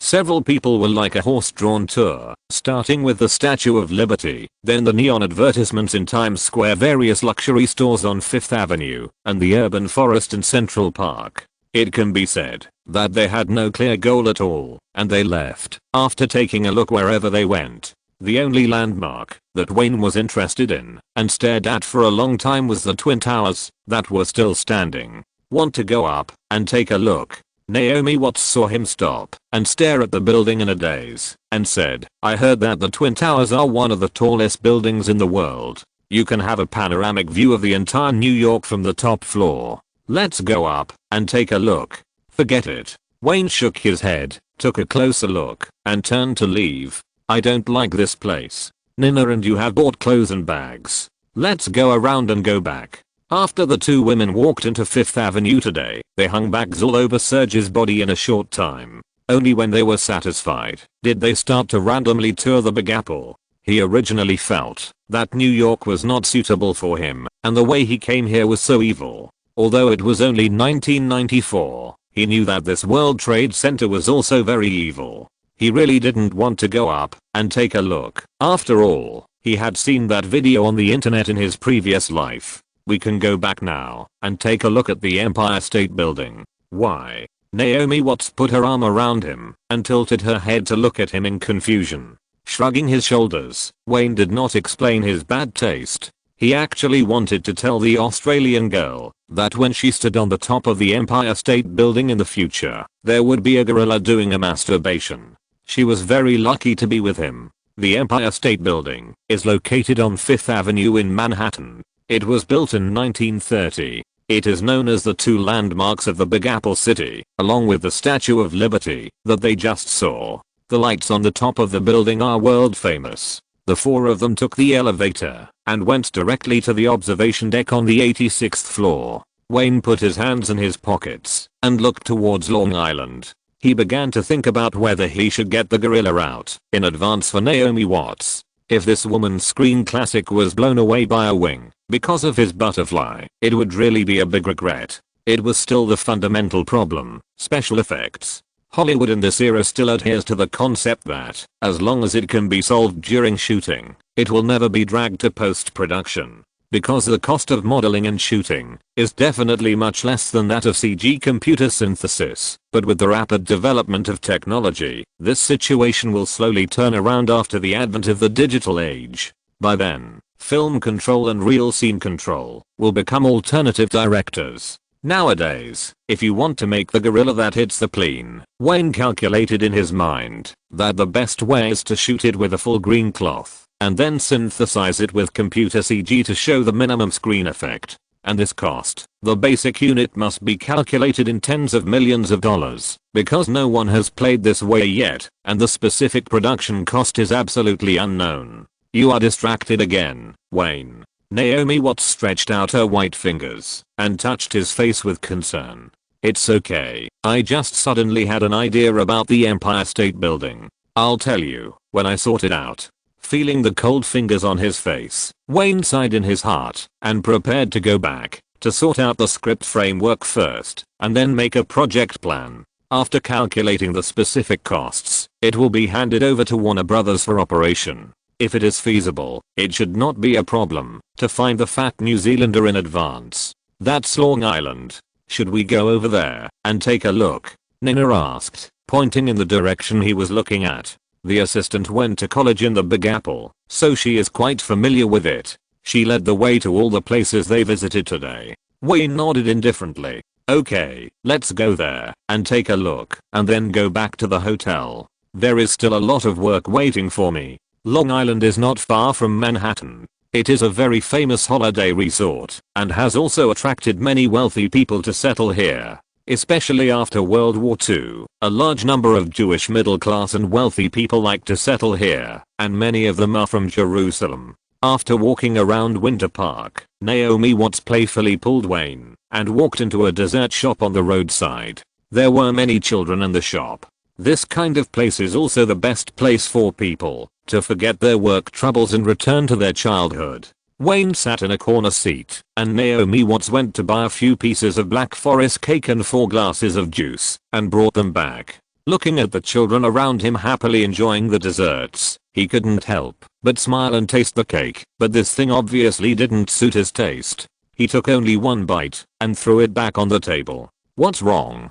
Don't you like it?" The Australian girl and Nina looked at him, and then looked at Sergey, the Russian bear, who also put the cake back on the table. "It's too sweet." "Why is it so sweet?" Sergey gave a fair evaluation on behalf of the two men. Wayne also shrugged his shoulders. Things that make children happy are not necessarily suitable for adults. The first day in New York was spent on sightseeing. Early the next morning, Wayne took heavy steps and ran around the hotel in a long circle under the occasional snowflakes falling from the sky. The weather here seemed to have suddenly become cold. In the past few years, he was busy with work and had little time to exercise. He rarely wanted to run in the morning, but encountered bad weather. After running into the hotel gate, he took the elevator back to his suite. Nina had already put breakfast on the table. She reached out to take the hot towel handed over by Naomi Watts, wiped her face, and ate breakfast while flipping through today's newspaper. Almost all of them were preview comments about the awards season. The entertainment section of the Los Angeles Times made a box office summary of Hollywood in the past year. On this list, Wayne's It was undoubtedly on the annual list, ranking 3rd in the 1994 box office rankings. The first one was undoubtedly the biggest box office hit of the year, Forrest Gump, which had a total box office of $330 million and made Tom Hanks unparalleled in popularity. The second one was The Lion King, produced by Disney Animation Studios and released by Buena Vista, which achieved a North American box office of $312 million. Wayne knew that this was the last glory of Disney Animation Studios. From then on, Hollywood animated feature films would enter the Pixar era of Joe. It followed closely with a box office of $292 million. This horror film, that he had prepared in advance, was definitely one of the biggest surprises of the year. In addition to the annual box office rankings, the Los Angeles Times also commented on the film. This year's summer season was particularly fierce, with great films such as Forrest Gump and classic animated feature films such as The Lion King. However, the biggest surprise in 1994 was an American horror film, It, which completely changed people's prejudice against horror films. As early as 1993, Wayne Greenberg and his Joker began to be worshipped by movie fans around the world. Movie fans went to the theater again and again to watch this unique comic character and tirelessly analyzed every detail in the film. This year's It swept the entire September schedule, winning the box office championship for 4 consecutive weekends, and once again caused a movie-watching craze among young people. "You are watching it with such relish. I can tell at a glance that it is a compliment to you."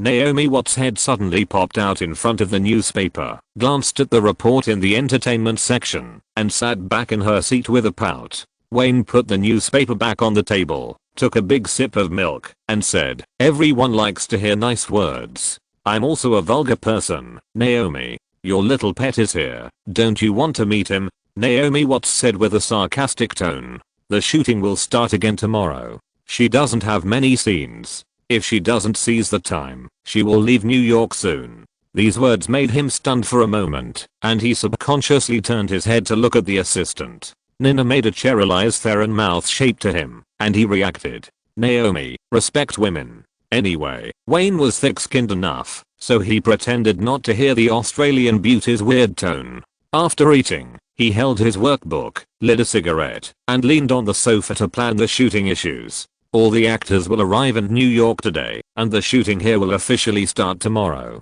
It is almost December, and he plans to finish all the footage within 1.5 months, to leave enough time for post-production work. We also have to cut a qualified trailer before the Super Bowl, and we also have to consider the release time. The preliminary judgment is that it will definitely be at the beginning of the summer season in May. The specific weekend of the release will depend on when the production is completed. Chapter 249 Virus sources ready. Just as Wayne led the crew to start filming again, far away in Burbank, Los Angeles, the source of his virus plan was also completed. In a Miramax film room, the edited The Witch had just been screened. The film's director, Glass Crowder, sat in the corner of the film room, looking at several Miramax executives nervously. From their expressions, while watching the film, it can be seen that they disliked the film.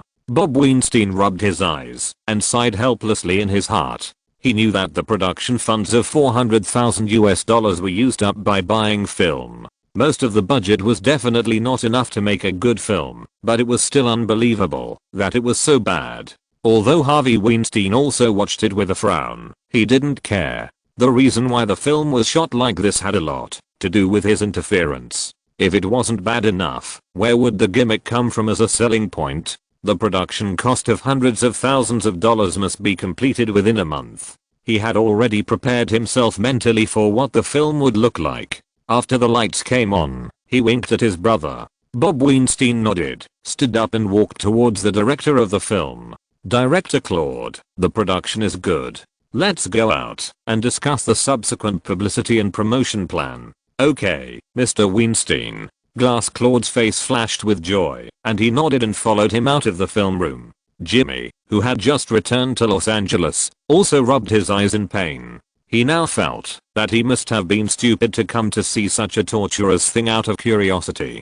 Yulia, the Miramax film expert next to him, felt that if this film was longer, she would definitely vomit. The two heads of the publicity department on the side, Harris and Evan, closed their eyes as soon as the film ended. Harvey Weinstein personally opened the curtains to let in the bright sunshine of Los Angeles. He looked at the people in the room and said, "This is probably the film. All the footage that can be used has been edited in. Even if we re-edit it, the effect will not be different from now." Harvey.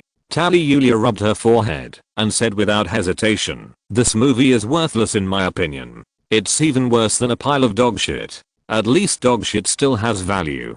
This middle-aged black woman is an expert in watching movies. She was also one of the first people to discover the commercial value of Happy Death Day at the St. Denis Film Festival, and then she would report it to her boss. As soon as they entered the film room today, Jimmy and her recognized each other. Although the woman didn't know why the other party was here, she was very smart and didn't ask more questions. "Of course, I know everything." Harvey Weinstein guessed that there would be such an evaluation, but he didn't care at all. "I asked you to come here to let you see if there are any particularly obvious logical loopholes in this film." "I'm sorry, Harvey." Yulia shook her head.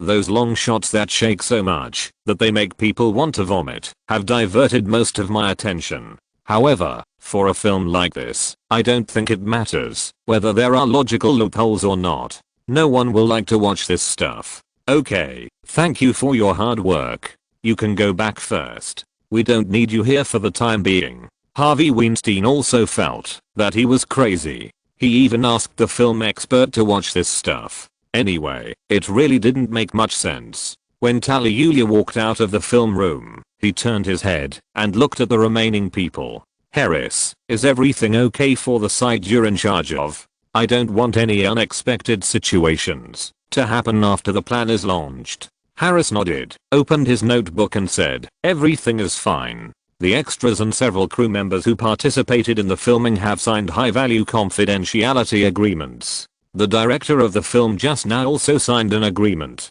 According to the agreement, they must cooperate with all our publicity plans before and after the film is released. I gave them each $5,000 from the account of the Witch Studio, and there will be no problem with this matter." Harvey Weinstein and Wayne didn't care about this money, but for those low-level people in Hollywood, it was definitely a huge sum of money that allowed them to continue to make a living. If they want to pursue the Hollywood dream, they must first survive in this city. Not only money, but also the fame that may be brought if the film can be screened in theaters is also the main motivation for these people. After he finished speaking, Devin beside him also spoke up. "The which information you asked me to collect is already ready to be used for publicity at any time." Harvey Weinstein nodded with satisfaction. "Now all the preparations that can be made are done. As long as the subsequent publicity funds arrive, the virus spreading plan can be officially launched at any time. This is also the purpose of inviting Jimmy here today.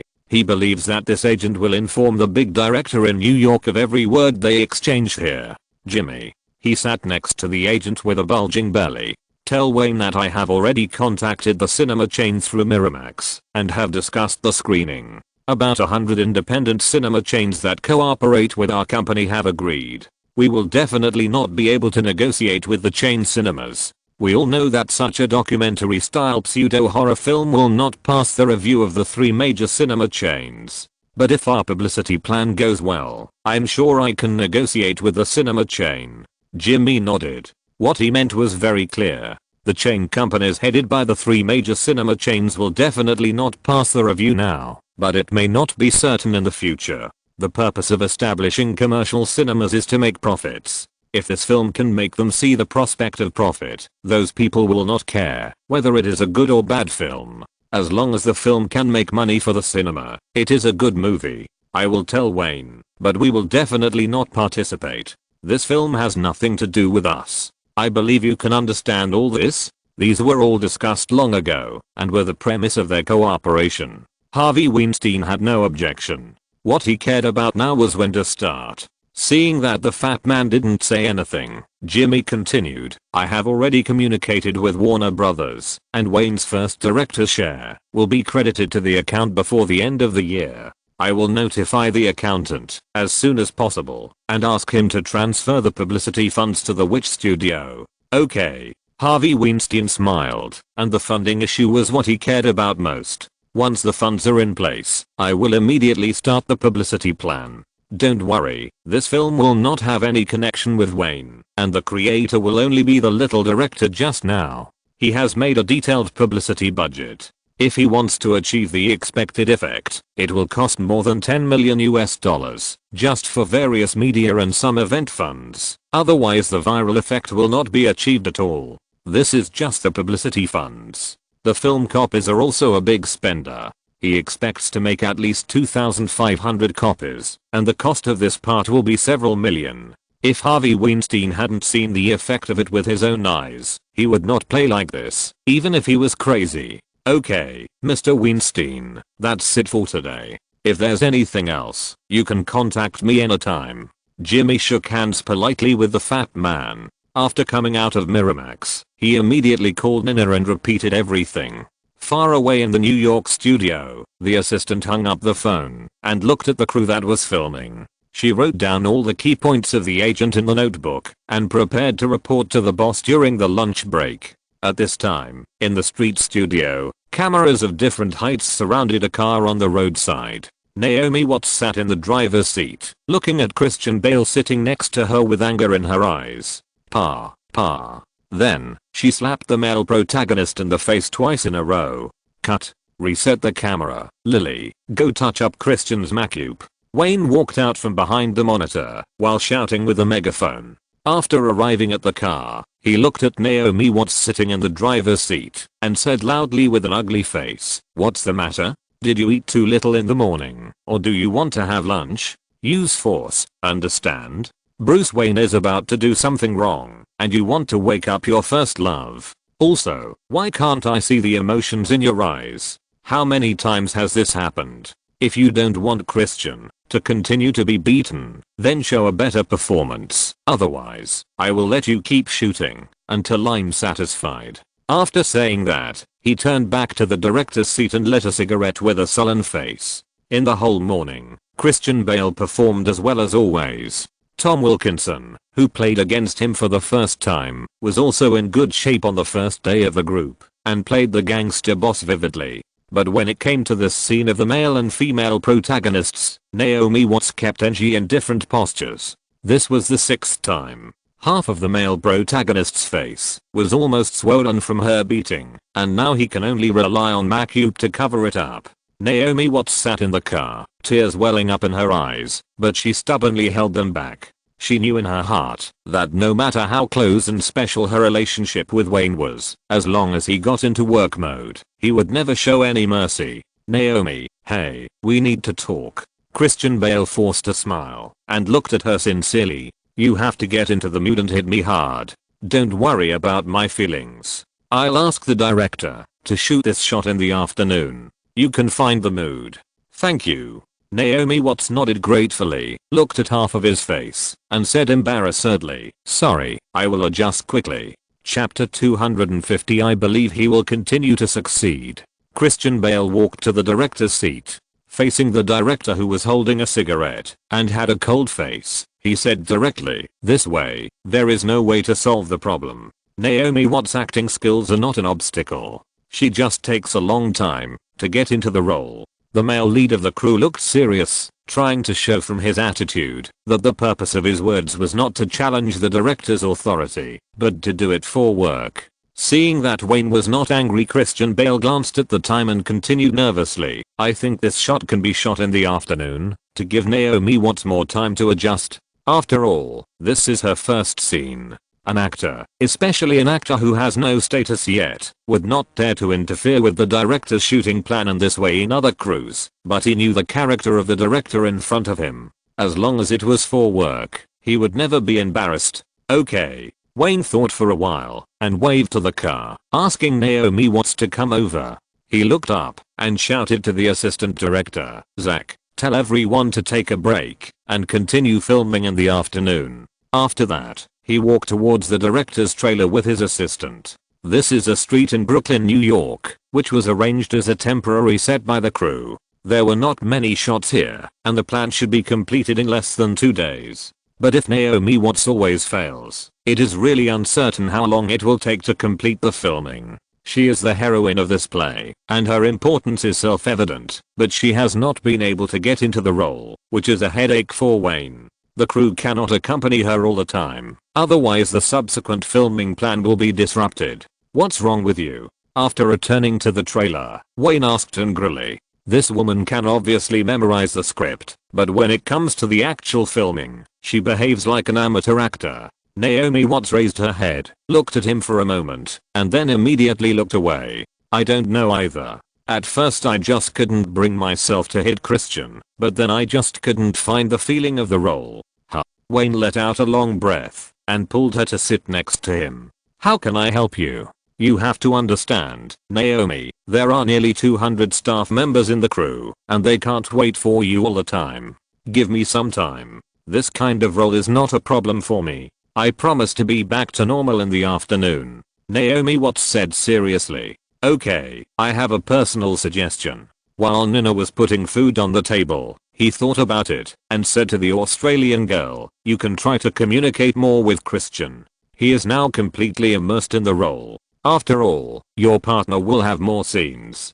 Christian Bale really immersed himself in the role, even a little too much. Wayne felt that after the filming of this play was finished, this actor would probably need to rest for a long time before he could get out of this role. "I'll try." Naomi Watts nodded and helped Miss Lee to open all the lids of the lunch boxes. "Damn, why this Chinese restaurant again? We ate these last night." Nina raised her eyebrows playfully, picked up a piece of roast goose with her hands, and put it in her mouth. "It's only been a few days. You don't know, when I was filming Joker in New York that year, I followed my boss to eat these for more than a month. Obviously, the Cantonese Chinese food here is very different from the one made by Hella's husband in the manor." After tasting a few bites, Naomi Watts shook her head and walked off the trailer, ready to find some sandwiches to fill her stomach. Before these dishes were delivered, they were made according to the assistant's instructions. The taste was not changed. Most North Americans should not be used to it. Jimmy called. Nina took out a tissue to wipe her hands. While her boss was eating, she quickly took out her notebook and repeated what the agent said. After listening, Wayne nodded and said, "When the share arrives, you notify Colin Howard and ask him to transfer the money as soon as possible. Also, tell Jimmy not to go to Miramax unless necessary. If there is any problem, just call and solve it." He knew very well that with the speed of information dissemination nowadays, if a film wants to sell well, it must be marketed and promoted on a large scale with the help of various media channels in a relatively reasonable way. Before the advent of the internet era, these media resources were the channels for people to understand information, and if you want to use these channels, you must invest a lot of money. This is definitely a crazy plan, but the success rate is extremely high. As long as Harvey Weinstein can provoke a strong enough social response in the expected way, making money is inevitable. At 1 o'clock in the afternoon, the crew came alive again. Naomi Watts sat alone for the whole noon. When she was ready to start shooting again, she opened the car door and sat in. The script supervisor walked to Robert's camera, glanced at the two actors in the car, raised the script board, and placed it in front of the camera, and slapped it. Batman, Scene 69, Act 3, begin. The two people in the car quickly got into the mood, and they didn't want to continue to focus on this short shot. Naomi Watts suddenly turned her head to look at the male lead, with a hint of anger in her eyes, stretched out her arm, and slapped him on the face without hesitation. A few seconds later, Wayne's voice rang out. Cut.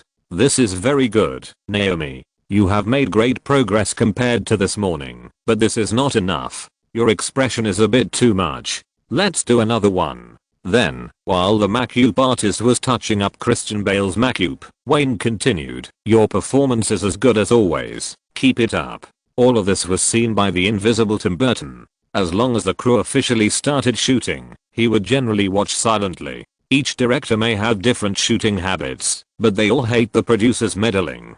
Although he did a lot as a producer, he was also a director after all, and he could definitely understand the feelings. Tim Burton can see that, although this is definitely a film with strong commercial attributes, Wayne's requirements are very strict, and he did not relax the requirements, because it is a comic adapted commercial film. As a crew producer who personally participated in the preparation, he had enough exchanges with Wayne in the early stage, and he understood very well why his partner was strict with the actors. This film tends to be realistic, and it is in the same city as Joker. The performance of the actors is very important for the entire film. The film not only requires the action scenes to be punchy, but the characters in it must also be in line with reality. This is also the case with this Gotham. Darkness, sin, murder, and oppression shroud the entire city. The combination of the city and the theme brings a real Gotham to the audience. In the movie Joker, only a corner of the real city is revealed. On this basis, this movie will show more real situations, giving the audience the illusion that this is not fictional, but exists in reality, and evokes the audience's empathy. The audience will look forward to Batman's salvation more when they have more emotional resonance, and a Bruce Wayne with humanity will also deepen this sense of expectation and favorability. Since the filming of the film, Tim Burton has discovered Christian Bale's acting talent since the scenes in Hong Kong. Regardless of whether he was too immersed in the role, because of the 7 or 8 months of training, his performance was really good. Many scenes of the male protagonists' inner fluctuations were not difficult for him at all. This kind of difficult performance would pass smoothly after 3 or 5 NGs at most. On the contrary, his performance in those shot action scenes was like a normal person. As a famous director and producer in the circle, Tim Burton certainly understands why Christian Bale is like this, because he is too serious and wants to seize this rare opportunity too much. This is a huge production with an investment of 120 million yuan. It puts a huge pressure on him to choose a young actor who has not yet made a name for himself as the male protagonist instead of directly inviting an A-lister. Fortunately, this actor is dedicated enough. If nothing unexpected happens, he will become famous in one fell swoop. Another part of the pressure comes from director Wayne Greenberg. His films are naturally artistic and can also achieve box office success. This will bring more opportunities to actors with aspirations and will also require higher basic qualities of actors. Tim Burton thinks that Wayne should find an opportunity to have a good talk with Christian Bale so as to prevent the male protagonist, who is already too immersed in the role and under great pressure, from being crushed by pressure before the filming of the film is completed. The filming is still in progress, and Naomi Watts finally got into the role. The second shot also passed smoothly. Why don't you watch it? Tim Burton turned around and was about to return to the trailer when a questioning voice came from behind him. He looked back and saw that it was the more transparent third producer in the crew, Digger Harris, an executive of DC Comics. Everyone knows the existence of this person, but except for attending the core team meeting, he did not say any opinions about the filming. He really only had eyes and closed his mouth. Before Digger Harris came, he was indeed instructed by the CEO to only participate in the crew to watch and never feel uncomfortable. I'm going to talk to the third-party guarantee company to ensure that the crew's expenses are sufficient. Tim Burton walked back and asked curiously, "What do you think about the filming? In fact, I'm a complete layman in film production." Digger Harris shook his head and said without disguising, "But I have always believed that director Wayne is the most suitable person for DC. Whether it is because of The Great Joker or his working state, I believe that he will continue to succeed." End of this chapter. Thank you very much for reaching the end. Don't forget to like. Looking for more exclusive content and immediate access? Subscribe to our Patreon. Remember, every like, subscription, or donation encourages us to continue. Thanks to everyone. See you in the next video.